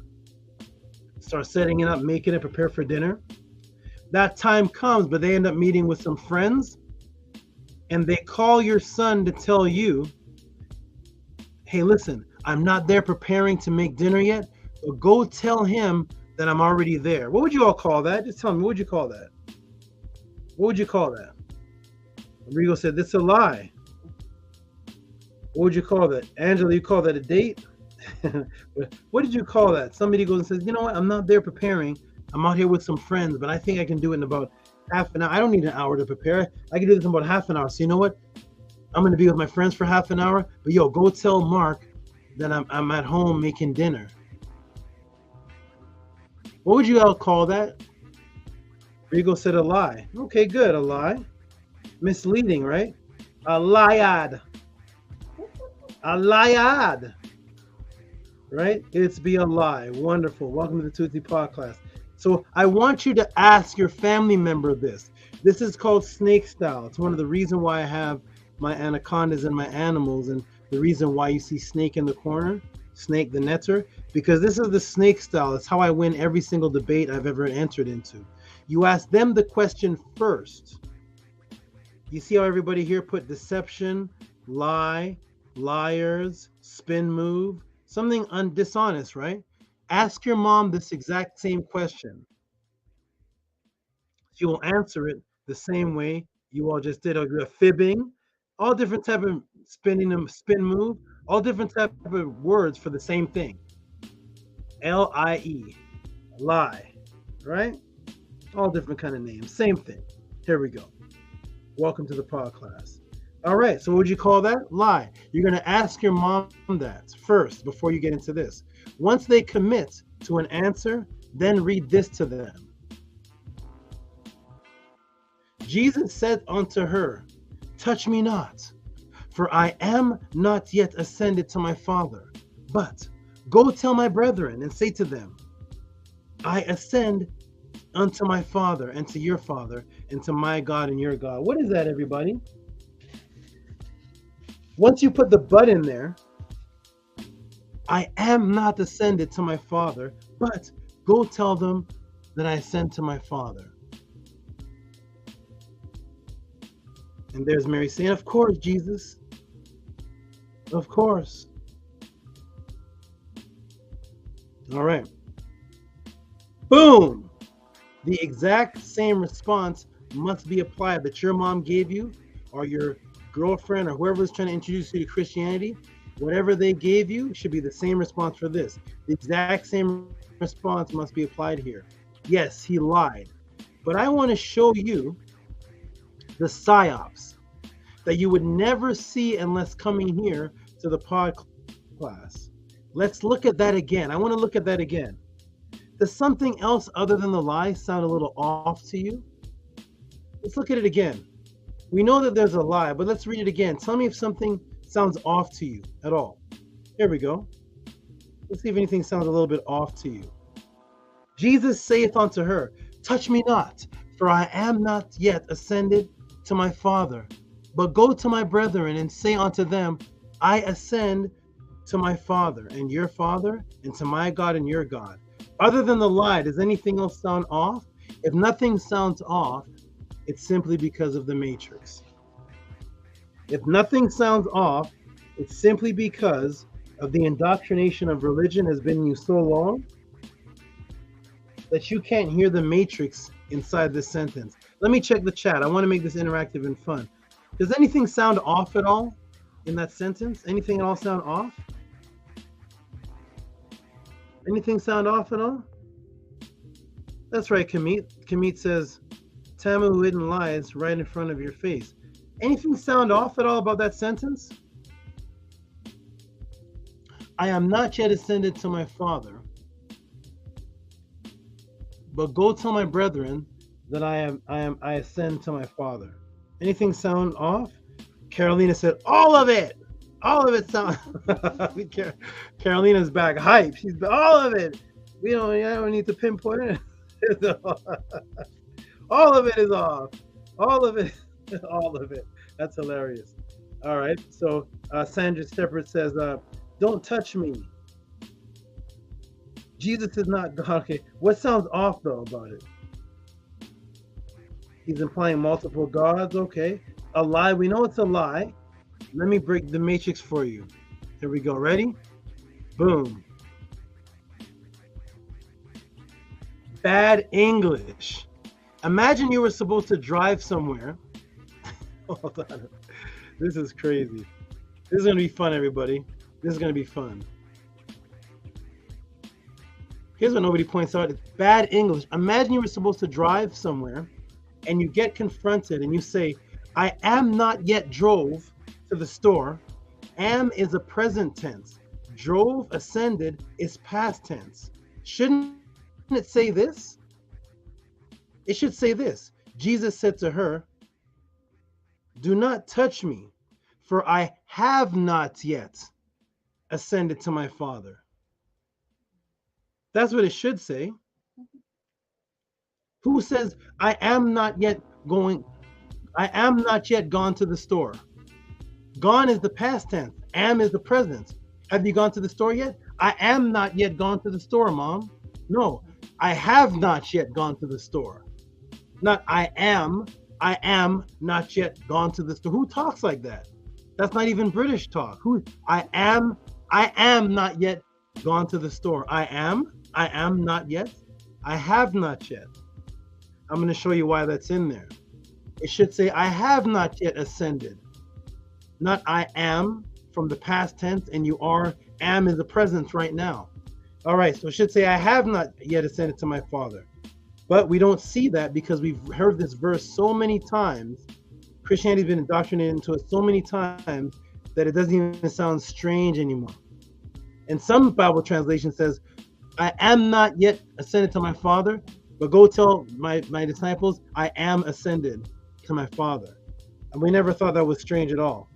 Now, let's get into the psyops of why that is. Why does that sound so weird? There's actually a reason for it. Don't let those little things get by you, everybody. When you see something like that, I'm going to tell you right now. When you see something like that, you know what that is? That's the black cat that walked behind Neo and went meow. And then 2 seconds later, the black cat walked behind Neo and said meow. Remember that in the Matrix movie? And Neo said, Morpheus said, and Trini said, what was that? And Neo said, nothing, it's a black cat. And went by twice. And the Morpheus and Trinity said, no, that's a glitch in the matrix. The agents are coming. When you see those little things that seem off, when you dig into them, because that's what Tehuti means, to dig into them, you're going to find the matrix right there in that word, in that I am not ascended, which sounds like, hey, that's bad English. Oh, maybe it's just a typo in the King James. No. When you dig into it, you're going to see the matrix of why that's actually there. And let this be, it's 10:19 p.m. Pacific time, March 31st, 2023. You have never heard this before this date. If you have, put the link in the room to who's about to say what I'm about to say. Who's about to get into it and show you this. Here it is. What if I were to tell you that none of that is there in the verse and Christians added am to cover up the obvious lie? Yes. Welcome to the matrix. That's why the words are green now. Welcome to the matrix, the world you live in. Let me show you for the first time in your life what is really there, word for word, English to Greek. It doesn't say, I am not ascended to my Father. I am not yet. It doesn't say that. They had to put that am in to try to cover up something that wasn't there. Let's look at it word for word. Here we are. Word for word. Jesus, Isus, saith, logo, unto her, autos, touch, apotomia in Greek, me, mao. What do you say to her? Touch not, for I am anabiano, not yet ascended, to my Father, but go to my brethren and say to them, I ascend unto my Father. Okay. Oh, am I sharing? Am I sharing? Why do I always do that? Let me go ahead and hold on. Thank you, guys. Thank you, Nanny. Here we go, everybody. I wonder why I came off of that. It didn't go back. Okay, here we go. Screen share. Here we go. Ready, everybody? Here we go. All right. So, what if I were to tell you that none of that is there? The I am not yet. All that strange grammar is not even there. What if I were to tell you that there is that? None of that is there in the verse, and Christians added am to cover up the obvious lie. Yes, welcome to the matrix, the world you live in. Let me show you for the first time in your life what is really there, word for word, English to Greek. Here it is, everybody. Jesus, Isus, saith, logos, unto her, autos, touch, haptomea, me, mao, touch me not, for I am Abanio, not yet ascended to my Father, but go to my brethren and say to them. So there it is, supposedly word for word, right? Looks okay, right? I ascend unto my Father. Go tell him. Looks like the same thing, right? Did you see that though? There's no I am. The Strong's number is 305. And the Greek word they have for I am is anabiano. Notice there's a little arrow in front of the 305. Interesting, right? See it right there, everybody? For the first time, see right there where it says I am anabiano. Let's go back. Let's see what they did, how they create the matrix right there in front of you, where they make a slip up and put bad grammar, because the matrix always messes up. It always messes up. You see the I am? See the 305? There's an arrow pointing down. You see that? Boom. 305, I am. But wait a minute here. Look at this. There is no I am. The Strong's number is 305, and the Greek word they have for I am is anabiano. Notice there's a little arrow in front of the 305. So see I am? See this says G305, anabiano. Now let's look at ascended. Let's look at the word ascended. Here it is. Not yet. Let's shrink it down. Ascended. Uh-oh.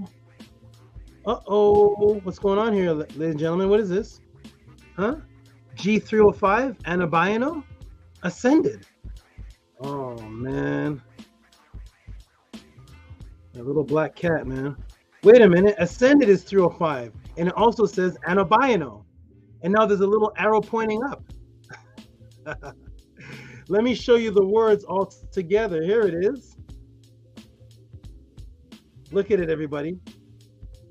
I am G305, anabiano.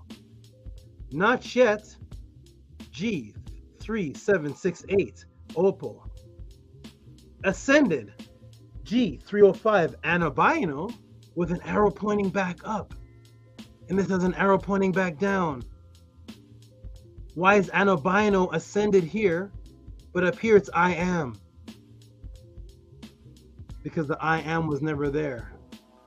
That's why the G305 is for the word ascended, and that's why they put an arrow pointing down. Down to where? Down to ascended. That's pointing back up, saying these two are the same word. For those who can catch the code. Oh my. Boom. Caught you red-handed. It doesn't say I am not yet ascended, which is horrible grammar. It actually says ascended, not yet ascended, which is a common way that we have all spoken by putting a sentence in a question mode, then answering your own question. Like, if a waiter brought you the wrong food to your table, you would look at it and say, chicken? No, I didn't order chicken. That's how we talk still today. Fat? I'm not fat. Skinny? I'm not skinny. Mercedes? I don't like Mercedes. You say the word first, the same word, you ask it in a question form, and then you repeat it in the sentence, corroborating and answering the question that you just asked. And everybody here in the pod classes talk like that. Everybody has said that. Such and such, such and such, you say the word first. So when Mary sees him, thinking that he's ascended in the story, he says, ascended? I haven't ascended. That's what he actually said. Not, I am. Tell them I am ascended. It's ascended. I haven't ascended. That's what was actually there. And that's why 305 is there for I am and ascended, because it's actually ascended, not yet ascended. That's actually what it is. Lobster? I don't like lobster. Your food is missing? I didn't eat your food. We all talk like that. Every single person in the pod class. But the Christians purposely mistranslated the text in English to cover the lie that Jesus told. Because if it was so clear that it said ascended, I have not yet ascended, but go tell them that I have ascended. Because the same word for ascended is 305. They keep changing it to past tense, present tense. Look at it. Let me go back. Let me show you. Look at it. Remember, this is the same 305. See how it's ascended, like the past tense right here? Then it's I am. I am. 305 here is I am. 305 is ascended, like in the past tense. But over here, not yet ascended in the past tense, right? But go tell them, I ascend. You see that right there? There it is right there, 305. There it is again, ascend. There's no ascended in the past tense. Ascend is what's happening right now. So the Christians had to literally take the 305 albini and change that into ascend in the present, ascended in the past tense, and I am, to make it fit their narrative. Because if they actually put it how it actually said, ascended, I've not ascended, but you know what? But go tell them that I have ascended. Not I haven't ascended, but go tell them I have ascend. But I'm to the id. It's the same word 305. How is the same word past tense and present tense? It's ascended. I have not ascended, but go tell them that I have ascended. Because you're using the same word because you want it to be clear that that topic you're talking about, that hasn't happened, but that exact same topic, I want you to lie to them and tell them that has happened, not ascended to my Father. I am not yet ascend. I am ascend. I am? No. No. The matrix is deep, everybody. The matrix is deep and it's right there in front of you, hidden, and you would never know that. So ascended, abayano, is ascended. Ascended, I have not yet ascended, but go tell them that I ascended. It'd be clear that it was a lie, so they had to change it. So boom, Christians purposely mistranslating the text in English to cover the lie that Jesus told. What do you have to say about that, Eusebius? For those who don't know who Eusebius is, he was the counselor of Constantine, who held the Nicene Council that officially created Christianity. So Eusebius, who's the counselor of Constantine that created Christianity, hey Eusebius, what do you have to say about this? What do you have to say about changing the truth to match an agenda? Because you were the first Christian before anybody's mom or dad here. What do you have to say? You were back there in 325 AD when they're putting it all together. Eusebius, what do you got to say about changing the words in the Bible? Oh, here's Eusebius right here. What's up, man? What do you got to say, Eusebius? Eusebius says, I have repeated whatever may rebound the glory and suppressed all that could tend to disagree with our religion. It will sometimes be necessary use falsehood for the benefit of those who need such treatment. We shall introduce you into this history in general only, those events which may be useful first to ourselves and afterwards to posterity.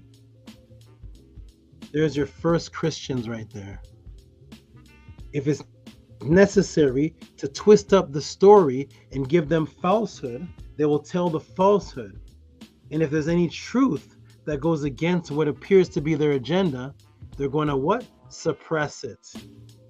Suppress it. Do you see the word right there? Suppressed. There's your first conspiracy theory right there. Eusebius, if you want the reference to that, you can go to Preparatio Evangelica, book 12, chapter 1 to 5, 30 to 32. Clifford translation is Subii, Pamphii, Evangelicae, Preparinus, Librio, 15 E.H. Gifford, Oxford University Press, 1903, Volume 3, Part 2, the only English translation, and you will see the Christians saying that's what they do. Let me come to the screen a second. I wonder why Christians do that. Why would Christians tell a lie to create a certain truth for their agenda and suppress the truth? He's saying that's what they did in the Nicene Council. He's saying it. Oh, I know why. Because they're Christians. What does that mean? A follower of Christ. Who's a liar? Hey, it makes sense. Of course. Eusebius is doing nothing wrong. He's following Jesus, who said in John 20:17, hey, I've not yet ascended to my Father, but go tell them that I've ascended. Why? Because the whole play, the Christian play, was a psyops play. It was a psyops play about a fictitious character who didn't want to follow what his God told him to do, got scared, and mastered transformation, which it says right there in the Bible, to transfigure himself to look like somebody else so he could pass the cup on to somebody else. This is what the play was about. There was no real Jesus. It's a play. My Father, if it is possible, don't take this cup away. Let this cup pass from me. Like a football pass when you give it to somebody else. Because my law says, do unto others as he would have done unto you. So who's the one that wanted him crucified? Somebody else. That passed to them.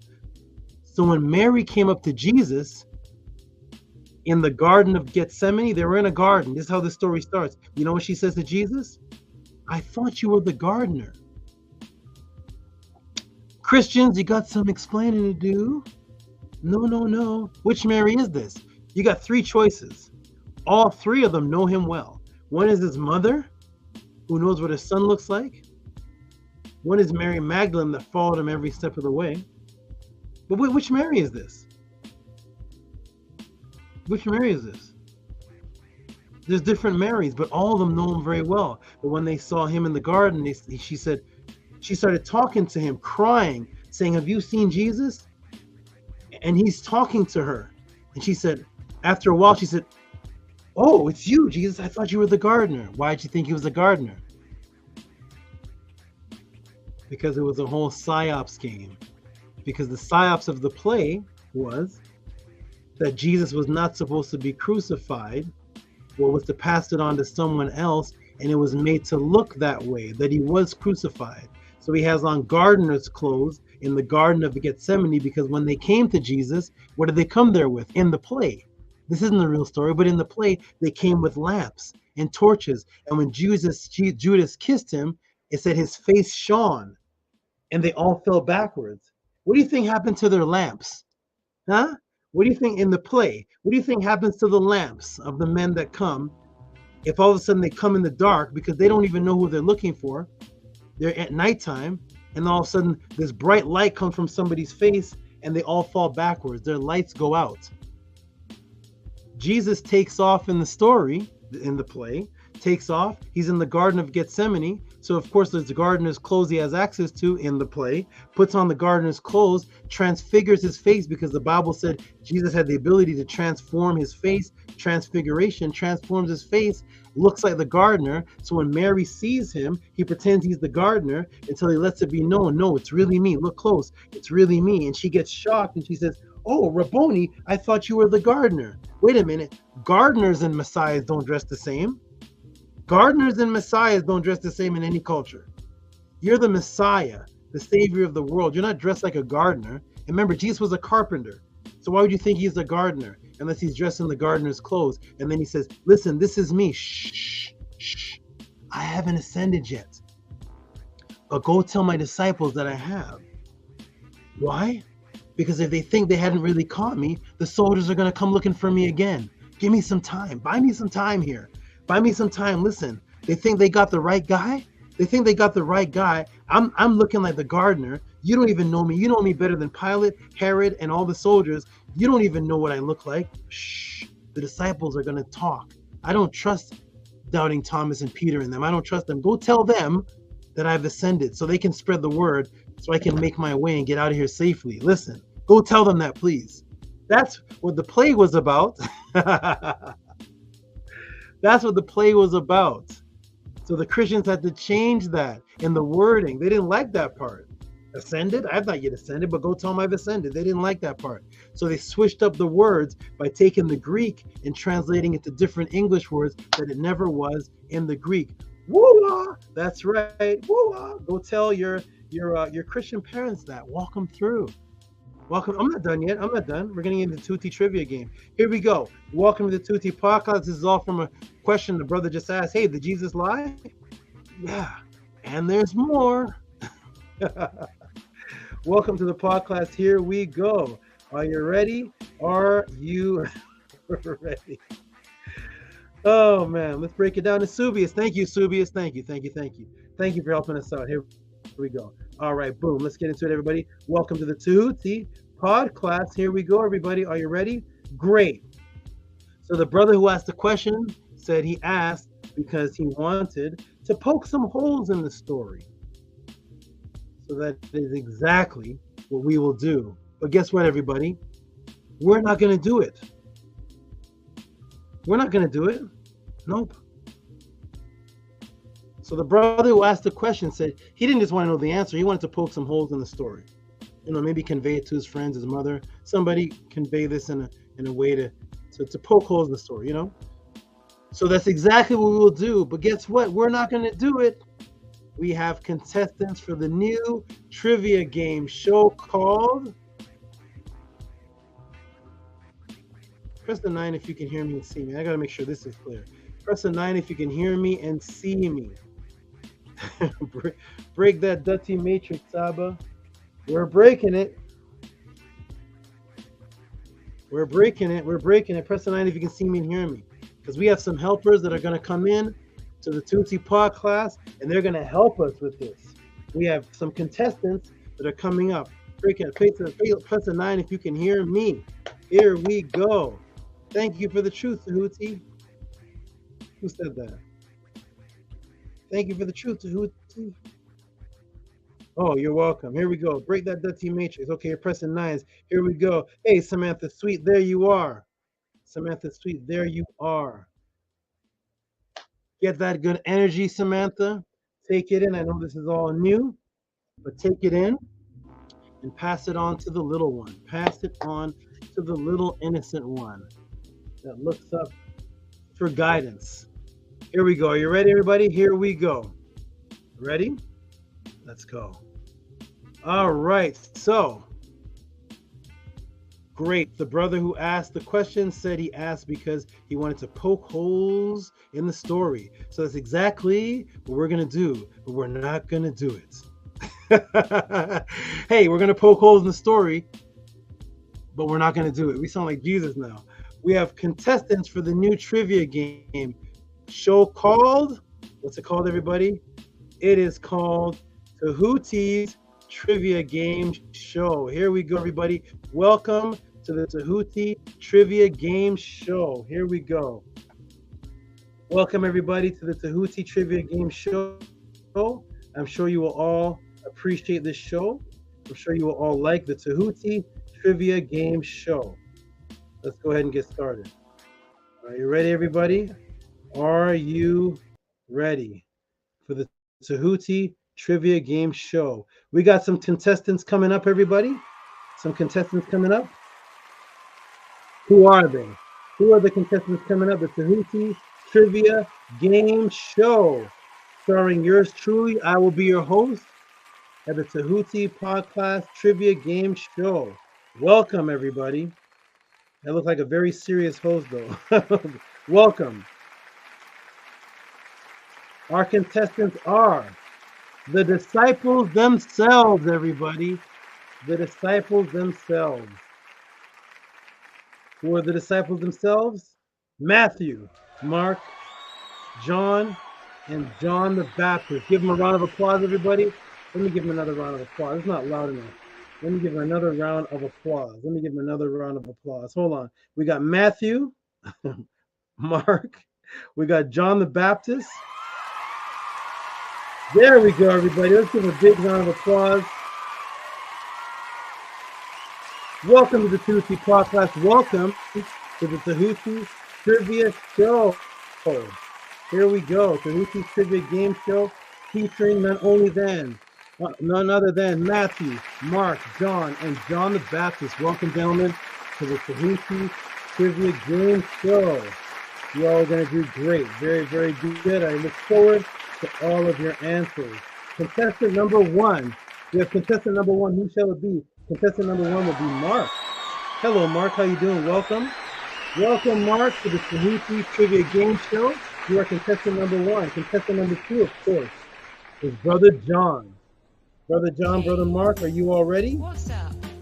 I hope you all are ready to answer the questions in the Tehuti Trivia Game Show. Let's go, everybody. This is going to be fun. And let's put on some exciting game show music. Actually, let's put on some of my background music to add some excitement to this. Here we go. Contestant number one, Mark. How you doing, Mark? Contestant number two, John. Welcome to the show, John. Let's get a good look at you. There we are. Matthew, Mark, Luke, and John. There's Mark, there's John. I used to love this when I was a child. I used to look at the disciples and I was like, but everybody looks like Jesus. Why does everybody look the same? All right, here we are. Here we are. For those of you who want to see this game show, press 9, everybody. For those of you who want to see this game show, press a 9 if you want to see this game show. Do you want to see this game show continue? Because I'm going to get some water and we're going to continue. Let me check the room and see who wants to continue with the Tehuti Trivia Game Show featuring contestant number one, Mark, and contestant number two, John. Let me go ahead and check the room and see if you all want this game show to continue. I see some 9s. Wonderful, wonderful. Here we go. All right. Stephen E's there. Jody's there. Everybody wants the 9s. And who wants the 9s? Good, good, good. You know what? In the future, for some good support, we're going to continue this. I'm going to make this a series. There we go, everybody. Ready? So here we go. You all press 9s. Wonderful. Let's continue with Tehuti Trivia Game Show. Okay. Okay, first question for you, Mark. And John, hit the buzzer. We'll see who gets this right. Hit the buzzer, Mark. Hit the buzzer, John. This is the very first question, the Tehuti Trivia Game Show. Okay, for the first question. For you, Mark and John, hit your buzzer. We will see who gets this right. And the question is, when was Jesus crucified? For 5 points. When was Jesus crucified? Mark? What is your answer? Mark, hit the buzzer. Mark, hit the buzzer. Here we go, Mark. What is Mark saying right here? Mark has his thought bubble up. What does it say there? Let me read it for those of you who might not be able to see it. It says, it was 9 o'clock in the morning when they nailed Jesus to the cross. There was a sign with the charge against Jesus written on it. The sign said, "The King of the Jews." Okay. That's what Mark says in his own book of Mark. And that is the first day of the Passover at 9 o'clock. Thank you very much, Mark, according to your own book. Thank you very much. And that is Mark 15, 25 to 26. Thank you, Mark, for that. All right, that's your answer here. Oh, you're saying something else, Mark? Oh, Mark 14. Mark's saying something else. Hold on, Mark's not done. Mark wants extra points. On the first day of unleavened bread, when the Passover lamb was being sacrificed, his disciples said to him, "Where do you want us to go and prepare for you to eat the Passover?" Okay. All right, Mark, thank you so much. So when you put those two answers together, we get the first day of the Passover at 9 a.m. Thank you so much, Mark. I greatly appreciate you, and I hope you get this right. All right. Thank you, Mark. Thank you. Thank you. Okay, and John. John, it is your turn for the Tehuti Trivia Game Show. John, same question we have for you. And that question is, when was Jesus crucified? John, for you, for 5 points. What do you have to say, John, over here? John 19:14. And it was the preparation of the Passover about the 6th hour. And he said unto Jesus, "Behold your king." Huh? John? The day before the Passover in the afternoon. It was a preparation day before the Passover in the afternoon. John? Mark? Sorry, gentlemen. I'm very, very sorry. Very, very sorry. Very, very sorry. Why am I sorry, gentlemen? Sorry, brothers. Your answers do not match, and we can't find the original script for the story to be corroborated. So we cannot find the original script of Matthew, Mark, Luke, and John that goes back to the time of Jesus for any eyewitnesses to corroborate your story, because one person is saying 9 o'clock on night of the day of the Passover, the other one's saying 6 o'clock in the afternoon and before the Passover, and we can't find the original script. So you get it wrong. Sorry, guys. If you want another chance, go talk to Steve Harvey. All right, let's go, everybody. Just in, the disciple Luke has decided to jump in as contestant number 3. Oh my goodness, ladies and gentlemen, Luke has decided to jump in. He's not even a part of the original contestants. Luke has decided to jump in as contestant number 3 and try his luck in the Tehuti Trivia Show. Hey, Luke, what's going on, brother? How you doing, brother Luke? This is contestant number 3. There he is, Luke. Nice to see. He has his shades on. We are ready for Luke. Contestant number 3 is going to come in. We got faith in you, Luke. Come on, man. You got to get some points. There you are, Luke. Okay. We have Luke and Mark. So Luke is going up against Mark. Contestant number 3 for the story corroboration. Round 2 of the question for the crucifixion story that Jesus lied about. And he said, "Go tell, I've not yet ascended, but go tell my disciples that I have." The crucifixion story. Were they both who were crucified with Jesus? You know, the 2 robbers, the 2 criminals, there was 2 of them. Were they both who were crucified with Jesus? Did they both revile and rebuke Jesus on the cross? Or was it only one of them that reviled Jesus? For a 10-point bonus, not you, Luke, but Mark, we're going to go to you. So the 2 people that were on the cross with Jesus, did they rebuke him? Or was it just one of them that rebuked him? Contestant number 1, Mark, what do you have to say? Mark says, let's go up to Mark. Mark says, what does he say? What do you got to say, Mark? Mark says in Mark 15:32, let Christ, the King of Israel, descend now from the cross, that we may believe. And they that were crucified with him reviled him. They, that's plural. Mark says, both of them did, man. How many times I have to keep telling people this? Mark's getting a little frustrated. Don't get frustrated, Mark. It's okay. I know there's over 4,000 sects of Christianity. I know we don't know who has it right, but Mark, I know you've been trying to tell people for the longest time. Both of them that were on the cross beside Jesus, they both rebuked him. They both reviled him. You tell us right here in the book of Mark, and they that were crucified with him reviled him. All right, Mark. Great. Wonderful answer. Okay, Luke.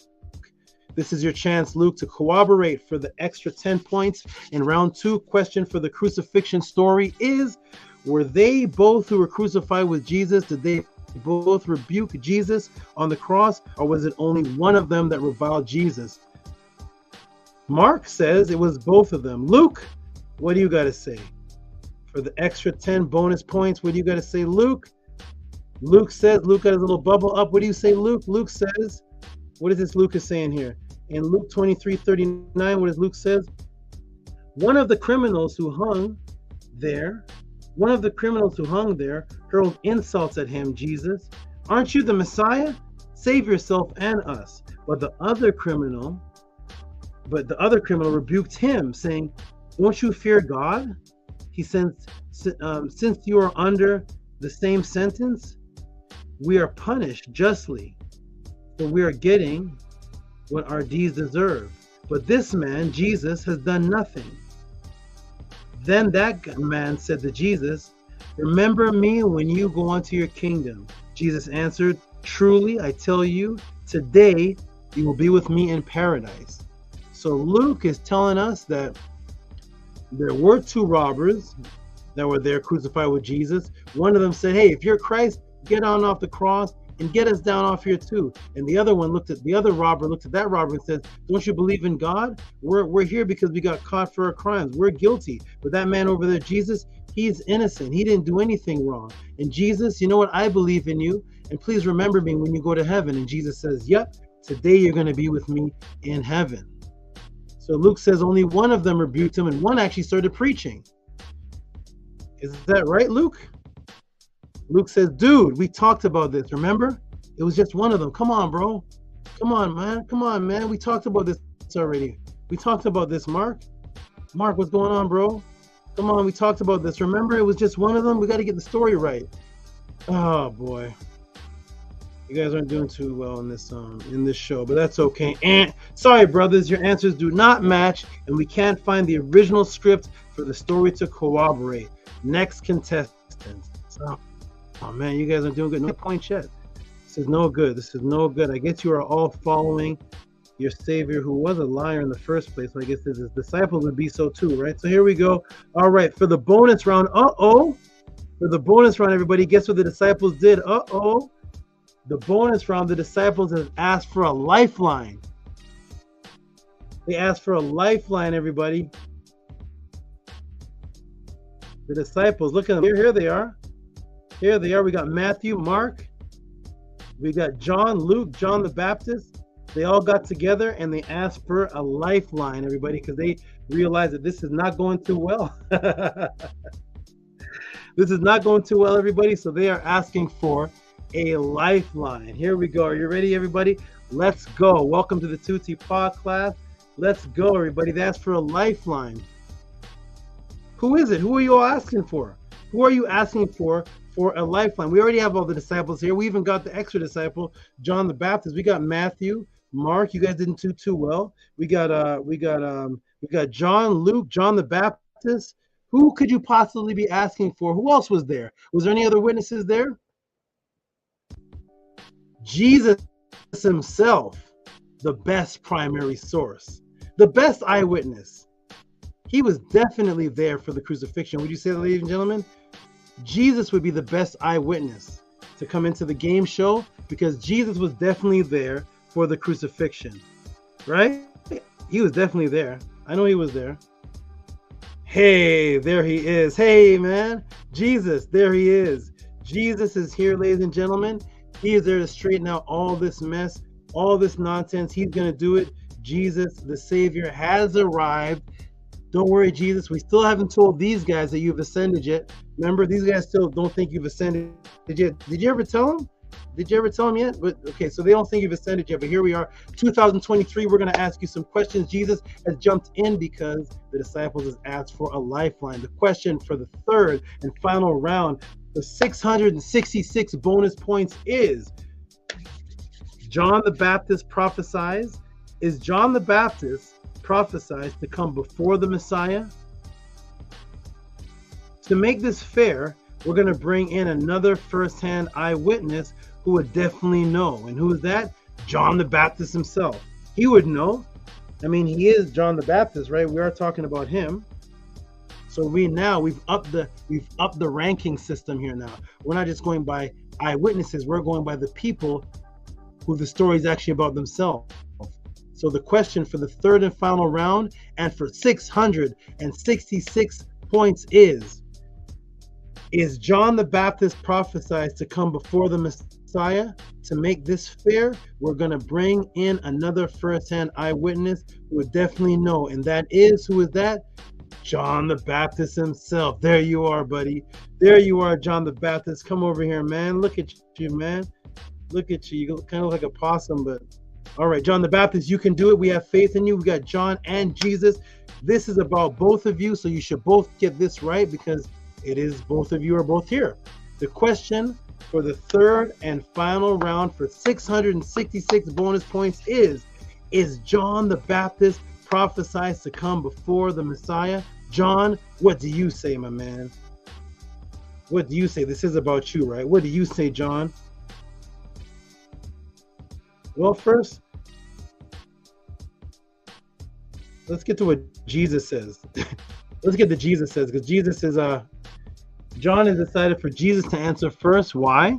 Because John is only the ushering in. Jesus is actually the real Messiah. So Jesus' word comes first. So Jesus says, from the days of John the Baptist until now, the kingdom of heaven has been subjected to violence, and violent people have been raiding it. For all the prophets and the law prophesied until John, and you're willing to accept it is the Elijah who is to come. Until John, if you accept, John is the Elijah who is to come. So that is Matthew 11. Thank you, Matthew, for helping us out. Matthew 11:12. Thank you, Jesus. Those are your words, right? That John is the Elijah who is to come, right? What else you got to say? You're not done yet, Jesus? Oh, Matthew 17:10.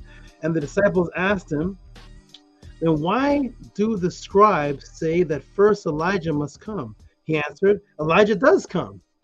He will restore all things. But I tell you that Elijah has already come. They did not recognize him, but did to him whatever they pleased. The disciples understood that he was speaking to them of John the Baptist. That's you, John.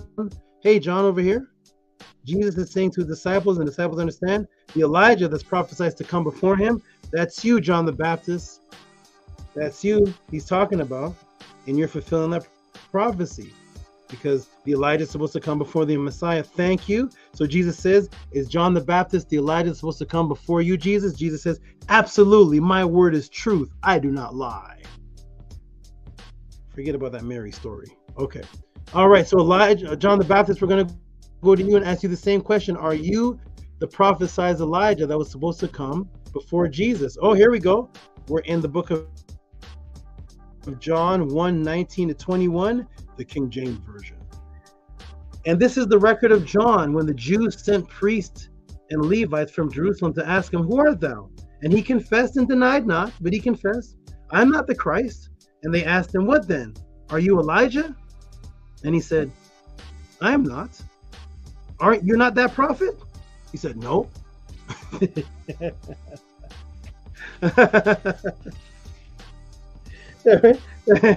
And they asked him and said, are you Elijah? Which is said, Elias. Are you Elias? And he said, I am not. Aren't thou that prophet, Elijah? He said, no. That Jesus guy's been running around here lying to everybody, man. John the Baptist, what do you got to say, man? No, who told you that? Jesus? I don't know why he keeps lying on me, man. Oh, boy. Boom. And there you have it, ladies and gentlemen. Jesus loses and proven to be a liar on the Tehuti Trivia Show. If you all enjoyed that and want more series, send in a tip of appreciation now to Cash App TT Moon and PayPal at Rocky SV. That's a typo. It says Pat Pal. PayPal at Rocky SV. I'm about to check right now. I'm done. Hotep, thank you for that question, good brother. Salute, champ, and that is my answer to you with some fun. Jesus did lie, and so did all the disciples, and so did the Bible, and in actuality, none of them have their story straight. So boom, we poked hole upon hole upon hole upon super hole in that story. Let me go check the chat to see if people like the answer. And if people want the Tehuti Trivia Game Show, then I'm going to give the brothers a room again, take a break, and come back and answer the very last question. Let me go check the chat. Let me go check my Cash App and see if anybody wants me to continue that series, because I can do that series with any question asked if you want to see that in there. Breaking down religion or any psyops, I can do the Tehuti Trivia Show. Let me go check the room and see if people like it. All right, Kemet 101. Let me put the link in the room. And then we're going to get to the next, shout out to the donators, and we'll get to the next question, which is Gagut. Oh my goodness, that's going to go until 12:30, I think. All right, so here we go. Let's see if you all like the answer. All right, Israel Holy says deep.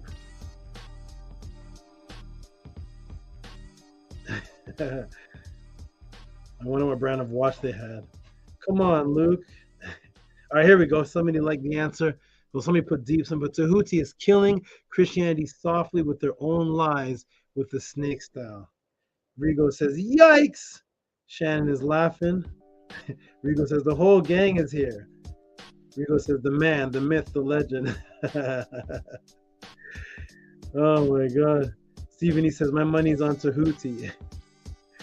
Snake style and fire, bun them.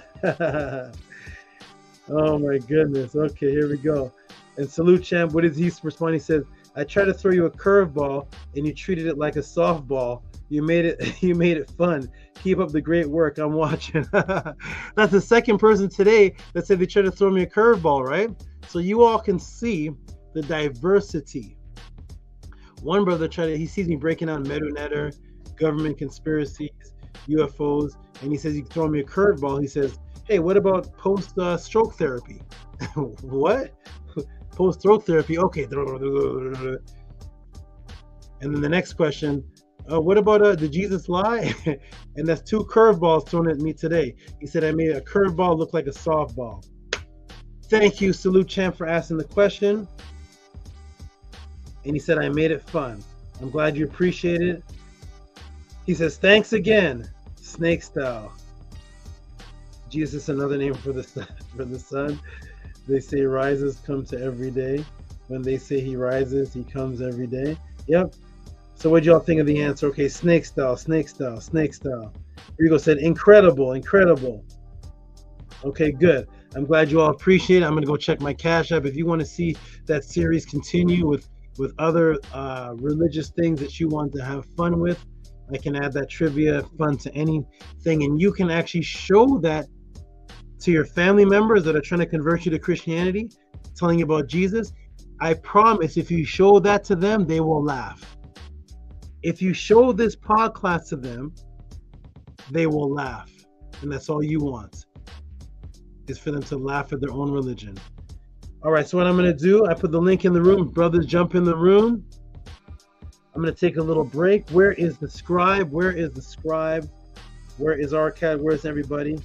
I see Menkura. Menkura, what'd you think of that answer, my brother? Amazing. Please, yes, I love it. Christianity is such a joke. Oh my God, I wish it just would go away. Just destroy it. So sick of it. Make me sick. I love the answer. Thank you, Saba, for your genius mixed with your sense of humor. Like it's perfect. Perfect. Right, what's up? Peace, God. Peace, Nature. Good to see you. Hotel. Peace, hotel. Hotel. Yeah, that was very, very creative, Salvatuzzi. I really enjoyed that. I'm glad you all liked it. I'm gonna step off for a moment. Shout out to an atheist named Prof who actually came up with that idea about 15 or so years ago. But that person has gone on and not talked about Christianity. But that's something from the concept of that was from about 15 or so years ago, and I took it and turned it into everything you all have seen with the Tehuti flavor and creativity. But it was always a funny idea to take either the disciples on trial, like a courthouse type of thing. That's another thing I can do.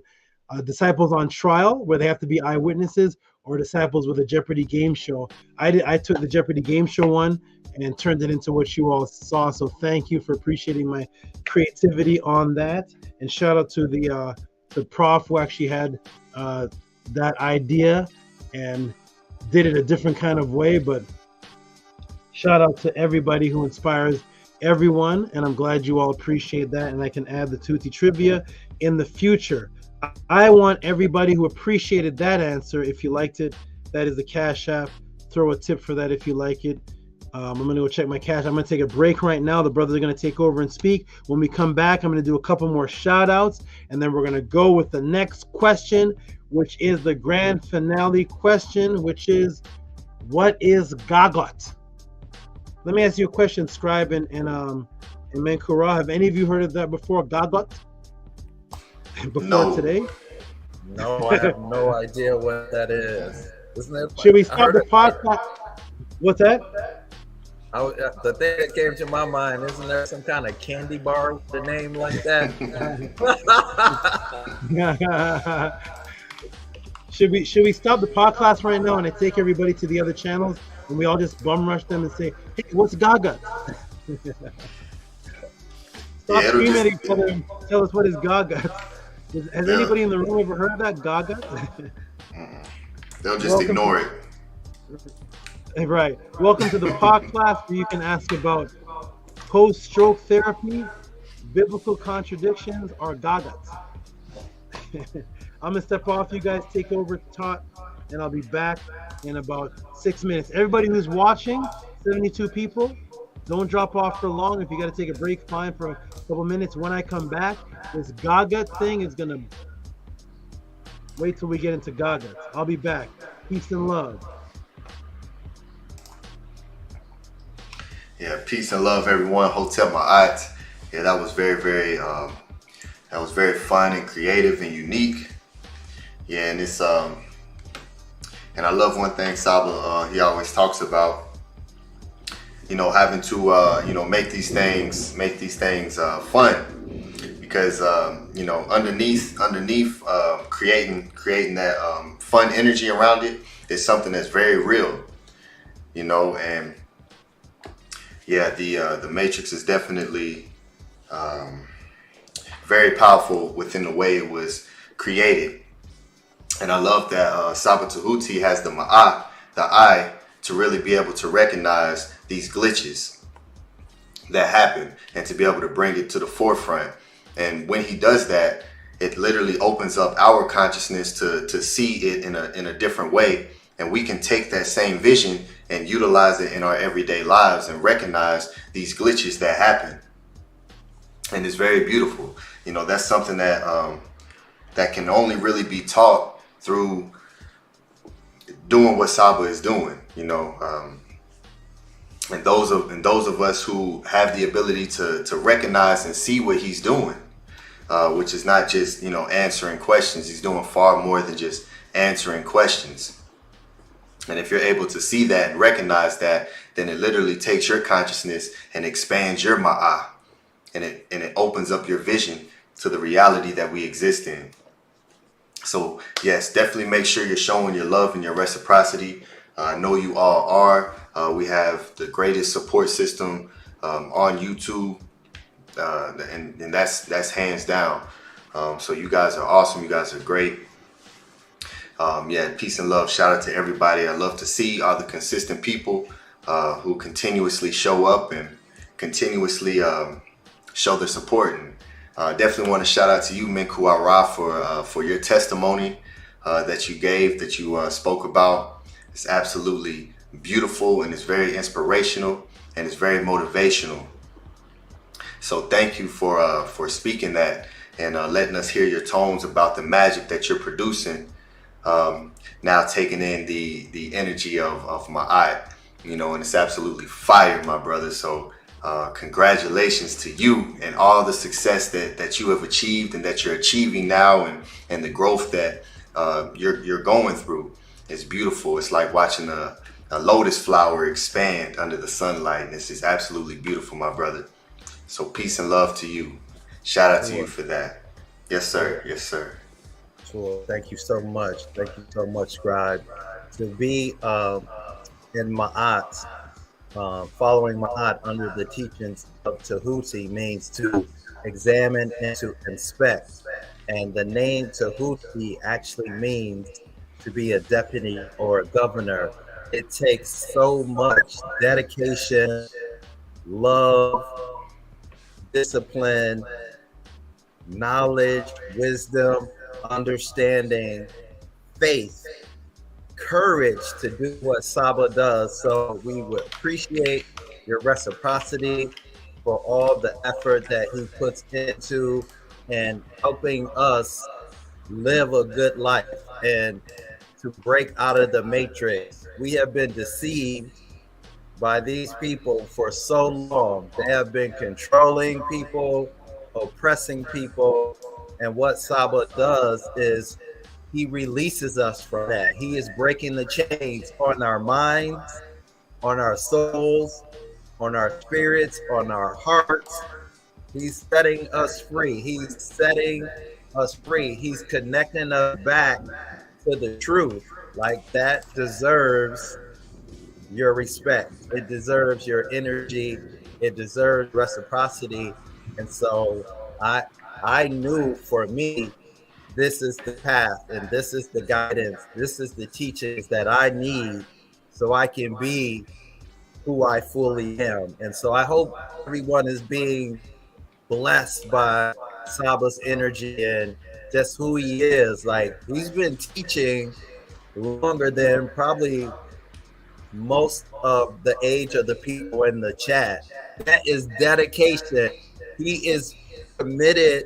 He is married to who he is and to Ma'at, and it's his life. Our life is all we have, right? Our life is everything, and he's putting his life into teaching us the things that the Tamahu does not want us to know. Because what happens if we're in power and we're free? They have no one to control. There's no white supremacy if we follow his teachings, if we follow Ma'at under the teachings of Tehuti, and we're connected to our ancestors, and we're solid in our identity, and we're unified. That's what I'm living for. That's what we need. That's what I'm here for. That's what I signed up for. To see brothers like Scribe grow, to see a Hati where he has come to see Arcad blossom and give the energy that he does to the chat, to see the energy in the chat. We, on a Friday night, we're not at the club. We're not being reckless. We're here, like, learning from Tehuti himself is it's like the most special thing that's ever happened in my life. So it's really exciting to see this, like, all the what other people are doing in the chats and the nonsense. I can't rock with that. Like, this is this is my home, and y'all are my family. So it's really beautiful to witness this in this lifetime. Like, we just came out of the pandemic. I didn't take the jab. Well, I feel a lot of empathy for the people that suffered through that, and people didn't make it out of it, and there's trauma from people taking the jab. That's another deception. So it's good that we're in the space that we're in now. So I just hope everybody can grow and learn from what Saba is sharing with us. Now I'll leave it at that. I'll pass it back to you, bro. Scribe. Yeah, that's is very important, and and I'm glad that that you gave your testimony. Um, because I know I've been saying this for years, because I noticed the consciousness within our people is, whenever you give to something, especially to something like this, that because most people associate transactions with something physical. And so we've really had to start to reprogram our consciousness, especially when it comes to this knowledge and associating it with poor, poor wealth, poor righteous teacher. We really had to reprogram that. And as you give as freely, that's why from the beginning, I had from the very beginning, from the first pod class. I think I was the second question sent into the pod class, and never not one time was worried about any of that, because I understand the reciprocity that I'm receiving by doing so, and it always comes back triple, quadruple. It always comes back every single time, and this is something that that we are really, as a people as a whole, learning. Really starting to learn that, reprogram that. When you really give, when you really want this information, you want the truth, and you really want to attain the greater versions of yourself here in the physical. Whenever you give to that, it gives back to you in abundance. That's just the way that this works. There is no trick to it. There's no other way around it. This is just how it is. And it's absolutely beautiful to see brothers like yourself be a complete physical manifestation of that. And for us to visually see and hear, to see like, oh, okay, this is something that's real, that's tangible. And you see it all the time in the pod class, where certain people will give us a specific amount, and then it starts to jump. So it's happening for many people in the pod class, because we're so loving and giving to the great SABA Tehuti and what he has to offer, because it gives us so much, and we can take it and literally imbue it within our cop and be creative with it and use it in a way that hasn't been done before. And that's something that has no price tag on it. So with something like this, with the Tehuti pod class, this is why we always come on here and we speak about this and how important it is. Because SABA Tehuti does not have to be here. He does not have to be here. He has he tells a small part of his story at the beginning of the pod class, and through all that, as he said, he doesn't have to be here, and he does it. He does this for us.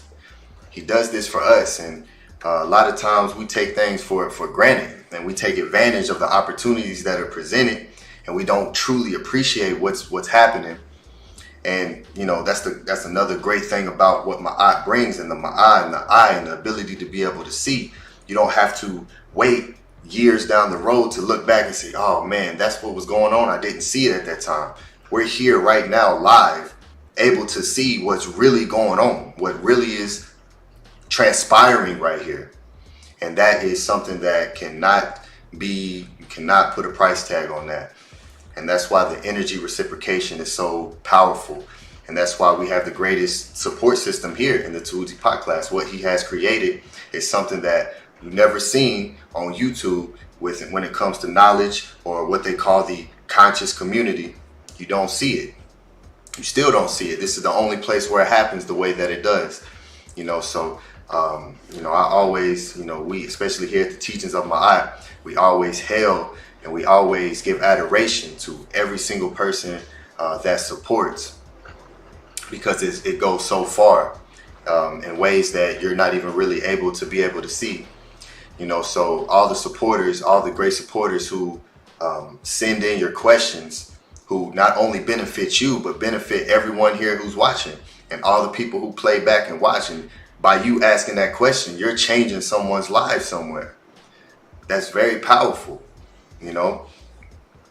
So, you know, definitely thank you to all the great supporters. You know, it's very beautiful to see people, you know, like the great brother Arcad said, you know, it brings them to tears, and it's very, very emotional to really see and understand people appreciating what is happening and what SABA Tehuti is bringing, because people don't appreciate these type of magical occurrences. This right here is what will be considered miracles, miraculous occurrences. We're seeing it consistently, and SABA Tehuti does it at the highest level on a consistent basis. And anybody who does anything at a high level understands how difficult that is to do that consistently, to the discipline it takes. And that's not something that can be faked at all. That's daily dedication every single day to do everything that you can to become exactly who you see. Only someone who truly is living that can do that consistently. That's where you remove the people who are frauds and the people who are real. It's consistency. You know, so thank you to everyone who appreciates. You know, yes, continue to keep doing so. Continue to keep sharing this information, spreading this, you know, bringing this to your people, your friends, your communities, and breaking these spells and these matrices that people are living within, and bringing people back to the original matrix. The original matrix comes from mother, which is mut, which is ma'at. So bringing people back to ma'at, you know, so yeah, this is a beautiful thing. Go ahead, good brother. Very beautiful. And we as a people have to learn how to operate in collective economics. We are at the bottom when it comes to coming together to build community and building businesses and building cooperatives. We're at the bottom, and that's because love and appreciation is the same energy. And so the Tamahu has employed every tactic possible for us to hate ourselves, and when you hate yourself, you can't love anybody else. And so that spell has to be eliminated so we can work together to build the things that we need to build for the next generations and for this generation. Like it's easy. There's so many images in the media of us tearing each other down.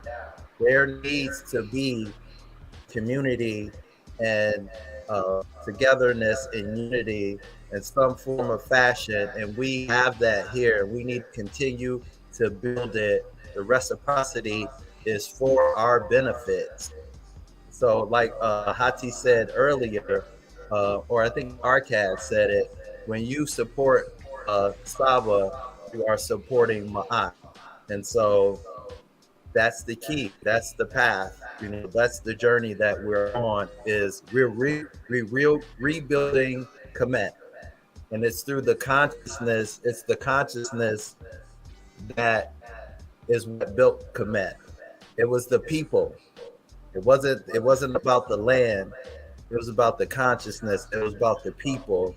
It was about the netter. And so we have to get back to that so that we can be in the identity, we can be our true selves. So SABA is leading us and guiding us on that path. Welcome back, SABA. Hey, welcome back. All right, everybody. The brothers in Arcad didn't come yet, and Hati. Okay. Yeah. Okay. Let me position myself. We're gonna do some shout outs, and then we're gonna get into the next question. Gagut, everybody hold your seats. Get your pen and pads out. We're gonna break it down. And first I'm gonna check and see if I'm ever gonna do the I'm going to do a series again. If you guys liked it, I will incorporate it more often. It's that was a gift I gave to you in that fashion to teach you how to teach. That's actually what I was doing right there. I was answering if Jesus lied, but I'm teaching you how to teach. I promise that if you bring the teaching just like I did there to your family members, just like that, they'll break out of the matrix in that case, in that situation. Let's go ahead and check the donations that were made. Okay, I see 2 were made since. Okay, thank you. Oh, thank you. Look at this. So here we go. Right off the bat, the brother who asked the question. Somebody take off, put on mute. I'm echoing something. All right, so the brother who asked the question was so appreciative of the answer. And remember, that was his first time coming to the pod class. And we're going to go ahead and give a shout out to the champ himself. There's Arcad. Arcad, did you get to see the trivia show, the game show? Imagine I did that in Muslim form for your friend in Australia, but in Muslim form. we gotta run it back. We gotta run it back, Saba. We got to run it back when he comes. That's the Tehuti'S trivia show. How'd you like the contestants? You like that technique? That would be fire. The Muslim version of that would be crazy. The Muslim version, I get sick. And I can do it for every psyops. I can have the Bill Gates version. I can have any psyops I've ever taught about. I can do the exact same thing. Stay dangerous, Papa. Stay dangerous. Oh man, you caught all that though, Arcade? You caught the whole class? I missed that last breakdown. I had to take care of something. But you missed. I'm gonna run it back. I missed it. I missed that section. Yeah, when I logged off, I had to take care of something. Okay, no problem. You're gonna scream. You're gonna love it. You're gonna love it. Okay, so we're gonna give some shout outs to the donators, and then we're gonna do that for a couple minutes, and then I'm gonna answer the next awesome question, the long question that was sent in. So this is from the brother right here. Salute Champ. Give him some noise. Who actually sent in? He's actually the one that sent the question in.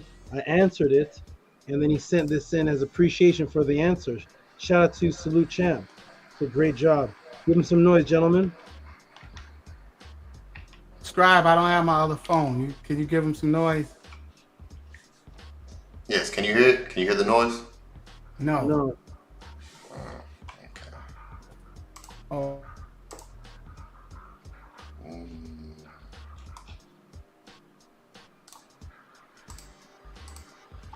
Might have to check something. I don't know. You should be hearing it.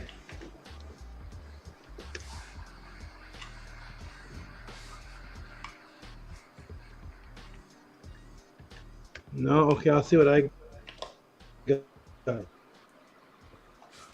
Okay, shout out to Asuki Shishu, my good brother. And I'm going to go ahead and give you some noise. All I really have is the hand claps, but that's all you need. Anyways, appreciate you. Gagut is coming, gentlemen. Gagut is coming. Arcade, you ever heard of Gagut? Never heard of it, Saba. Bluetooth connected. Looking forward to it though. Okay. Shout out to Salute Champ who gave another $20 for the answer that I answered. Shout out to Salute Champ. Appreciate you, my good brother. Appreciate you. Appreciate you.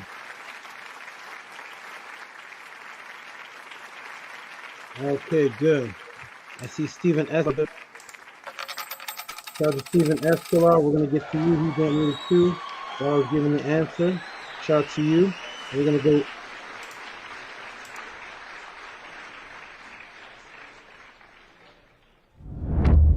Oh, I had the wrong microphone up. Okay. Is that still me giving the hand clap? Right, or is it? No, I can do it now. I didn't know I had my webcam microphone on. Your support is very much appreciated. Oh, okay. Thank you, Salute Champ. Appreciate that, my good brother. We're gonna go to the next one here, and that is good old Nito Campbell. Nito Campbell. We're gonna do a couple more, and then we're gonna get into this Gagut, which is gonna take. That's gonna be the longest breakdown, I think. Okay, so shout out to Nito Campbell. Do you see that on the screen? Yes. Shout out to Nito Campbell. Appreciate you, good brother.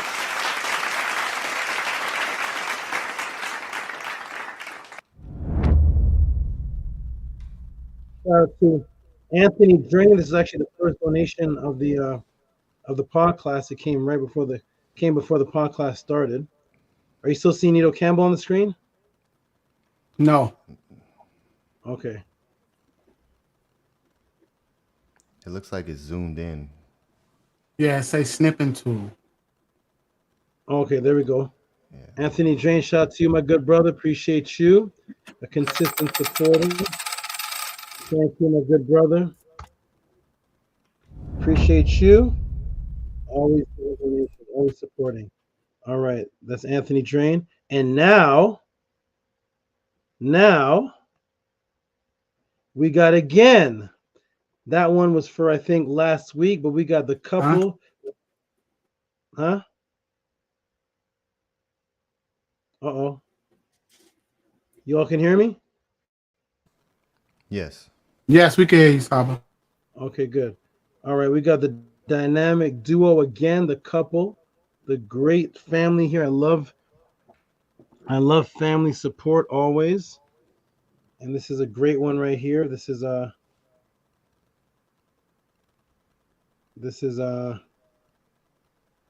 already showed one donation from earlier, and here goes another one. Here goes one for this week here. Give them a lot of all kind of noise for this. Lisa Soares. Can you guys see that? Yes. Give her some good noise. Give her and Josh Wallace some good noise. You guys are awesome. Fabulous.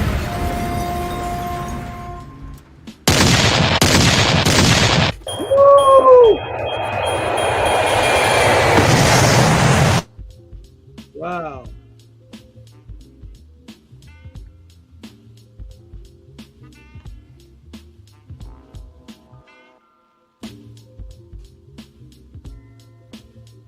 All right, next up, Owen Hythe. Can't do it without Owen Hythe. Every week since his brother has first stepped into the pod class, he's donated. Every single week. From the very first time he stepped in, give this man some noise, please. Owen Hythe, give him some noise.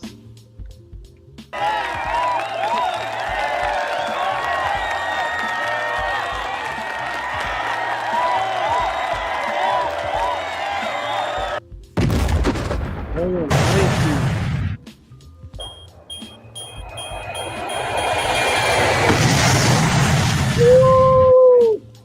Owen Hythe is on point.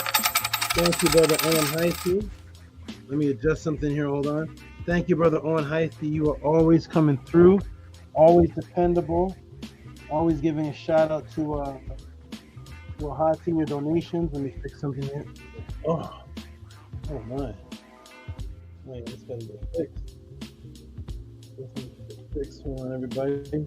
Shout out to you, Owen Hythe, always supporting, always giving people energy in the chat as well. Oh. Okay, let me see. Okay. I need to put this here. This chair may have had it. This chair may have had too many pod classes. Okay, let me try that. Okay, this hopefully should work. Okay. The chair is I gotta get the other one from TT. The other one, this one is this one's like, oh my goodness. Okay. It's, yeah, the wood's sticking up in it. All right. Shout out to Owen Hythe. You are awesome, fabulous, wonderful, marvelous, excellent. We greatly appreciate you, brother Owen Hythe. Let me see if I put you in the record. I should have. I'll put you in the records here.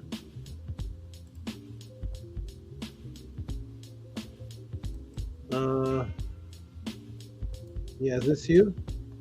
14. Yep, you're in there. Thank you, On Heisty. Appreciate you. We're gonna move on to the next one. And the next one here is hey, Kemet Heru Hancock. Shout out to Kemet Heru Hancock for support. Thank you, my good brother. What's on the screen right now, gentlemen? Still showing your folders. Yeah. All right, there we go. Owen Hyphy. And now Kemet Heru Hancock? Yes, it's showing.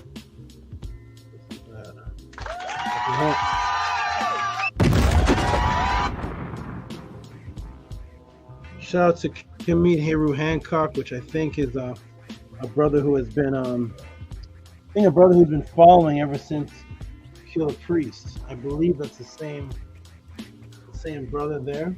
Shout out to you if that is you. Shout out to you if it's not, but this name has been around for a long time, if I recall. Kemet Heru Hancock. Thank you, good brother, for your consistent support. You've been consistent for over a year now. Thank you, my good brother. Let me go and put you in the files. Okay, this is better.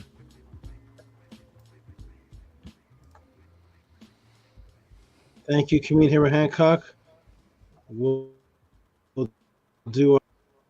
Oh, I see you now, Mankura.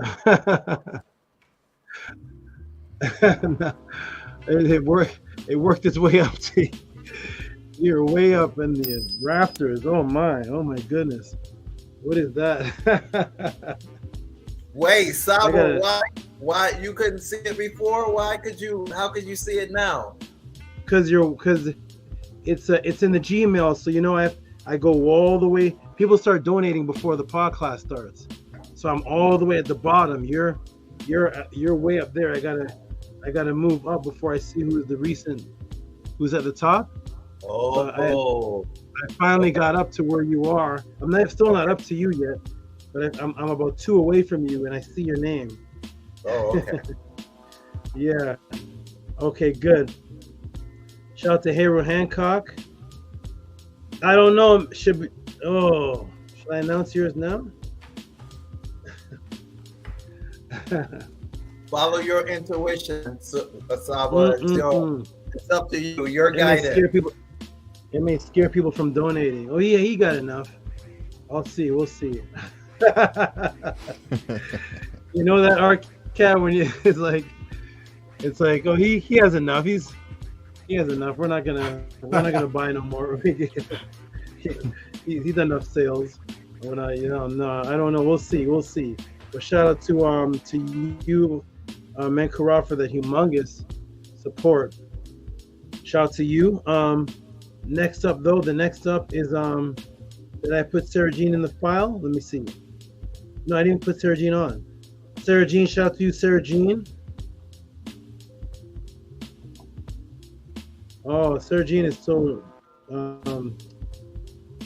I can see her making her transformation. Wait, what's on the screen right now, gentlemen? 11. Sarah Jean. Yes. Sarah Jean's on the screen? Yes. Okay, good. Thank you, Sarah Jean. You're awesome. This is Mrs. 155, I believe, is the biggest. Is this the biggest female donator? I think. Sarah Jean with the 1111, who says, "More new beginnings as one cycle completes." Wonderful, Sarah Jean. Wonderful. I'll do 2 more, and then I'll get into the answer to the Tehuti'S pod class. Next one. There's a. Okay, I see you at. Oh, hey, Big Vapes gave over $5. Shout out to Big Vapes. Big Vapes for 1 year has always given $5 the day after pod class. Let me go ahead and put him on the screen. Every pod class since I came on, the day after is $5 from Big Vapes. Big Vapes has stepped up his appreciation. He is now. Oh, this is actually for the Menunetter. Shout out to Big Vapes, who's actually who actually donated for the Men and Letter class. Yeah, shout out to Big Vape. Thank you, Big Vape. I don't think Big Vapes has come to the Men and Letter class yet, has he? Have you guys remember Big Vapes there? No, this will be his first class. Okay, Big Vapes. For first Men and Letter class video. Okay, you may want the very first one. I got you, Big Vape. I got you. Okay, I'll put that in file. Yes, he messaged me in our Discord chat, and he asked me if the Medunetra classes are in a sequence. And I told him that yes, we've been going for maybe 6 months now, and we're just getting to the third page. So. Yep. Mm-hmm. Yeah. Okay, we got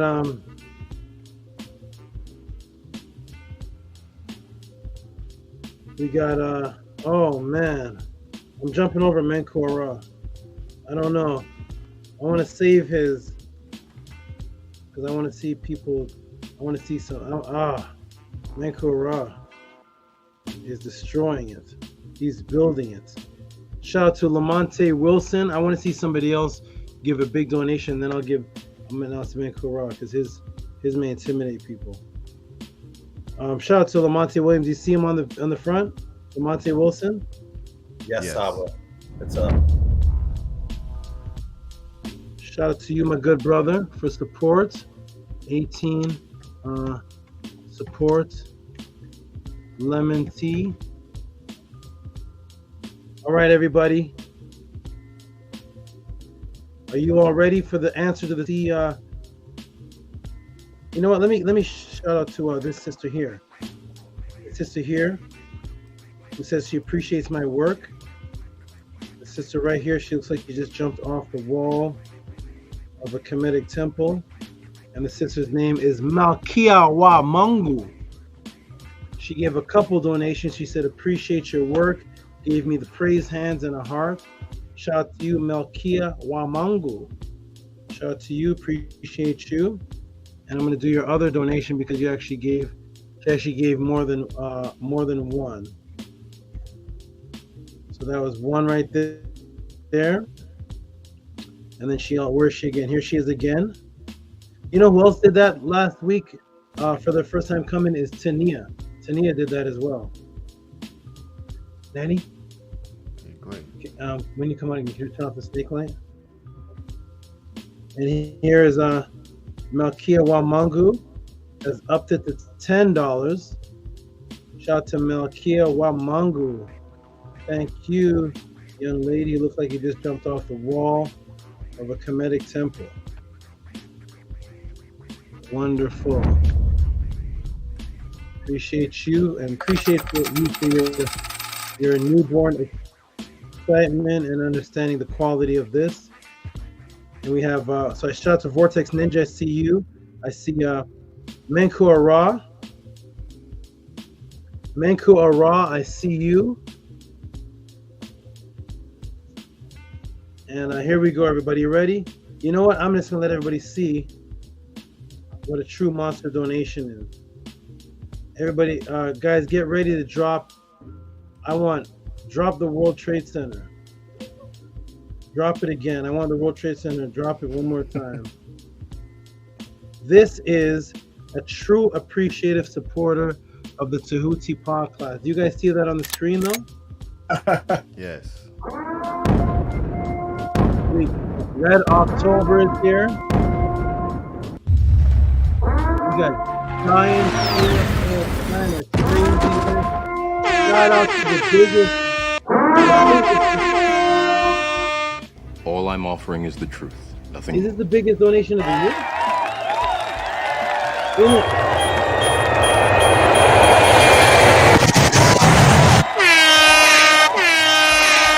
Wow!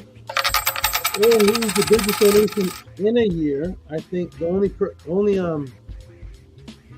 Rigo with his back-to-back 100s. But this is the biggest donation since the Tehuti'S. Has there been any bigger donation than this in the pod class? I don't think. I don't think so. I don't think so. Not that I can remember. What's that? The last noise. 20. The bonus. Yeah. 20. Menku biggest support. Or Menku there was a question to this? What kind of question? Yeah, This question is going to be 10 hours. I sent you an email based on something you did during the invaders gave the name of Africa. You did a bonus, and I was listening, and so you said that might be for another class. I want that class. You know what I'm talking about? Yeah, I'm going to go ahead and put it on the screen what the email is. Okay. Okay, so here's what he put here, ladies and gentlemen, for his support donation, but his curiosity is Hotep Ma'at, Master Teacher SABA Tehuti. During the breakdown of Africa being a term of invaders, you gave us a bonus for another class. You mentioned the old word. You mentioned the old root word of India Indus from the Persian Hindus, from where you get the word Hindu from. Guess what? One of the oldest archaeological inscriptions was in the most popular Persian rulers. You shared an image of Hindus in the Shen, in the Meneder Hindus, a province in Indus Valley, was written in Medameder. I love the Naga, Ararat, and the people of India are the people mostly interacting with them. Is there a connection with Kemetians and the people of India? Oh, okay. Let me save this for oh man. 22. Menku's question. Okay, everybody. Welcome to the Tehuti's Pod class. This is awesome. We're going to get into the next question sent in. Send in your support if you appreciate what you're seeing. This one is going to get some large support because this one here, I don't even know if XA is still awake. But this is the last question I'm going to answer for the Tehuti's Pod class. I'm going to have to cut it. It's 11:46 here. If 12:20 comes, wherever I'm at, 12:30, wherever I'm at, I have to cut it. This is going to be the longest one. This may be 2-part. But let's get into it, everybody. Oh, now all the comments pop up. Interesting. I'm just seeing all these comments now. Samantha Sweets and Salute, and where were these before? Interesting. Let's do it. Rigo says, let's do it. Are you ready, everybody? Here we go. Welcome to the Tehuti's Pod class.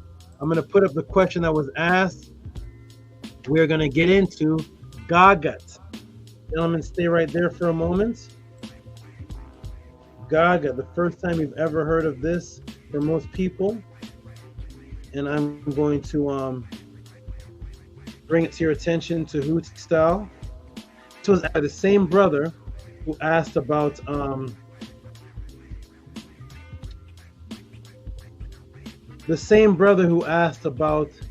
the heart failure and stroke post therapy.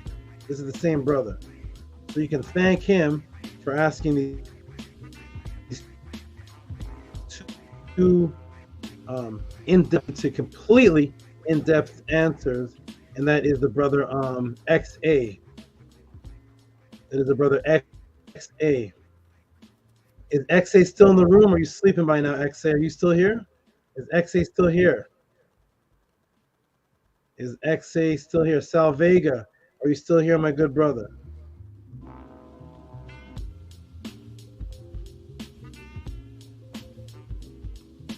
Let's see, Gagut here.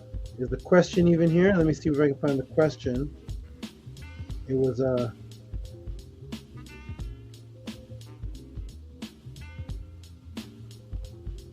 Sal Vega. Is this the question here? Now let's see, Orion one. Must be this one. Nope. Okay, 1 second, moment, everybody. I'm trying to find the brother's question. It must be in this is the March 31st pod class. Give me a moment. If XA is here, you can type the question in the room. If not, I'm gonna find this brother's question. I remember the question just being, can you explain Gagut? Can I explain Gagut? Okay, March 31st, March 24th pod class. Is it here?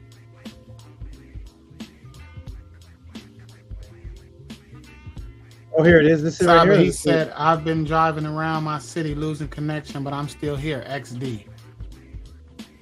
No, that's Eric G. That's not XA. Oh, who's that? Oh, yeah, okay, that's Eric G. No, I don't think Eric G. XA is still up. Okay, no problem. Well, here I found his question. Here it is, everybody. Give him a bomb, everybody. Welcome to the Tutti Pod class. Here is the brother's question. Right here. You can see that on the screen. Give him some noise. He asked this question. And the question is, can you break down Gagut for us? Just to show the diversity of the pod class. Yes, you can ask all of these questions here. New people send in your questions or send in your support. This Gagut is going to truly elaborate on some of the origins of quantum mechanics and how it leads into what they call Africa anciently and what they call Africa currently. Who's involved with it? Okay, wonderful. 2727 from the same brother Sal Vega, who asked about the post stroke. And here he is asking another question. Can you break down Gagut? Has anybody in the room ever heard of Gagut at all? Anybody ever heard of Gagut? In the chat.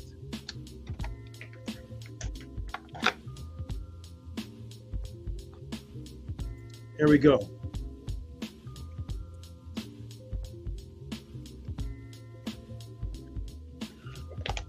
All right.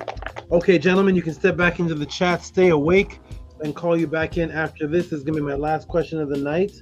It's going to be a long one. It may be 2 parts. Let's go, everybody.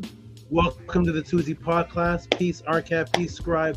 Peace, Menku Ara. Love you, brothers. Stay awake. And Ahati, be safe on your journeys. Here we go, everybody. Are you ready? Welcome to the Tutti Pod class. If you've been blown away by the last 2 answers, this is actually going to be the most in-depth one of the night. Let's get into it. Are you ready? Press a 9 if you can hear me. Press a 9 if you can hear me. I love Rigo. Rigo has never even heard of it and still saying it's a great question. Thank you, Rigo. Rigo is awesome. He's like, no one never heard of it. No, great question. Okay, good. Press a 9 if you can hear me. Who's still here in the chat? Who's still awake? Shannon. Shannon's still here. Where are the ladies at? Where's Carolina Mencina? Where's Nema? Where's Kav and 2? Who else is here? What are the sisters were here? Is Malkia gone to sleep? Or the sisters sleeping? Jody's still here. Shannon's here representing. Have the sisters dozed off in the pod class? Where is my daughter of Ray? Sisters are faded off. Okay, we're still gonna do this. Here we go. Ready? Here we go. Boom. What is Gagut? 1152. What is Gagut? Interesting word, isn't it? Is it even a word? Is Gagut even a word? It's actually an acronym. That's what it actually is. It's actually an acronym. But before we get into Gagut, I must go over gut. I have to go over gut before we get into Gagut. Gut is grand unified theory. That is gut. They have gut and they have toe, which is the theory of everything. So gut is the grand unified theory. And to understand what that is, we first must understand the forces of the atom that creates all the specific topics of what's being unified. So the force of the atom actually creates all of the specific topics that are being unified. The forces of the atom. It's called the standard model in science, they call it today. Okay? So what is the standard model? What are the forces in an atom? They are strong force, strong nuclear force, weak nuclear force, electromagnetism, and gravity. So strong nuclear force binds the nucleus, electromagnetic force binds the atoms, weak force in radioactive decay, gravitational force binds the solar system. These are the 4 subatomic forces inside of an atom. Let me check the chat one more time. Oh, there you are, Carolina. You are here and awake with pineapples and with hand claps and stars. Okay, wonderful. Here we go. So those are the 4 forces in an atom. Standard model. Okay, here we go. Each of these play a specific role, but is it possible they are really one quote-unquote grand unified force and are just aspects of the one unified? Thus we get the acronym Grand Unified Theory, and thus there is the gut of the Gagut. Okay, that's the gut of the Gagut. Is it possible that what we were taught were 4 separate forces can actually be shown to have started as one? Well, a Nobel Peace Prize went out in 1979 for their contributions and the new discoveries for the new particle that they call the W particle. I will show you what group actually discovered that later. So here's the Nobel Peace Prize, Physics 1979. And it went out to these gentlemen here, Sheldon Lee Gashlow, Abbas Salam, and Stephen Weinberg. Why did the specific study of subatomic particles, in this case, subatomic energy, go out to them? Well, the Royal Swedish Academy, this is 1979, October 15th. The Royal Swedish Academy has decided to award the 1979 Nobel Prize in Physics to be shared equally between Professor Sheldon L. Gashlow, Harvard University, USA Professor Abdus Salam, International Center for the Theoretical Physics, Italy, and Imperial College, Great Britain, and Professor Stephen Weinberg, Harvard University, USA, for their contributions to the theory of the unified weak and electromagnetic interaction between the elementary particles, including the prediction of the weak neutral currents. So they show the unification of 2 forces, unification of weak and electromagnetic interactions that they call the W force. Okay, so they got the Nobel Peace Prize, showing that these at least 2 of these forces can be merged. Okay, so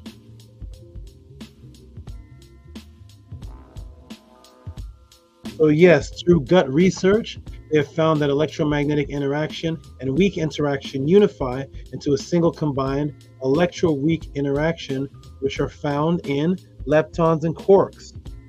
Okay, and here is the electro-weak interaction found inside of leptons and quarks. So leptons also carry quarks, carry weak charge in addition to usual electric charge. They interact exchanging neutral EW force. Electroweak force carries photon with this equation here. Charged EW force carries photon equals W. Theory describing EW interaction is gauge theory, gauge symmetry group. Okay, so they found the unification of at least 2. that are working together that are found in leptons and quarks. And they split a 3-way Nobel Peace Prize for that, the W particle. Welcome to the Tehuti's podcast, where you can see the diversity of questions can be asked here and will be answered more thoroughly than you will ever get anywhere else. And if you do get answers like this on the other YouTube channels, feel free to put the link in the room. Now that I've explained gut, what is the GA part, you may ask? Well, first, let me tell you, new people, that for decades I've been teaching that the Netter consciousness is what created all, and that consciousness pre-existed physical matter, and that scientists today actually secretly believe that, but are only allowed to teach it in code, thus creating a matrix hypnosis psyops that science and spiritual teachings and the acknowledgement of a supreme God consciousness are separate. So that is a psyops, to make you believe that science and supreme consciousness are actually separate, when they're actually the same, and the scientists know that well. What if I told you that the GA and Gagut grand unified theory of creation that is being used by top world-renowned PhD in aeronautics and mathematics from Rensselaer Polytechnic Institute, RPI, Troy, New York, who worked for 4 years on NASA AFO-SR sponsored research and made several contributions in aircraft design, aerodynamics, aeroelasticity, mathematics, says that it stands for God Almighty. That's what the GA and the Gagut theorem actually stands for, God Almighty. That the full acronym for Gagut is God Almighty Grand Unified Theory. That's what the GA actually is, the God Almighty part. Okay, let's get into it, everybody. Welcome to the Tehuti's podcast. So here is Gagut, theorem of everything, and the GA and Gagut, the theorem of the unified theory that was created and proposed to actually update Albert Einstein's theorem, is GA, which is God Almighty Grand Unified Theory. Okay, welcome to the podcast. The atheist black conscious crew will immediately come and say, pseudo, you cannot mix any external conscious God concept with atoms, electrons, quarks, and the Big Bang. Okay, remember the 3 men who received the Nobel Peace Prize for their quote-unquote contribution to the unified theory and the W particle? Notice it says contribution and not discovery. Remember earlier I said I would tell you who the discoverer was. Well, I will tell you that, and also the name of what they call the source particle of all. So those 3 men that got the Nobel Peace Prize, they got it for their contribution of the theory, but they're not the discoverer. Let's get into it. Here we go. We're going to get into this old book right here. The Equations, Icons of Knowledge, Sander Bars. E equals, and what is it saying here? Remember the electroweak force that we discussed? Here it is. Electroweak interactions, the Gashloff, Weinberg, Salam model. The historical notes.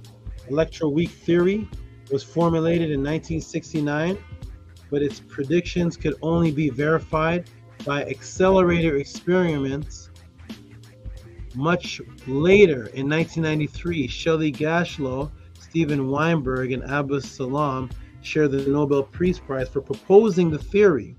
The W particle was discovered at CERN.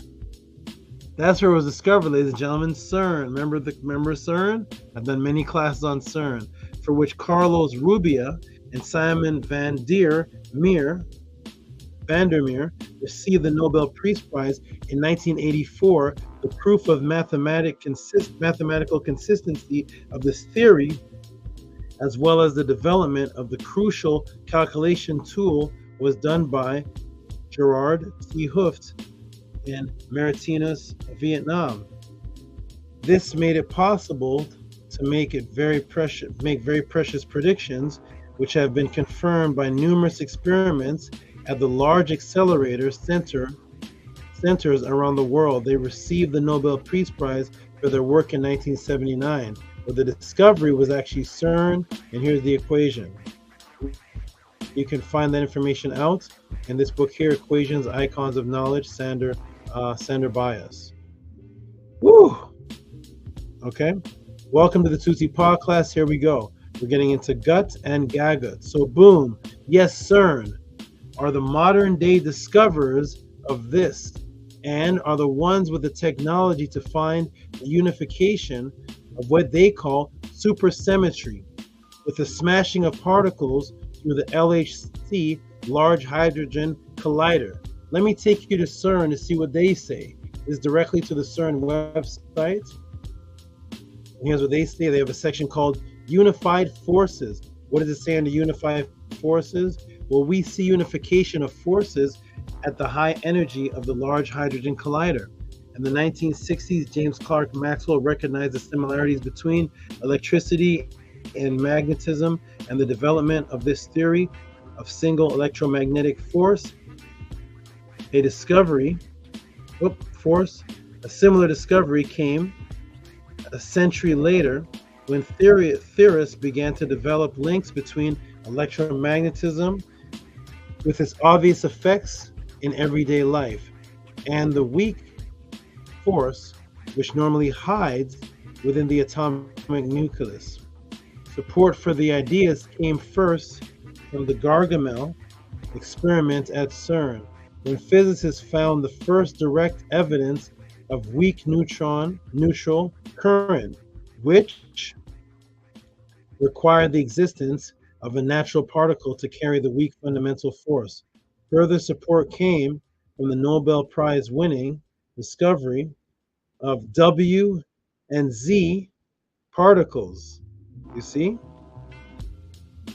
which carry electroweak force. That's the combination of two. So the two have been unified. But it is only at higher energies explored in particle collisions at CERN and other laboratories that the electromagnetic and weak forces began to act on equal terms. Will the unification of the other forces merge at even higher energies? Experiments already shown that the effect of the strong force becomes weaker as energies increase. This is a good indication that the incredibly high energies and strength of the electromagnetic weak strong forces are probably the same. The energies involved are at least 1,000 million times greater than particle acceleration can reach. But such conditions would have existed in the early universe ultimately 1034 seconds after the Big Bang. Okay? And it goes on to explain that they are predicting, post-predicting, or post-trying to figure out that 10.34 seconds after the Big Bang, that the energy forces were actually raised high enough that actually separated these forces, pushing the concept a step further.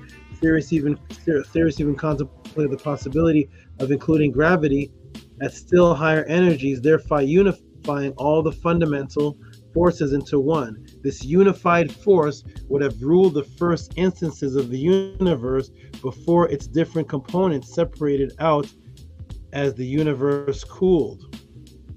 Although at present we cannot recreate conditions with energy high enough to test these ideas directly, we can look for the consequences of a grand unification at lower energies. For instance, at the Large Hadron Collider, a very popular idea suggested by such unification called supersymmetry. All right, so that's what they're doing at CERN, trying to figure out how the universe was created by the forces actually being unified as one unified force that started separating 10 to the 34th second after the explosion of the original creation. Okay, so they're trying to do this through CERN by smashing the particles together. So what did they find? What happened? All right, here we go. So the four forces of the atom are called the standard modern. CERN has discovered the unified field that gave them all mass is called the Higgs boson. So the Higgs boson is the unified field that gave them all mass. And then they started separating. So here's the Higgs boson that they've discovered here at CERN. You and everything around us are made of particles, but when the universe began, no particles had mass. They all sped around at the speed of light. Stars, planets, and life could only emerge because particles gained their mass from the fundamental field associated with the Higgs boson. The existence of this mass-giving field was confirmed in 2012 when the Higgs boson particle was discovered at CERN. So they found that the field that unified all the particles before they were even particles separated was called the Higgs boson. So they're getting closer to the grand unified field theory. I'm understanding that it was actually one in the beginning. And this completes the standard model. But do these scientists again invoke a religious spiritual term of higher consciousness?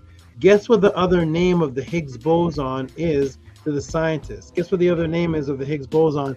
That's the unified field that gave everything mass before the explosion and separated. Guess what they call the Higgs boson? You know what they call it? Let's go to space.com. Higgs boson, the God particle. So we have the grand almighty unified field theorem, God Almighty, from one scientist mathematician, and then we have CERN themselves calling the Higgs boson the God particle. Why do they keep referring to these spiritual religious terminologies if they're scientists and religion is actually pseudo? The existence of the Higgs boson completes the standard model of particle physics. All right. So here it is right here. The Higgs boson is the fundamental force carrying the particle of Higgs field, which is responsible of granting particles their mass. This field was first proposed in the mid-60s by Peter Higgs, for whom the particle was named, and his colleagues. The particle was finally discovered on July 4th, 2012 by researchers at the Large Hadron Collider, most powerful particle accelerator in the world, located at the European Particles Physics Laboratory, CERN, in Switzerland. The LHC confirmed the existence of the Higgs field and the mechanism that gives rise to mass, and thus completes the standard model of the particle physics. Best description we have for the subatomic world, and they call all this the God particle. Boom, boom, the God particle.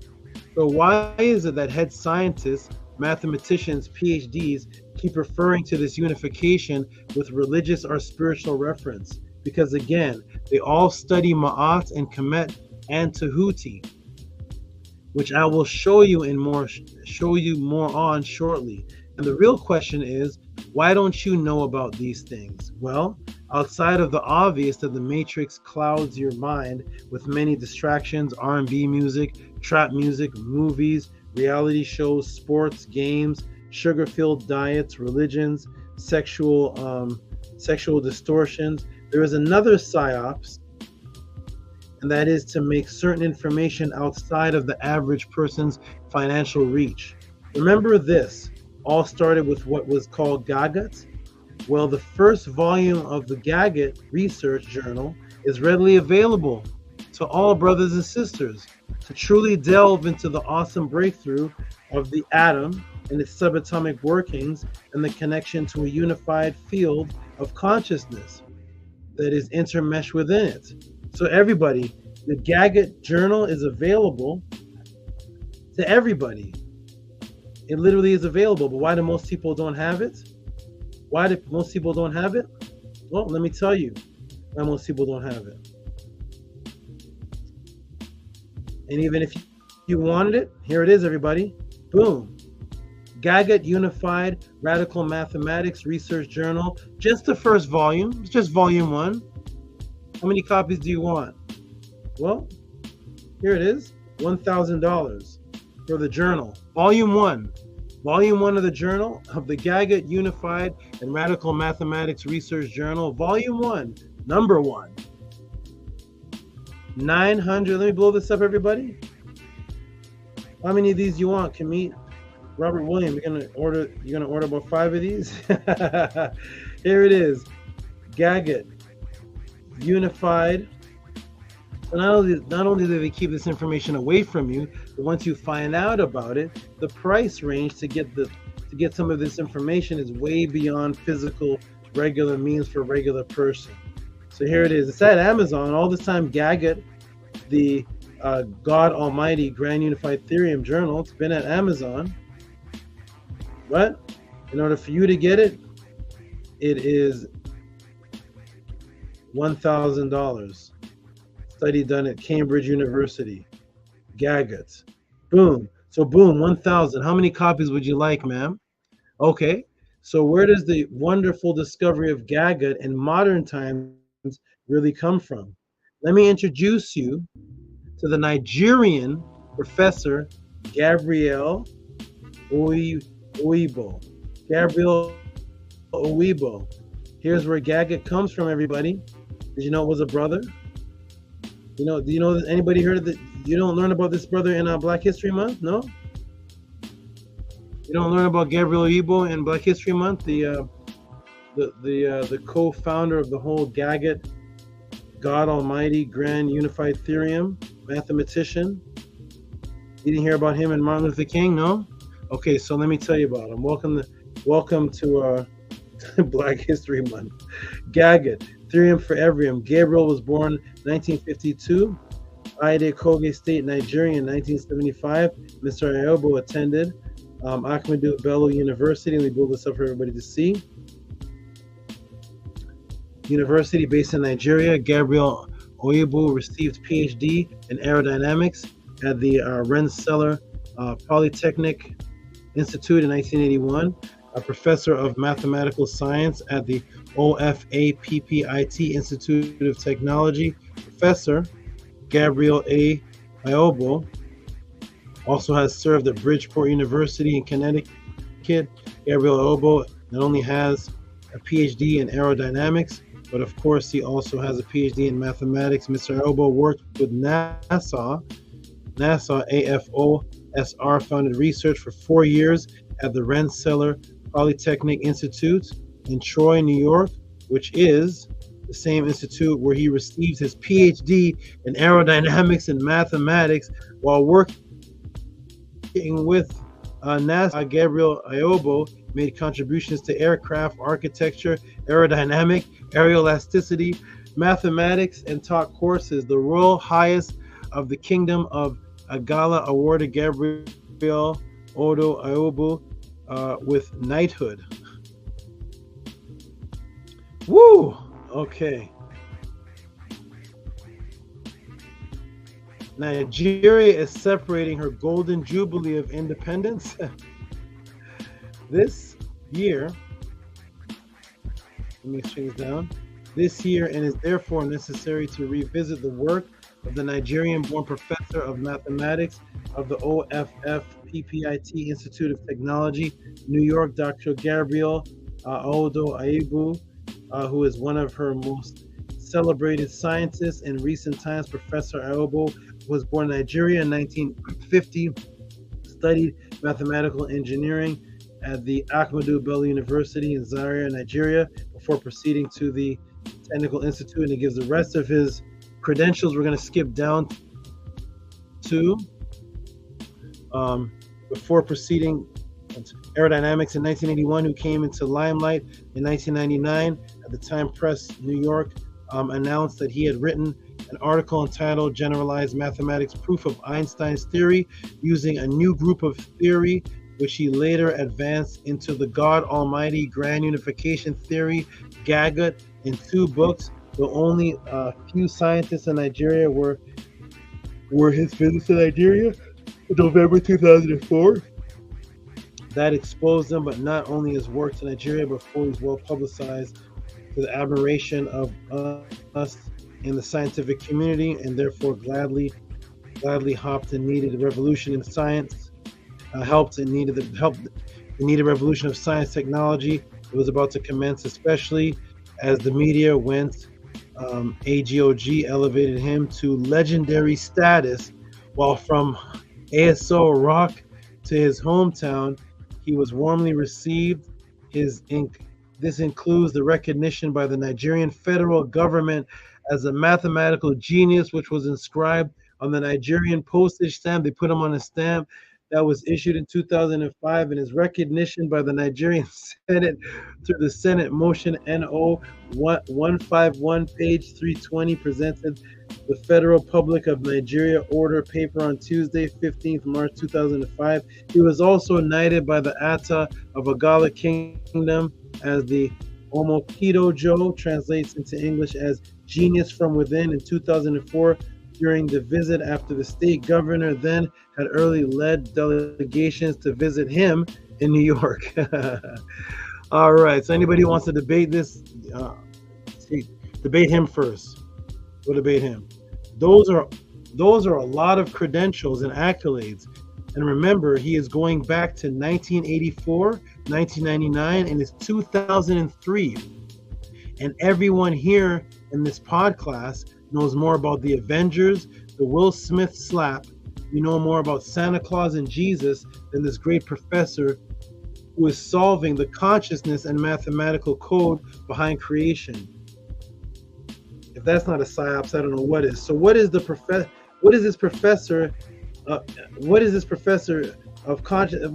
teaching is behind the consciousness of the subatomic working of atoms? What is this God that he and the physicists are referring to? Let me show you some clips from his mathematical class.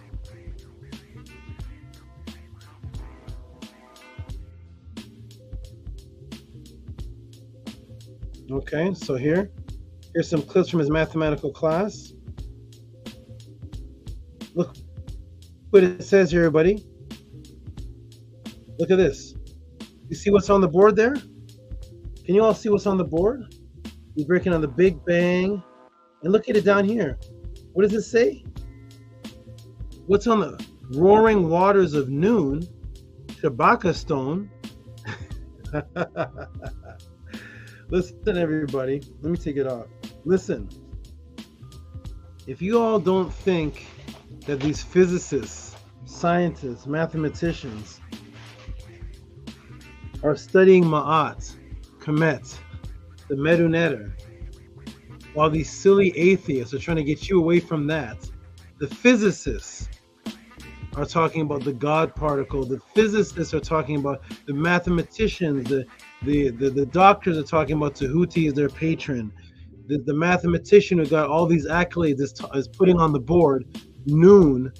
Noon is a Kemetic Nibiru, isn't it? And the Shabaka stone, that's the ancient 710 BC Medunetter writings of Ptah, right? What's it doing on this mathematician's board? Let's go back, everybody. Welcome to the pod class.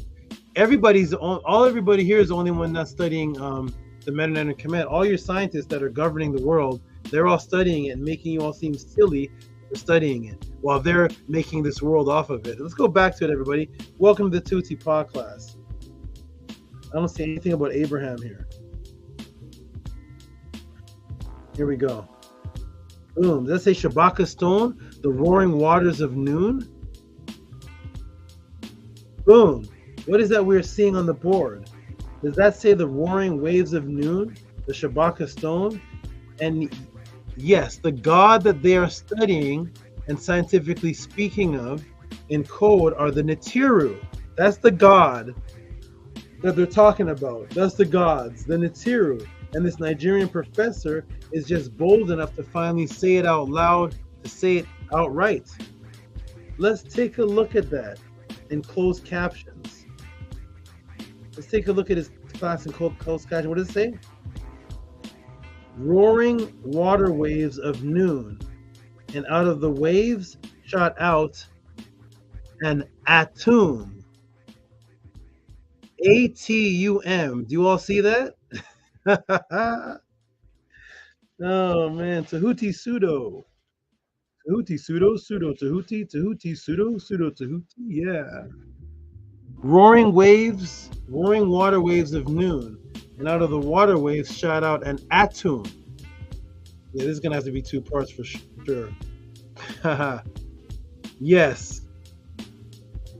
This PhD mathematician who has revolutionized and is solving the unified field issue of Albert Einstein is letting people know the God in the unified field discoveries are the Nitiru, and our ancient followers of Ma'at were teaching this thousands of years ago.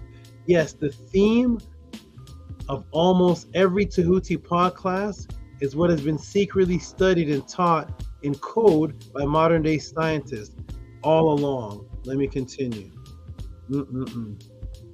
Welcome to the Tehuti pod class, everybody. I hope you all are enjoying this. Let's go. Here we go. Wow, there's a lot. Here we are. All right, there he is. Roaring waters of noon, and out of the waves shot out an Atum. You see that? So what this brother is, what is this brother speaking of here? Welcome to the Tehuti pod class. Okay, dark matter composes 96% of the universe, and what you see in actuality is only 4% of all existing things through the visual light spectrum. The rest is blackness. All things that you see and cannot see are composed of particles and waves. Energy and matter are analogous. Matter can be simply described in terms of energy. So far, they have only discovered two ways in which energy can be transferred. These are particles and waves. Particles are discrete.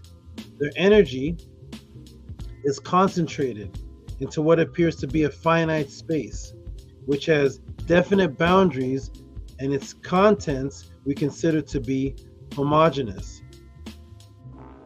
The same at any point within the particle. Particles exist at a specific location. Those are particles. If they are shown on a 3D graph, they have an X, Y, and Z coordinates. They can never exist in more than one place at once, and to travel to a different place in space, a particle must move to it under the laws of kinematics, acceleration, velocity, and so forth. Waves, unlike particles, cannot be considered a finite entity. Their energy cannot be considered to exist in a finite location. That is the difference between particles and waves. So here they are. Here are particles. They exist in a finite location. And we are looking at three circles, three loops. Now let's look at waves. Waves are like this. They can exist in multiple locations, like light waves, even though they start off in the light bulb on the top of your roof in your apartment. But the light waves actually scatter. They're actually everywhere, almost everywhere in the apartment. So these are particles and waves. Woo, welcome to the Tehuti pod class. This is the substance through which everything exists. The substance and the only explanation of energy itself, particles and waves. And these particles and waves make up dark matter, being that dark matter is 96% of our universe. What did our ancestors describe the origin of matter as? Let me show you. If we now go to the origin of substance in Kemet, we can now turn to the Per-Em Haru, which is 1250 BC. And what does it say here? We're on the page 174 of the Per-Em Haru, plate 28. It says, "New, upon the place that judged me, I am new, not shall you overthrow me. Those who do evil, I am the eldest. Those who do evil shall not overthrow me. I am the eldest born of unformed matter. My soul is the Nitiru. They are the souls of eternity. I am the creator, or the digger, of darkness, making his place in the confines of the sky. I come, my soul advance over the way of the aged one. I make darkness in the confines of the sky. I wish I arrive at their boundaries." That is describing new right there. Okay, we have the origin of matter itself being discussed. The word here for matter is paut, and is also meaning substance. This new is the creator of the darkness, making his space in the confines of the sky. The sky or heaven, of course, does not end with the clouds. As we see here, it is speaking of outer space, the outer space limits of darkness, the essence of things. Tehuti, are you saying the ancient ones knew about atoms and things coming out of unformed matter? Atoms, Tehuti? Did the ancient ones speak of atoms in the Medu Neter? Well, let's go to chapter of transforming into the Benu Phoenix. Saith Osiris the scribe, Any triumphance and peace, I come into being from unformed matter. I came into existence as evolution. I grew from unformed plants. I am hidden in the hidden thing, the tortoise. I am the atoms of every netter. Do you see the word atoms in the Bible? No? Okay. I am the atoms of every netter. I am yesterday, this of the four. Yeah. Boom. Yes, atoms. Now let me take you back to the particles and waves, the smallest aspects of energy that flows through the atom. Here they are again, particles and waves. This section right here is also broken down in my book, Melanin and Dark Consciousness. If you want to get it, you can email me at Mystical Television. Let me put that on the screen. So this section right here, this little section right here is actually broken down in my book, Melanin and Dark Consciousness, which is this book right here. Boom. Melanin and Dark Consciousness, which breaks down that section. And if you want to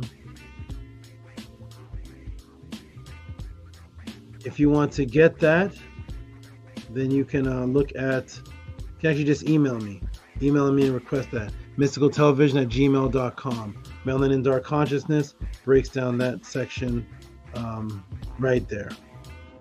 Okay, so I'm gonna go ahead and move that out the way. Let's get back to the Tehuti pod class. I'm gonna have to do this in 2 parts for sure. Absolutely. Okay, so here's particles and waves as they depict them in science. Particles and waves. Yes, atoms. So atoms in the Purim Haru. Let's go back to the particles and waves, the smallest aspect of energy that flows through an atom. Here's particles and waves. Guess what the Medu glyphs are for the unformed matter Nu, which was also called the atoms in English translation of the Purim Haru. The unformed matter Nu, the same noon that is broken down by the brother who's speaking about Gagut, that the atom comes from the Nu, the waves of Nu. And guess how you write Nu in the Medu Neter? Boom, like that. 3 circles, 3 lines. You see that? Here's the particles, 3 circles, waves, 3 lines. Particles and waves. And the Nu says he's the unformed matter because particles and waves are what exists as unformed matter. It's not matter yet. Then the particles and waves and subatomic muons, taus get together. Muons, taus, electrons get together, and then that forms the atoms, the leptons and the atoms, and that forms physical mass, and then that is formed matter. But prior to that, they're just dots and waves, particles and waves. And it says Nu is the unformed matter, of course, because that's what unformed matter is, particles and waves that becomes the atom. Okay, boom. Finite circles with an opening on top, particles and waves. Now here comes the skeptics. Tehuti, my Kemetic teacher taught us that Nun was just water waves. Professor Gabriel Ayabuyu said water waves. We got you now, Tehuti. You're reaching. You, Tehuti, are the only one that says the waves of Nun are also sound and particle waves. Pseudo. Nobody else teaches that. You're the only one, Tehuti, that teaches that the waves of Nun are particle waves and sound waves. Gabriel Ayabuyu teaches that it's water waves, and my Kemetic teacher teaches that Nun is the water. All right. Wonderful. Well, actually, let me play a section. That section of the video. I'm gonna go ahead and play that section of the video. So here we go. The skeptics say that the waves, oh, it's just water. The Kemetians were not that advanced. Hey, you coming down? 1 second. Hey, 1 second. she's trying to come down. The Kemetians weren't that advanced. It's just the water waves. You're trying to make it be like sound waves and electromagnetic waves and different waves. No, it's just the water waves. Okay, let me go ahead and play a section of a video for you. And then I'm actually going to have to break this up into 2 parts because I see, but I'm going to play this video to see what the professor says of Gagut when he's talking about Nun and he talks about the water waves. Let's see what else he says from his own mouth. Let's check it out, everybody. Welcome to the Tehuti Pod class. I'm going to go ahead and play this section here. We're going to have to break this up into two parts because it's already 12:33. And let's go ahead and play this section right here. Boom. Hey. Why is it not, hold on. My computer is locking up. Uh-oh. Of course. Why is it locking up like this? It's going in a circle. Let me do this again one more time. Okay, we're gonna go E. I'm gonna go into March. Okay, here it is. And we're gonna go into, here it is. Are you ready, everybody? Here's the professor himself. Let's see what he says. A common denominator, common factor, common building block. And that common denominator for all these three accounts is waves. Waves. Waves. God's word is a wave. Explosion, the Big Bang, is characterized by waves, whether it be sound waves that you hear in an explosion, which is a big part of it, or the lights and all the other various forms that come out of it. If you're a nuclear explosion, you have radiation, you have all kinds of things. Okay? So therefore, there are waves in a Big Bang. And secondly, the roaring water waves is already waves in there. So these three accounts have waves as a common denominator. So you can say that it's like those 6 elephants. Sorry, 6 men that went to see the elephants. This one saw it like a sound waves. This one saw it as other forms of waves in terms of an explosion. And secondly, the ancient Africans saw it like the water waves, the roaring water waves. So there is a sincerity in all the three accounts. I don't want to get to... All right, boom. So as you can see, if you all can hear me, press A1. If you all can hear me, press A1. Press A1 if you all can hear me.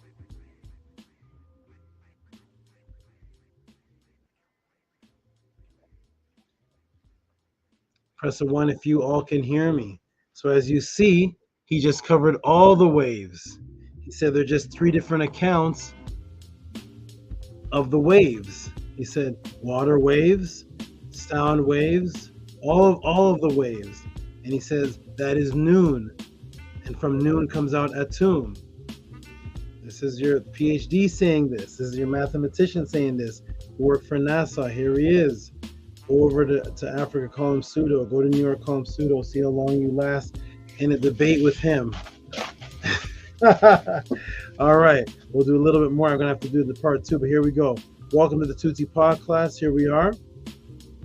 Boom, boom, boom. Wow, that's a lot, right? This is a lot. So here we are. Boom. It's all waves that are used to describe the subatomic workings of creation. Water waves and sound waves, all waves. Okay, boom. And there he is right there. And that's what we have in the closed captions. Water waves, sound waves, light waves. It says the noon is talking about all of them. Water waves, sound waves, and light waves. Because there's different aspects of creation and he's unifying them all. Okay. Then he let his mathematician peers and students know the word atom itself and the concepts is from the ancient Medu Neter. He actually let the people know. Here it is right here. Boom. Ready? Here it is right here. Clip of it right here. Roaring water waves of noon, and out of one of the waves shot out an atum. That is atum, A-T-U-M. That is a Medu Neter word. That is not a scientific word. Let me also explain this. Welcome to the 2T Pod class. Enjoy, absorb, and show reciprocity only if you are gaining from and appreciate this wisdom. Okay, let me look. Let me show you. Let's look at the word atum that he put there. A-T-U-M. He put that there. Atum. In the oldest attestation, which is 2300 BC, in the pyramid text, South Wall, utterance 213, line 134 to 135. Yes, this is how precise I am teaching my students to source. Indigenous chapter and verse. And now let me take you right to the wall itself to show you atom, source, substance, and permeating through every body part. Because of course, that's what atoms do. They permeate through everything, every body part. So here is the wall, south wall right here.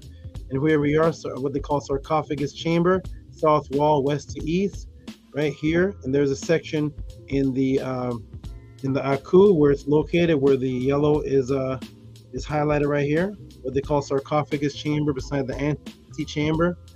Oh boy, here we go. We're in utterance 213. O Unas, you have not gone dead. You have gone alive to sit on the throne of Asar. Your scepter is in your hand, that you may give orders to the living handle of your lotus-shaped scepter in your hand, and give orders to those of the mysterious sights.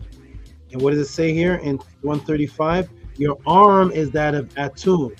Your shoulders are that of Atum. Your belly is that of Atum. Your back is that of Atum. Your bottom is that of Atum.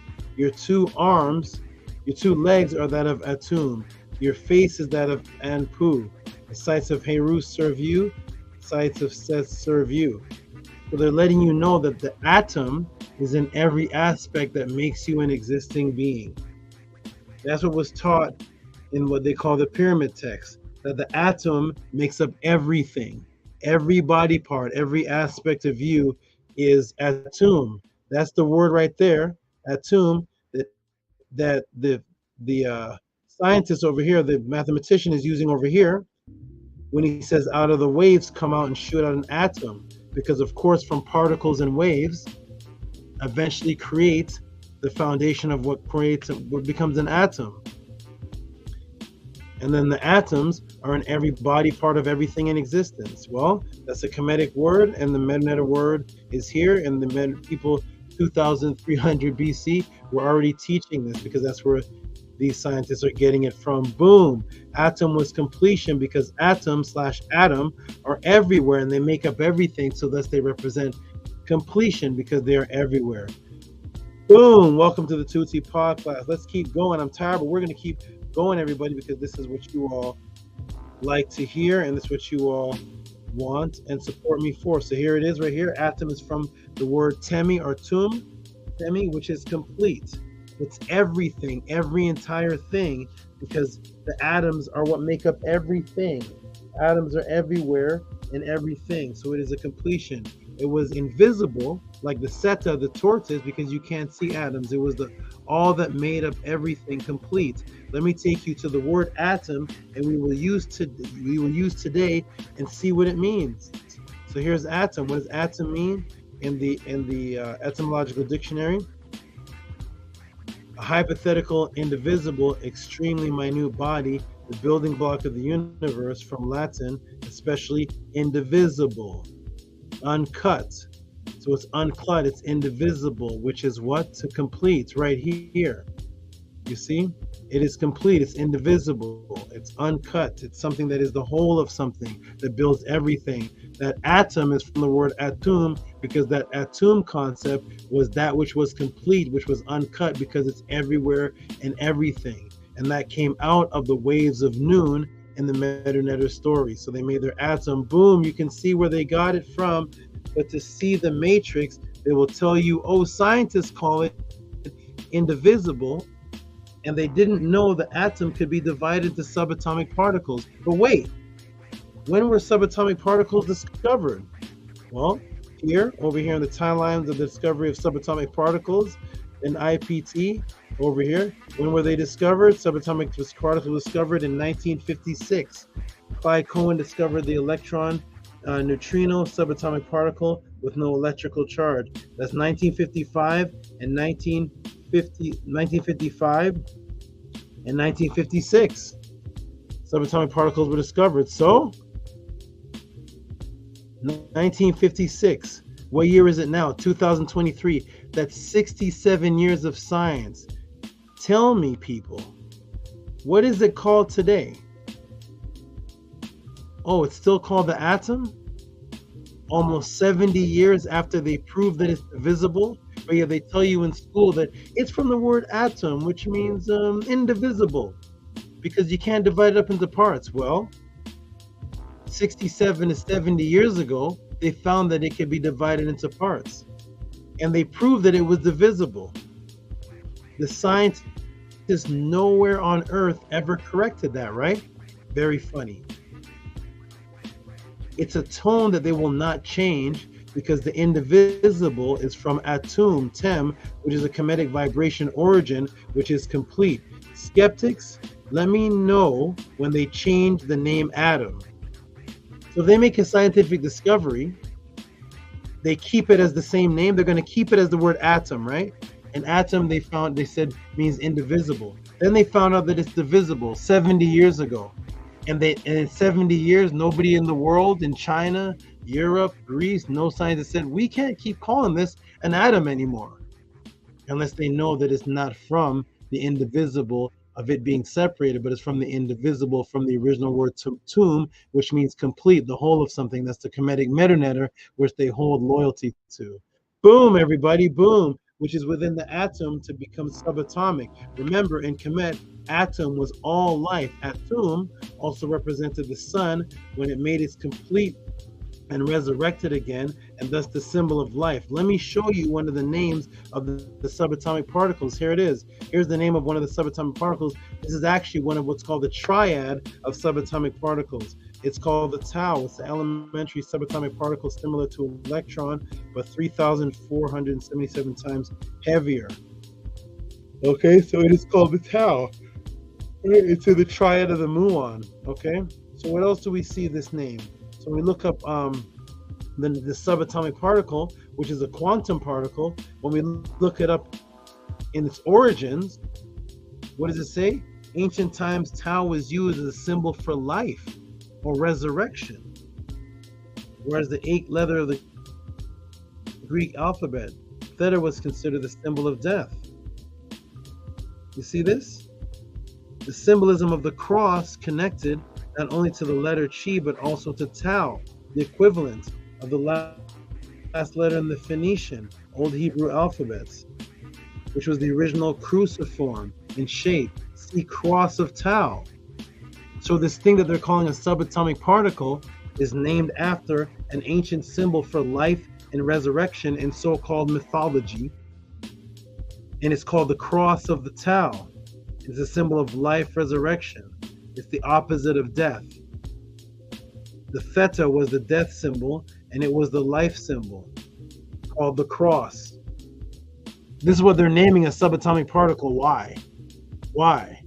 Why is this particular subatomic particle the symbol of life and resurrection? Tell me, scientists, does this one subatomic particle cause life and resurrection? No. No. Boom, the resurrection of Atum, more subatomic physics terms tying into Atum.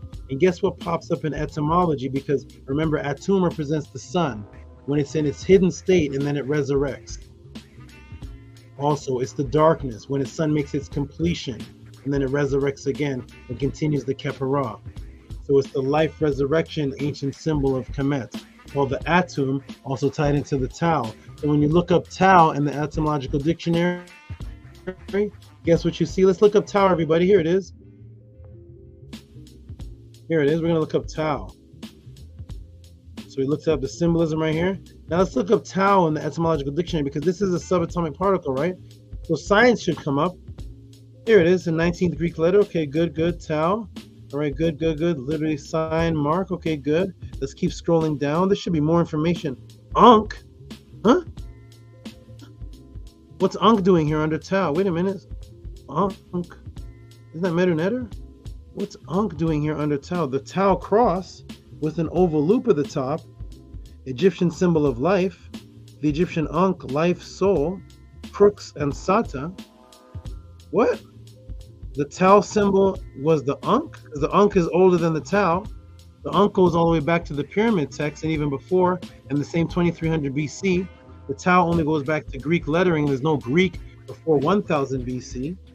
So this Tau is from the Ankh, and this is what they're calling the subatomic particle. And when you look it up, it means life and resurrection, which is what a T.O.M was in ancient Kemet.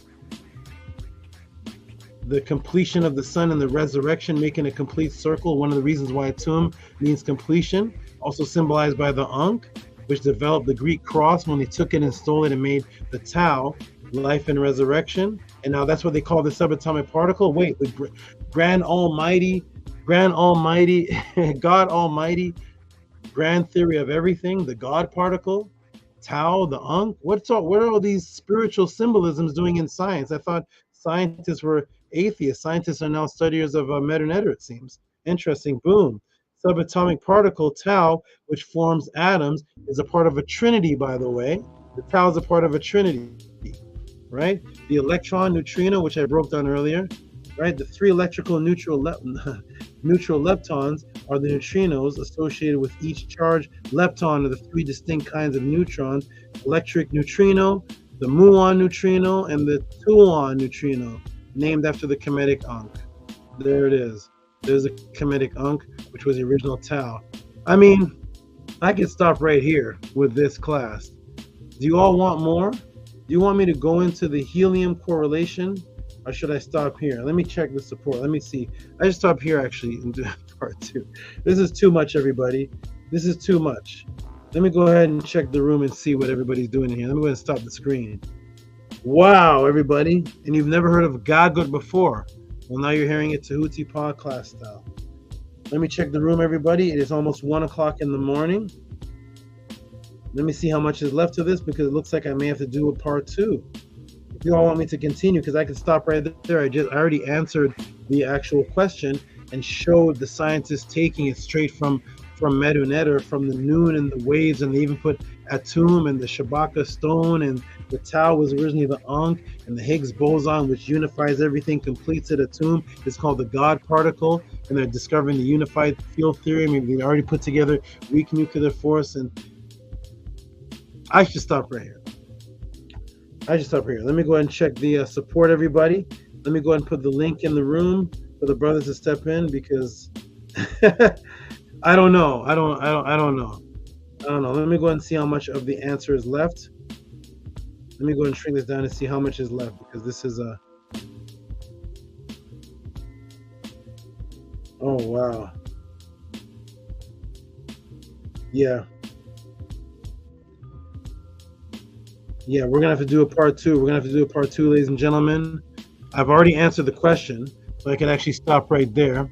If you all want to see a part 2, you can throw in some more donations. It's way more than I put together, and that's just part 1. All that I put together for this is just part 1 of the Gagut. The Gagut's actually can broken into 3 parts, like the Matrix movie. But I'm going to stop right there. Brother XA, I hope you appreciated that. There's way more. There's a crazy conclusion to it. But I'm going to check my let me check my Cash Apps and PayPal and see who's supporting, see who wants to know more. If anybody wants to know, oh look, I'm getting a message from New Scientist magazine. What the heck? Okay. Wow. Okay, 1 second. Let me reply to a message here.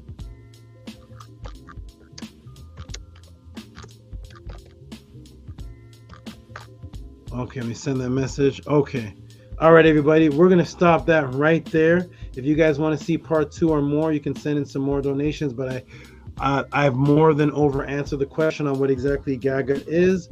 But there's a crazy summary, of course, because you know a Tehuti summary. You know the Tehuti conclusion. You know it's going to be a punch. But we're going to end it right there. It's almost 1 o'clock in the morning. I did not get any more support for that, so I'm going to end that right there. If you guys want to see part 2 or more of it, you can send in your support, and I will do a part 2 next week he'll be a part of the answers. But I'm going to put the link in the room for the brothers to jump in. I'm going to go check the chat to see what you all thought of that first part so far, because I'm going to end it right there. There's much more. I have clips of the video to break down. I got more Nitiru and deities to break down. I'm going to break down helium, the origin of helium, and all that. Is too much. I'm not getting the support right now for that. So I'm going to end it right there for that, and probably continue next week. I'm going to check my Gmails, but I think I over answered the question. If anybody doesn't think at this point that I answered the question, just put in the room, Tehut'i, you didn't answer. I get better answers from such and such, and I'll go over there. But that's your answer, my good brother. Appreciate you asking that question. If you want more, you can send the Cash App support to Cash App TT Amun. I'm going to go ahead and put it in the room here. If you all want to see more of the Gagut breakdown, wait until I get into helium. Wait until I break down hydrogen. Hydrogen's in there too, but it's too much. I'm over answering questions. It's over the funds that were sent, and it's over. This is like university. This is too much now. I know when I'm over answering, so I'm gonna stop right there. I know when I'm over answering. If there's more support sent, I'll answer more, but I think I'm overdoing it now. So boom, let me go and check the chat and see who appreciated that. Arcad and Menkura, what do you all think of that so far? I think everybody need to donate some more. Yes, no, the SABA need to be teaching all these other teachers. They need to just come and get, if you're gonna teach about Kemet and Ma'at, you need to get the right teaching. You ain't teaching right. You gotta come learn from Tehuti. Stop the cap. It's there. The teaching is there. It's if you're not receptive to the teaching, right? When the student is ready, the teacher will appear. I don't know where Tehuti came from, man. I wasn't looking for no Tehuti and Ma'at and Netter. You talking about Gagut? I just heard the word Netter 2 years ago. I was like, what is this? NTR, I had to look that up. I was like, what am I looking at? I had never saw that, but I said, it's like it's used in reference to like God. I was all the way in the Matrix. Yeah. It's amazing, Saba. You just went to a whole nother chamber. That's amazing. You're able to find all of that. That's really high scholarship, master class, master teaching.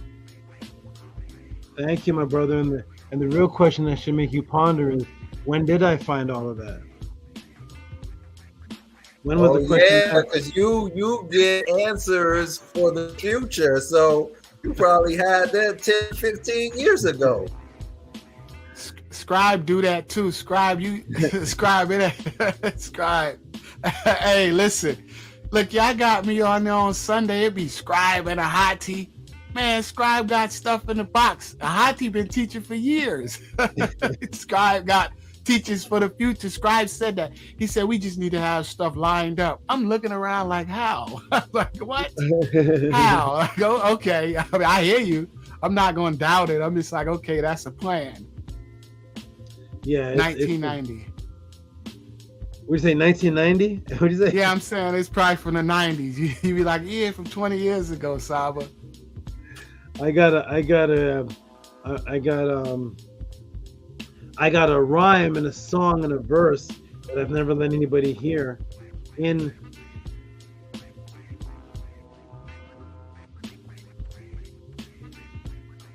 25 years. And I let the Bush Babies hear it 25 years ago. And whenever there's a rhyme cipher that ever pops up, whether it's in person or some type of betting thing, I want to actually put money on this particular rhyme I have. I did it once for anybody to out rhyme it with content, lyrical delivery, and syllables.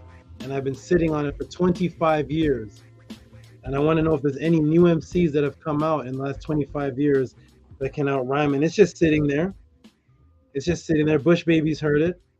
It's just sitting there. Pull it out.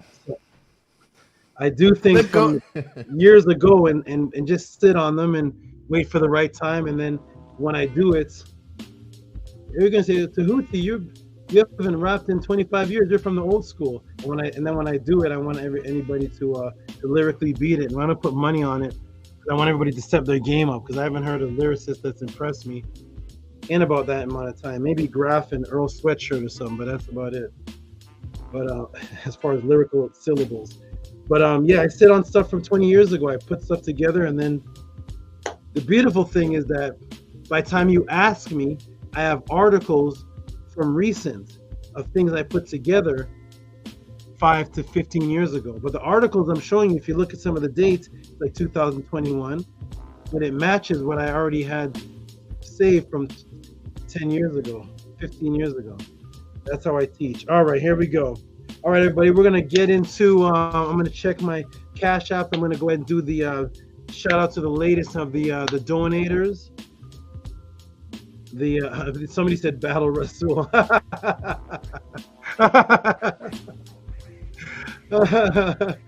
Which collab was Rasul on again? I forgot. Which one was he on? Exactly.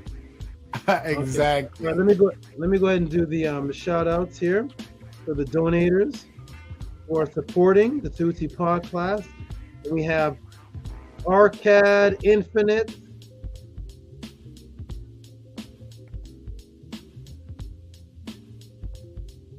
And again, for those of you who saw that breakdown and appreciate it, or just appreciate anything that I'm doing here to teach, support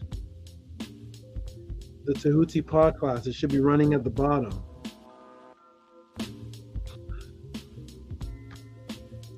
So Scribe, that was a choose your own adventure answer. Yeah,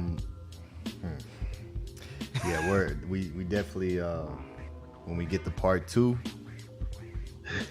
yeah, it's put it all together because yeah, there was I can tell that there was open lanes in that. Yeah, that was beautiful. There's a lot of open lanes. Thank you. Thank you, my brother. This is from. Oh man, it's covering his face. I gotta take that off. Hold on. My brother's completely covered now. I don't know how that happened. Wait a minute. Arcade, you still there? Yes, I'm here, Saba. Arcade is so happy at people donating that the donation sign has completely covered his face. His face is T.O.M at Cash App. Let me move that. There you are. Okay. All right, give this man some noise, please. Give him some noise.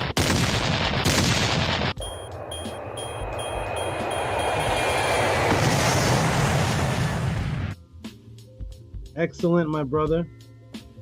Excellent. Glad for the support. And it says support on it, 2023. Appreciate that, my good, wonderful brother. Always supporting Arcade. This team is incredible. What do you say, brother? I said Ninny up. Absolutely. Thank you. You are. Oh, Arcade again. What? Arcade again.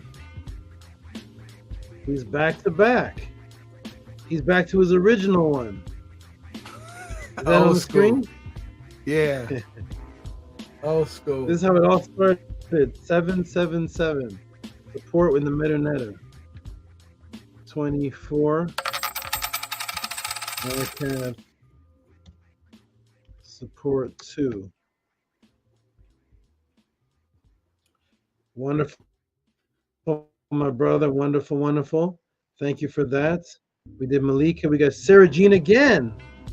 I don't know if this is her second or third one, but Sarah Jean again. If you're watching Sarah Jean later on, peace and hold on. If you're watching Sarah Jean later on, peace and love to you for all your considerate, your loving support. She started off small. She started off every like month or so. She would do $5 or $555 for a question, and and then she's just exploded recently. She's pinning me up on Facebook. She's doing everything. She's awesome. Is that on the screen, fellas? Yes. It says, I think she's giving like 3 donations. Give her some noise. I think there's a third one, I believe. I gotta go see it. One Tehuti'S beat only. Boom, boom, boom, boom, boom.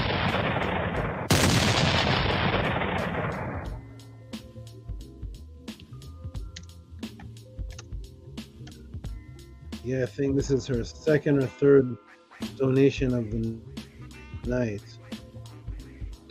Okay, who else we got? Vortex Ninja, the good brother or sister, I don't know, but Vortex Ninja, always, always, always, always with the $25 from the very beginning for support.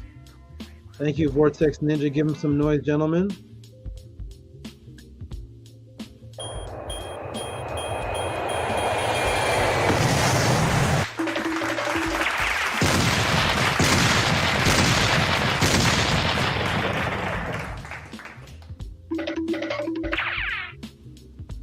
We have Eric, nice, Eric G, who's been coming around consistent lately with a lot of support, even for the Mennonite class. He's in there too. Eric G's been around for a while too. Eric G, $27.77. Give this man some noise.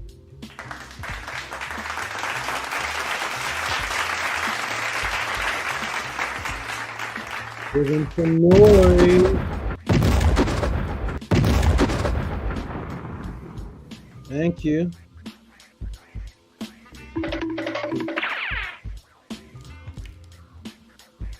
Is that Fred Flintstone? Okay. Eric G, shout out to you, my good brother. Who was left on here? We did black out the card. We only got 2 more. Oh, we got Stephen Escalar.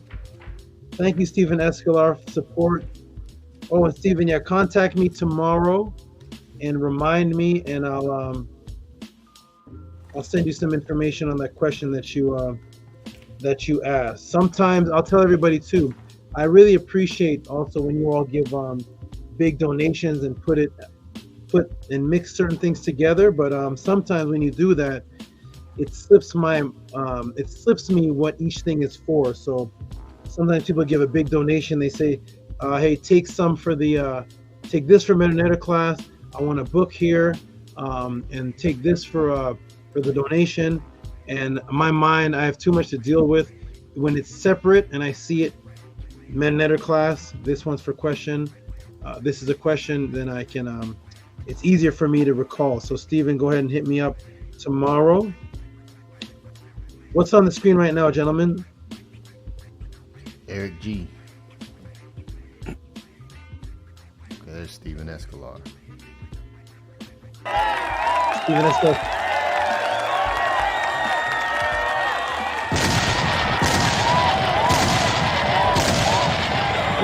Stephen. Stephen's awesome. Support, peace, and love, SABA.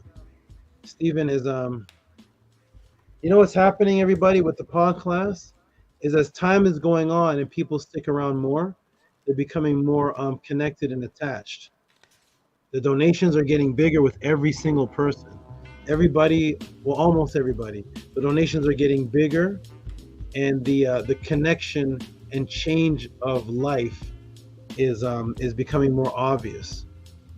And people are voicing it. It's not like the very first pod classes where it was mainly just information and people were just getting to know what's going on. It's a real family now. Support Stephen. It's a real family that's developing, and there's a lot of strong trust going on, and a lot of testimonies happening, and it's a beautiful thing. Oh, we have the last one, which is my good brother Scribe. What is Scribe saying? This is a question of support. Let me scroll down. Okay, I'm gonna have to ask Scribe. Let me put this on the room first of all to give Scribe his awesome respect. His acknowledgement. Is it still Stephen E in the room? Yeah. Is the scribe yet? No. Yeah, there goes scribe. Okay, good. Give this man some noise.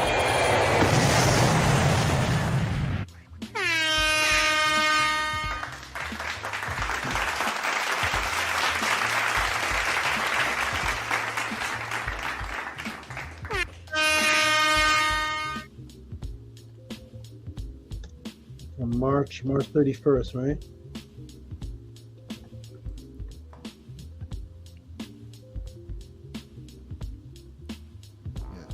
Okay, scribe, can you hear me, my good brother?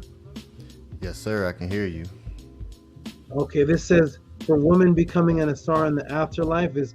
Can you elaborate the question here so it's on YouTube footage, and then we'll probably talk again before I answer this again. But tell me what you're exactly asking, my brother. Yes. So within the Purim Haru, I know that there are Purim Harus for females as well, and it still is denoting that you are becoming an Asar. So saith Asar, and it would be a female name. And I've also seen from what they call coffins of females in the Osirian body with the false beard as well. So my question is, through the transition into the Netzer Kurt, is the woman still being reborn through Asar to create that dualistic principle of course, the rebirth being the feminine principle, and we're all being born through the Mut, but then going back through to the Netzer Kurt as Asar did to be reborn again. Okay, and you're okay, good. That's good enough for now. We'll talk more maybe a couple times, and then before I address it. But good question, my brother. Thank you so much. You're welcome. Very, very good question, and that's good. I want you to it's good for you to know these things, particularly, especially if you have some women to teach. Yes. So, because everybody's in a certain gender mind state, and these questions are going to naturally come up. They're going to naturally come up. That's why That was why I missed the second breakdown, because I was explaining Ma'at to my mate, and it just yeah. It got too deep, Saba. I missed the whole second breakdown. Yeah, you had your own pod class going. Yeah, it was beautiful though. It was beautiful, but it didn't start that way. But it was beautiful. The arcade home correction class. That's what it is. The arcade family man setting Ma'at down class. I like it. That's beautiful. But yeah, when you're teaching the sisters, these kind of things have to be explained. It's interesting that they never have to be explained in religion. Mm-hmm. But when people get into the consciousness, they start getting more gender oriented. But in religion, everybody can be saved through Christ. And nobody says, well, what if I'm a woman? Nobody cares that all the angels are men. They're just like, yeah, that's how it's supposed to be. And in the afterlife of Islam, it's only men going. It's 72 virgin boys and men, and nobody cares. But as you get more educated, you want to understand gender more, because the ancient cultures all focus on gender. So, all right. And then Shannon says, yes, who is assisting the women? This came up for me last week. Yes, so scribe is I am. Anybody can, anybody is. Everybody should. Because everybody should be assisted. And If women ask a question that pertains to females and the spirituality of the Purim Haru, they need a good teacher to break it down. Hopefully one day it can be women that are breaking it down. I hope. Hopefully it can be you, Shannon. You're the assistant to the women. All right, here we go, everybody. Officially the best podcast on the internet. Salute, SABA Tehuti, master teacher. My brain is blown away from this rifey breakdown. Okay, and I believe this brother here is in Jamaica, so man, he has a lot of people to teach.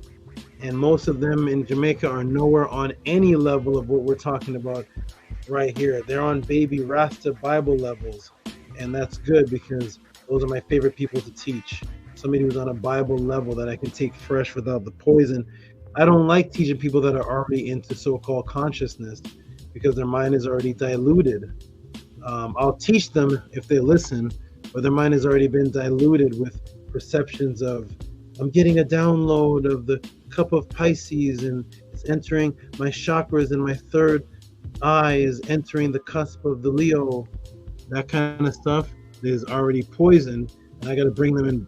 I got to de-matrix the consciousness. So, but when you're a Christian and you break out of it, you're fresh. You're like, I've heard nothing before. Start me from the very beginning. I like that a lot. Okay, Shannon says she loves it here. All right, ladies and gentlemen, thank you for your support. If that is it, let me check and see. I think that's it. Uh-oh, I knew it. I knew Raphael Gary didn't leave us for good. I knew it. I knew he was going to do this.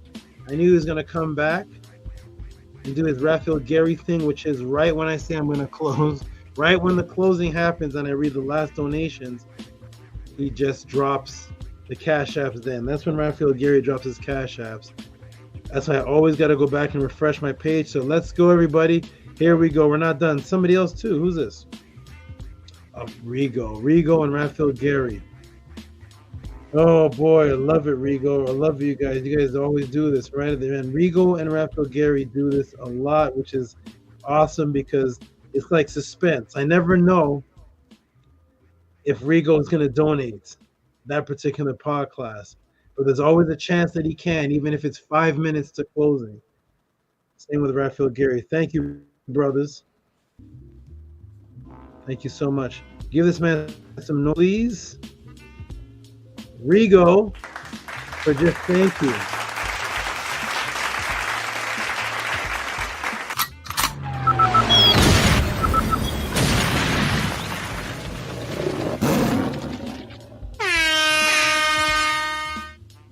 Rigo is awesome. Thank you. He says thank you.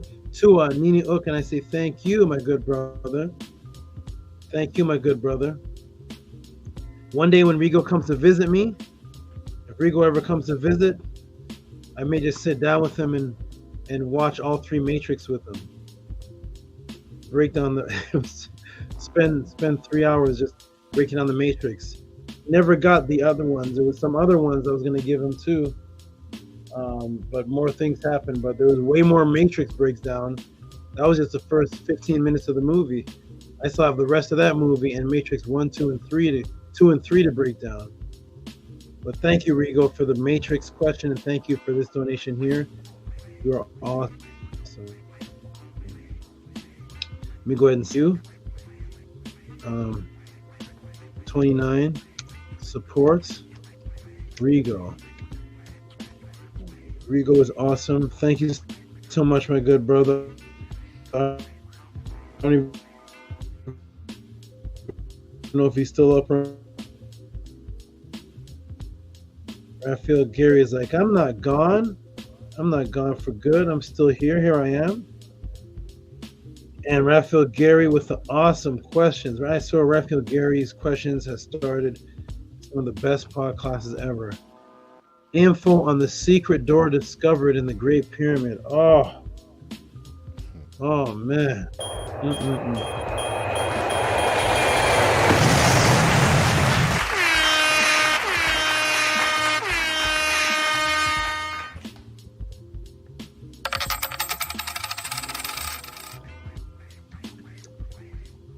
Shout out to Raphael Gary, my good brother. Thank you.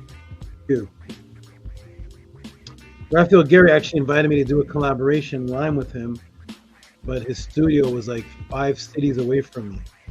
I couldn't make that at all. I was so far away. But shout out to Raphael Gary. Maybe one day when he comes this way to LA, we'll do something.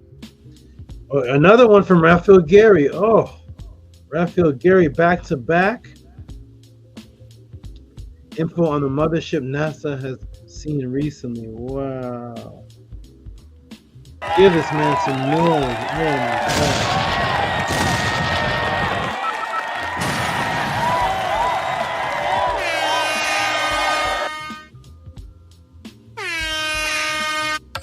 No. Oh boy, Raphael Gary with an awesome and incredible questions. Okay, everybody, thank you again for coming to another Tehuti pod. Thank you, Sports. You all are incredible. What a good question, right, Robert? What a good question. Isn't that great? It is a good question. Thank you so much, Raphael Gary. You know it's going to be a good answer. All right, shout out to everybody. Once again, for all those who want to support the Tehuti podcast and appreciate it. My name is Tehuti Amenhotep Ra. Like your waiter, if you see something and digested some spiritual, knowledgeable food that you enjoyed and appreciated, send a tip of appreciation to my Cash App. It is just reciprocity, just as you tipped your waiter. If you appreciate, if you don't, not a problem. But if you do appreciate what it is that I'm giving here, and you think that it's extremely unique to what you see on other YouTube channels who are fighting, fussing, cussing, grumbling, name calling, and there's very little actual information that the people believe in themselves, we think this is a unique experience, and you can get a life change from this, from my teachings. My Cash App is TT Amun, and PayPal is Rocky SV. Okay, wonderful, wonderful, wonderful.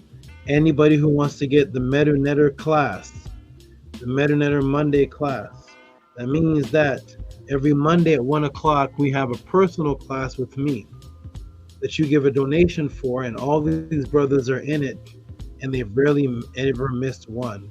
If they missed it for some unknown reason, or from some known reason, they send the money and they get it. That means that you don't actually have to be at the MetaNetter class. Many people in this room, Hika Kepara, Stephen E., so many people, Bev, Eric G, Menkara, Beget Leisure, may not make it to the class, and you can send money and send inquiry to this Gmail, and I will tell you how you can get every class. Every class for the past 6 or 7 months that we've been doing this for,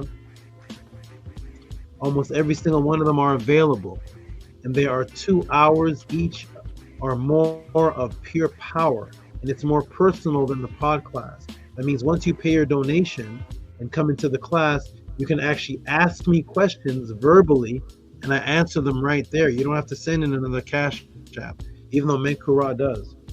Peace and love to him for that extra support. Okay, everybody, we're going to close out. Brothers, you can do your closing statements, and then we'll close out this pod class. Oh, Raphael Gary says, back in LA next month. That's the tricky thing about LA, Raphael. LA is this generic word that they use that covers all these cities for miles and miles and miles, and everybody just says LA, but in actuality there are several cities that have nothing to do with LA, and they're so far away from each other. So there's Los Angeles, that's the actual Los Angeles, then there's all these areas that people just say is LA.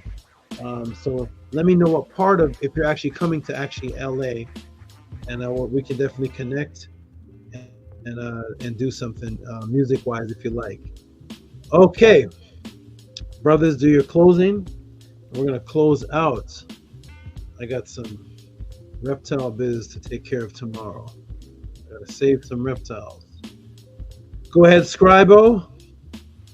All right, Hotel Ma'at, everyone, peace and love.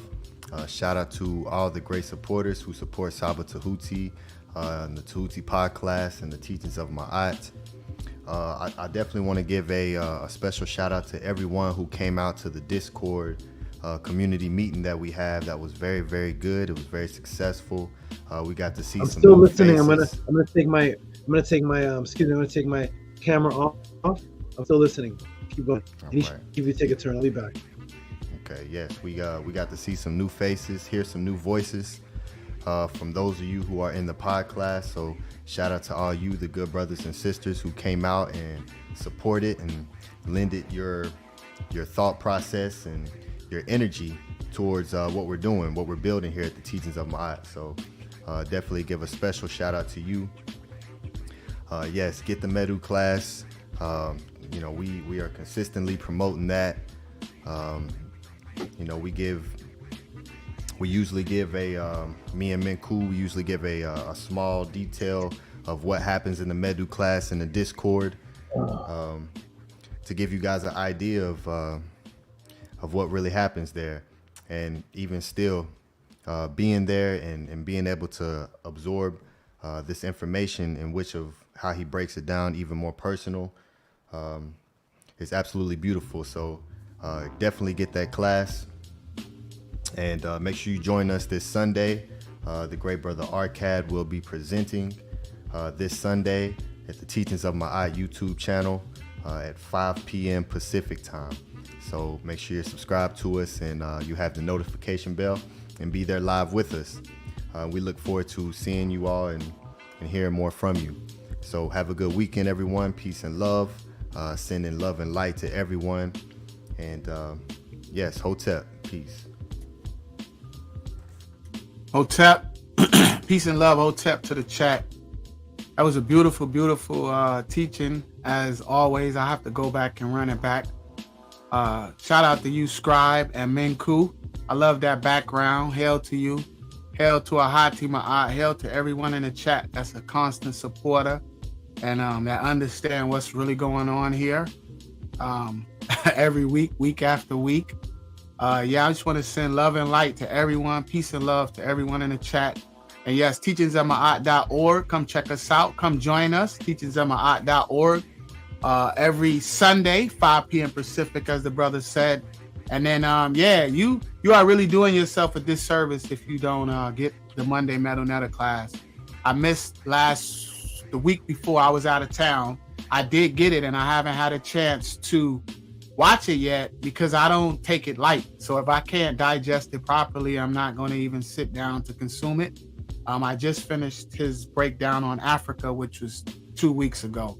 And I'm going to be watching next week's podcast and then this one. So, I really appreciate this information. So shout out to everybody that appreciate the truth, and peace and love. Hotep Ma'at. Minku. Peace and love. Thank you, Saba Tua, for your master teaching, for your time, your dedication. Peace and love to the goddesses. Peace and love to the Ma'ata Raiders. Thank you, everyone in the chat, for joining us today and for your reciprocity and for your attention. Peace and love to all the brothers on the panel. Really a blessing to be able to have the opportunity to be in community with all of you. Thank you so much to Scribe, Ahati, Arcad for organizing the Discord community meeting. That was amazing. Really beautiful to see, put names to faces, and to be in unity and to build, to have that opportunity to connect with everyone. Everyone have a wonderful, beautiful weekend. All is well. Let's continue to grow. Let's come together and let's make history. Let's do something special. Let's do it together. Welcome back, Saba.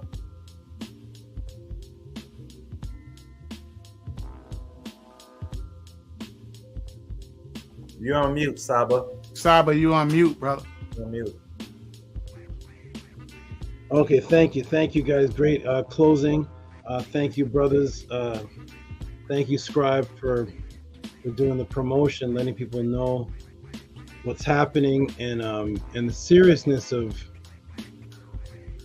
just that. There's the pod class, there's Merunetter class, there's the Sunday. This is there's a lot going on that people can participate in. There's I heard y'all talking about the Discord and liking that, and Arcad talking about he wouldn't even watch. He got the video, but he won't watch it unless he knows he can put the quality of time it takes.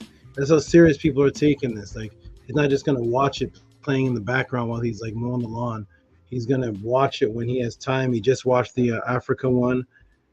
You all, brothers, are really. You all are doing things that are helping this grow. When I'm doing other things, and that's the beautiful thing about this. When I'm doing other things, which is really this thing, I'm doing other things, but it's really all this. But you guys are doing promotions and Discord meetings and all type of things, and I really appreciate you all for being the most consistent brothers, really, that I've taught from a distance. I usually have a consistent team they usually live with me, or they're in my face, so that it's they can't slack because I'm right there in front of them. But you guys are 100 miles away. You guys are hundreds of miles away, and really just keeping this thing moving. And you're really, really serious. Thank you all for your. Thank you all for continuing to show the people what can actually be done with this teachings. You all are the real reason why I'm really here. Because like I said to Menkara and Scribe, I think in one of the Medu meetings, or I said I can go at any time because I have someone that's willing to take me away from all of this and wants me to just sit back and relax in a house on a hill. So I'm loving this. So thank you all for doing what you're doing to keep me here. Okay, who's that at the bottom? Oh, it's Arcad. Arcad's in the panel and in the chat. All right. Thank you, Arcad. Love you too, brother. Love all of you guys. You guys are all like, you're like sons, cousins, nephews, uncles, and brothers. That you guys are all of that. So shout out to that. Menkara, your testimony was beautiful. Scribe, you're doing such great. You're doing some really nice. That's the word. Human resources. That's it. You're doing some nice human resource work. Literally, human resources. You're literally resourcing people. That is a wonderful thing. And I've talked to somebody recently who talked to you, and the way that the person speaks is like there's a trust for you. There's a trust in the way that I hear certain people speak that contact me, that say they know you, and it's amazing that they have that vibration of trust for you in such a short period of time. That's a real magical aspect that I tell my students about. Nobody's really going to listen to you if they don't trust you. Every argument you've ever been in with your spouse, your girl, your man, is only because they don't trust you. That is it. Always know that if anybody argues with you, it's because they don't trust you. Every argument is just that they don't trust you, because if you trust something, you can't argue with it because you actually trust it. So you are an apple. And the apple's like, yeah, I am. I'm telling you, you're an apple. No, you know that it's an apple, so you're never going to yell at it telling it's an apple. If it's an apple trying to disguise an orange and you don't trust it, now you're in an argument. So all arguments are for lack of trust. So Scribe, you have a way of building up a trust with people. It's because you are, because of your genuineness. You're genuine. So people can see that in you. So that's very good. Thank you all. You all have such unique attributes that are really, really, really needed for this. I really have a good feeling about this circle here that I'm creating here. Thank you so much. So I'm gonna close out, brothers. You guys are awesome. Menkara. What does Sophia Stewart say? Triple, quadruple, the triple or quadruple, whatever the heck she was talking about. Your triple, quadruple in your income. That is so wonderful. Thank you for the testimony. You're giving testimonies to people to see that this can help your income as well. If that's what you want, if that's what you want Tehuti for, if that's one of the things and you open up that door, then that's what you'll get as well. I'm for everything. I'm for all advancements of the net. Okay. All right, everybody. We're going to go ahead and close out with the affirmation and get this closed. It's a beautiful thing. Part of me doesn't even want to close, but we got to get on. I look forward to who's teaching. You're teaching, Arcad, this Sunday? Is that is it that you teaching Arcad? SABA. Yes. I'm not ready. Yes. I'm about to live stream you on the highways. I'm about to let the world see. We're gonna put music behind you. Arcad is a great performer. He's the great performer. He's a great. This man here. Everybody comes Sunday. This man is a really good teacher. He has a naturalness about him. Go to the Sunday class and watch the brother teach. Give him the confidence that he doesn't know that he already has. He doesn't even know. When you teach like you have the confidence of, what's that guy's name? Tony Robbins? I don't know. You teach like you have the confidence. It's really, really good. And I know you're just winging it. I know a lot of it you're winging it. I know you're studying and winging it, and that's good. You guys are great. Scribe is you guys teaching the build. It's so fun watching you and Scribe teach, because you guys are like yin yang. It's two completely different teachings, and they're both really good, but they're so good in different ways, and you don't crisscross at all. You have no attributes the same. None of what Scribe does, what you do, and none of what you do, Scribe does. Is completely. The only time you crisscross is when Scribe is rapping. When Scribe is rapping, then he's performing. That's the only time I see Scribe hype. And his body, Scribe moving, and listen, the lyrical. And I was listening to that today at work. I had to relearn what a brother is. He's hype when he's rapping. I love it.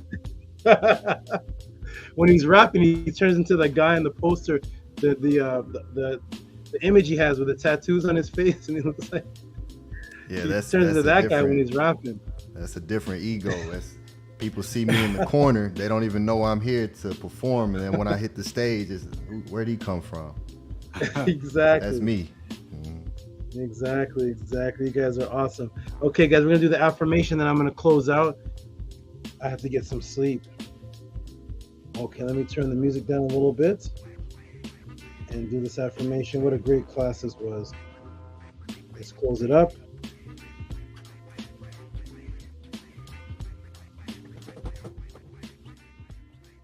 Okay. All right, you know what? Arcad has been gone for a while. I'm gonna let Arcad do his favorite thing. Arcad, go ahead and lead us out with the affirmation. I know you weren't doing it from the mountaintop, so wherever you were traveling or whatever, I know you missed this part. So I'm gonna go ahead and take the banner off and let you do your favorite thing here. Here we go. Go ahead, Arcad. On the count of 3. 1, 2, 3. Unky and my eye. Un-MS. Nintet no set in my eye. Need have a pet in my eye. Her in Huey. Her Iku. I live from my eye. I exist within her. I do not speak in the place of my eye. Every day I advance towards my eye. My being is surrounded in darkness. I come forth as conscious light. Wonderful, everybody. Okay, I'm going to go large screen. I will see you, brothers. Watch you, brothers, on Sunday. Peace and love. I'm going to go large screen and close it out. Peace and love, gentlemen. All right, beautiful, wonderful people. Thank you for coming to another excellent Tehuti Pod class. This is Niyat Ka, moving around on the hat. And this is Bastet Sekhmet. You all are beautiful. Thank you for appreciating and enjoying that which I teach, that which you cannot get anywhere else. And I appreciate your appreciation of me. Come next Friday, 6 o'clock, to the Tehuti Pod class, and there we will do this again and answer question after question after question. Peace and love.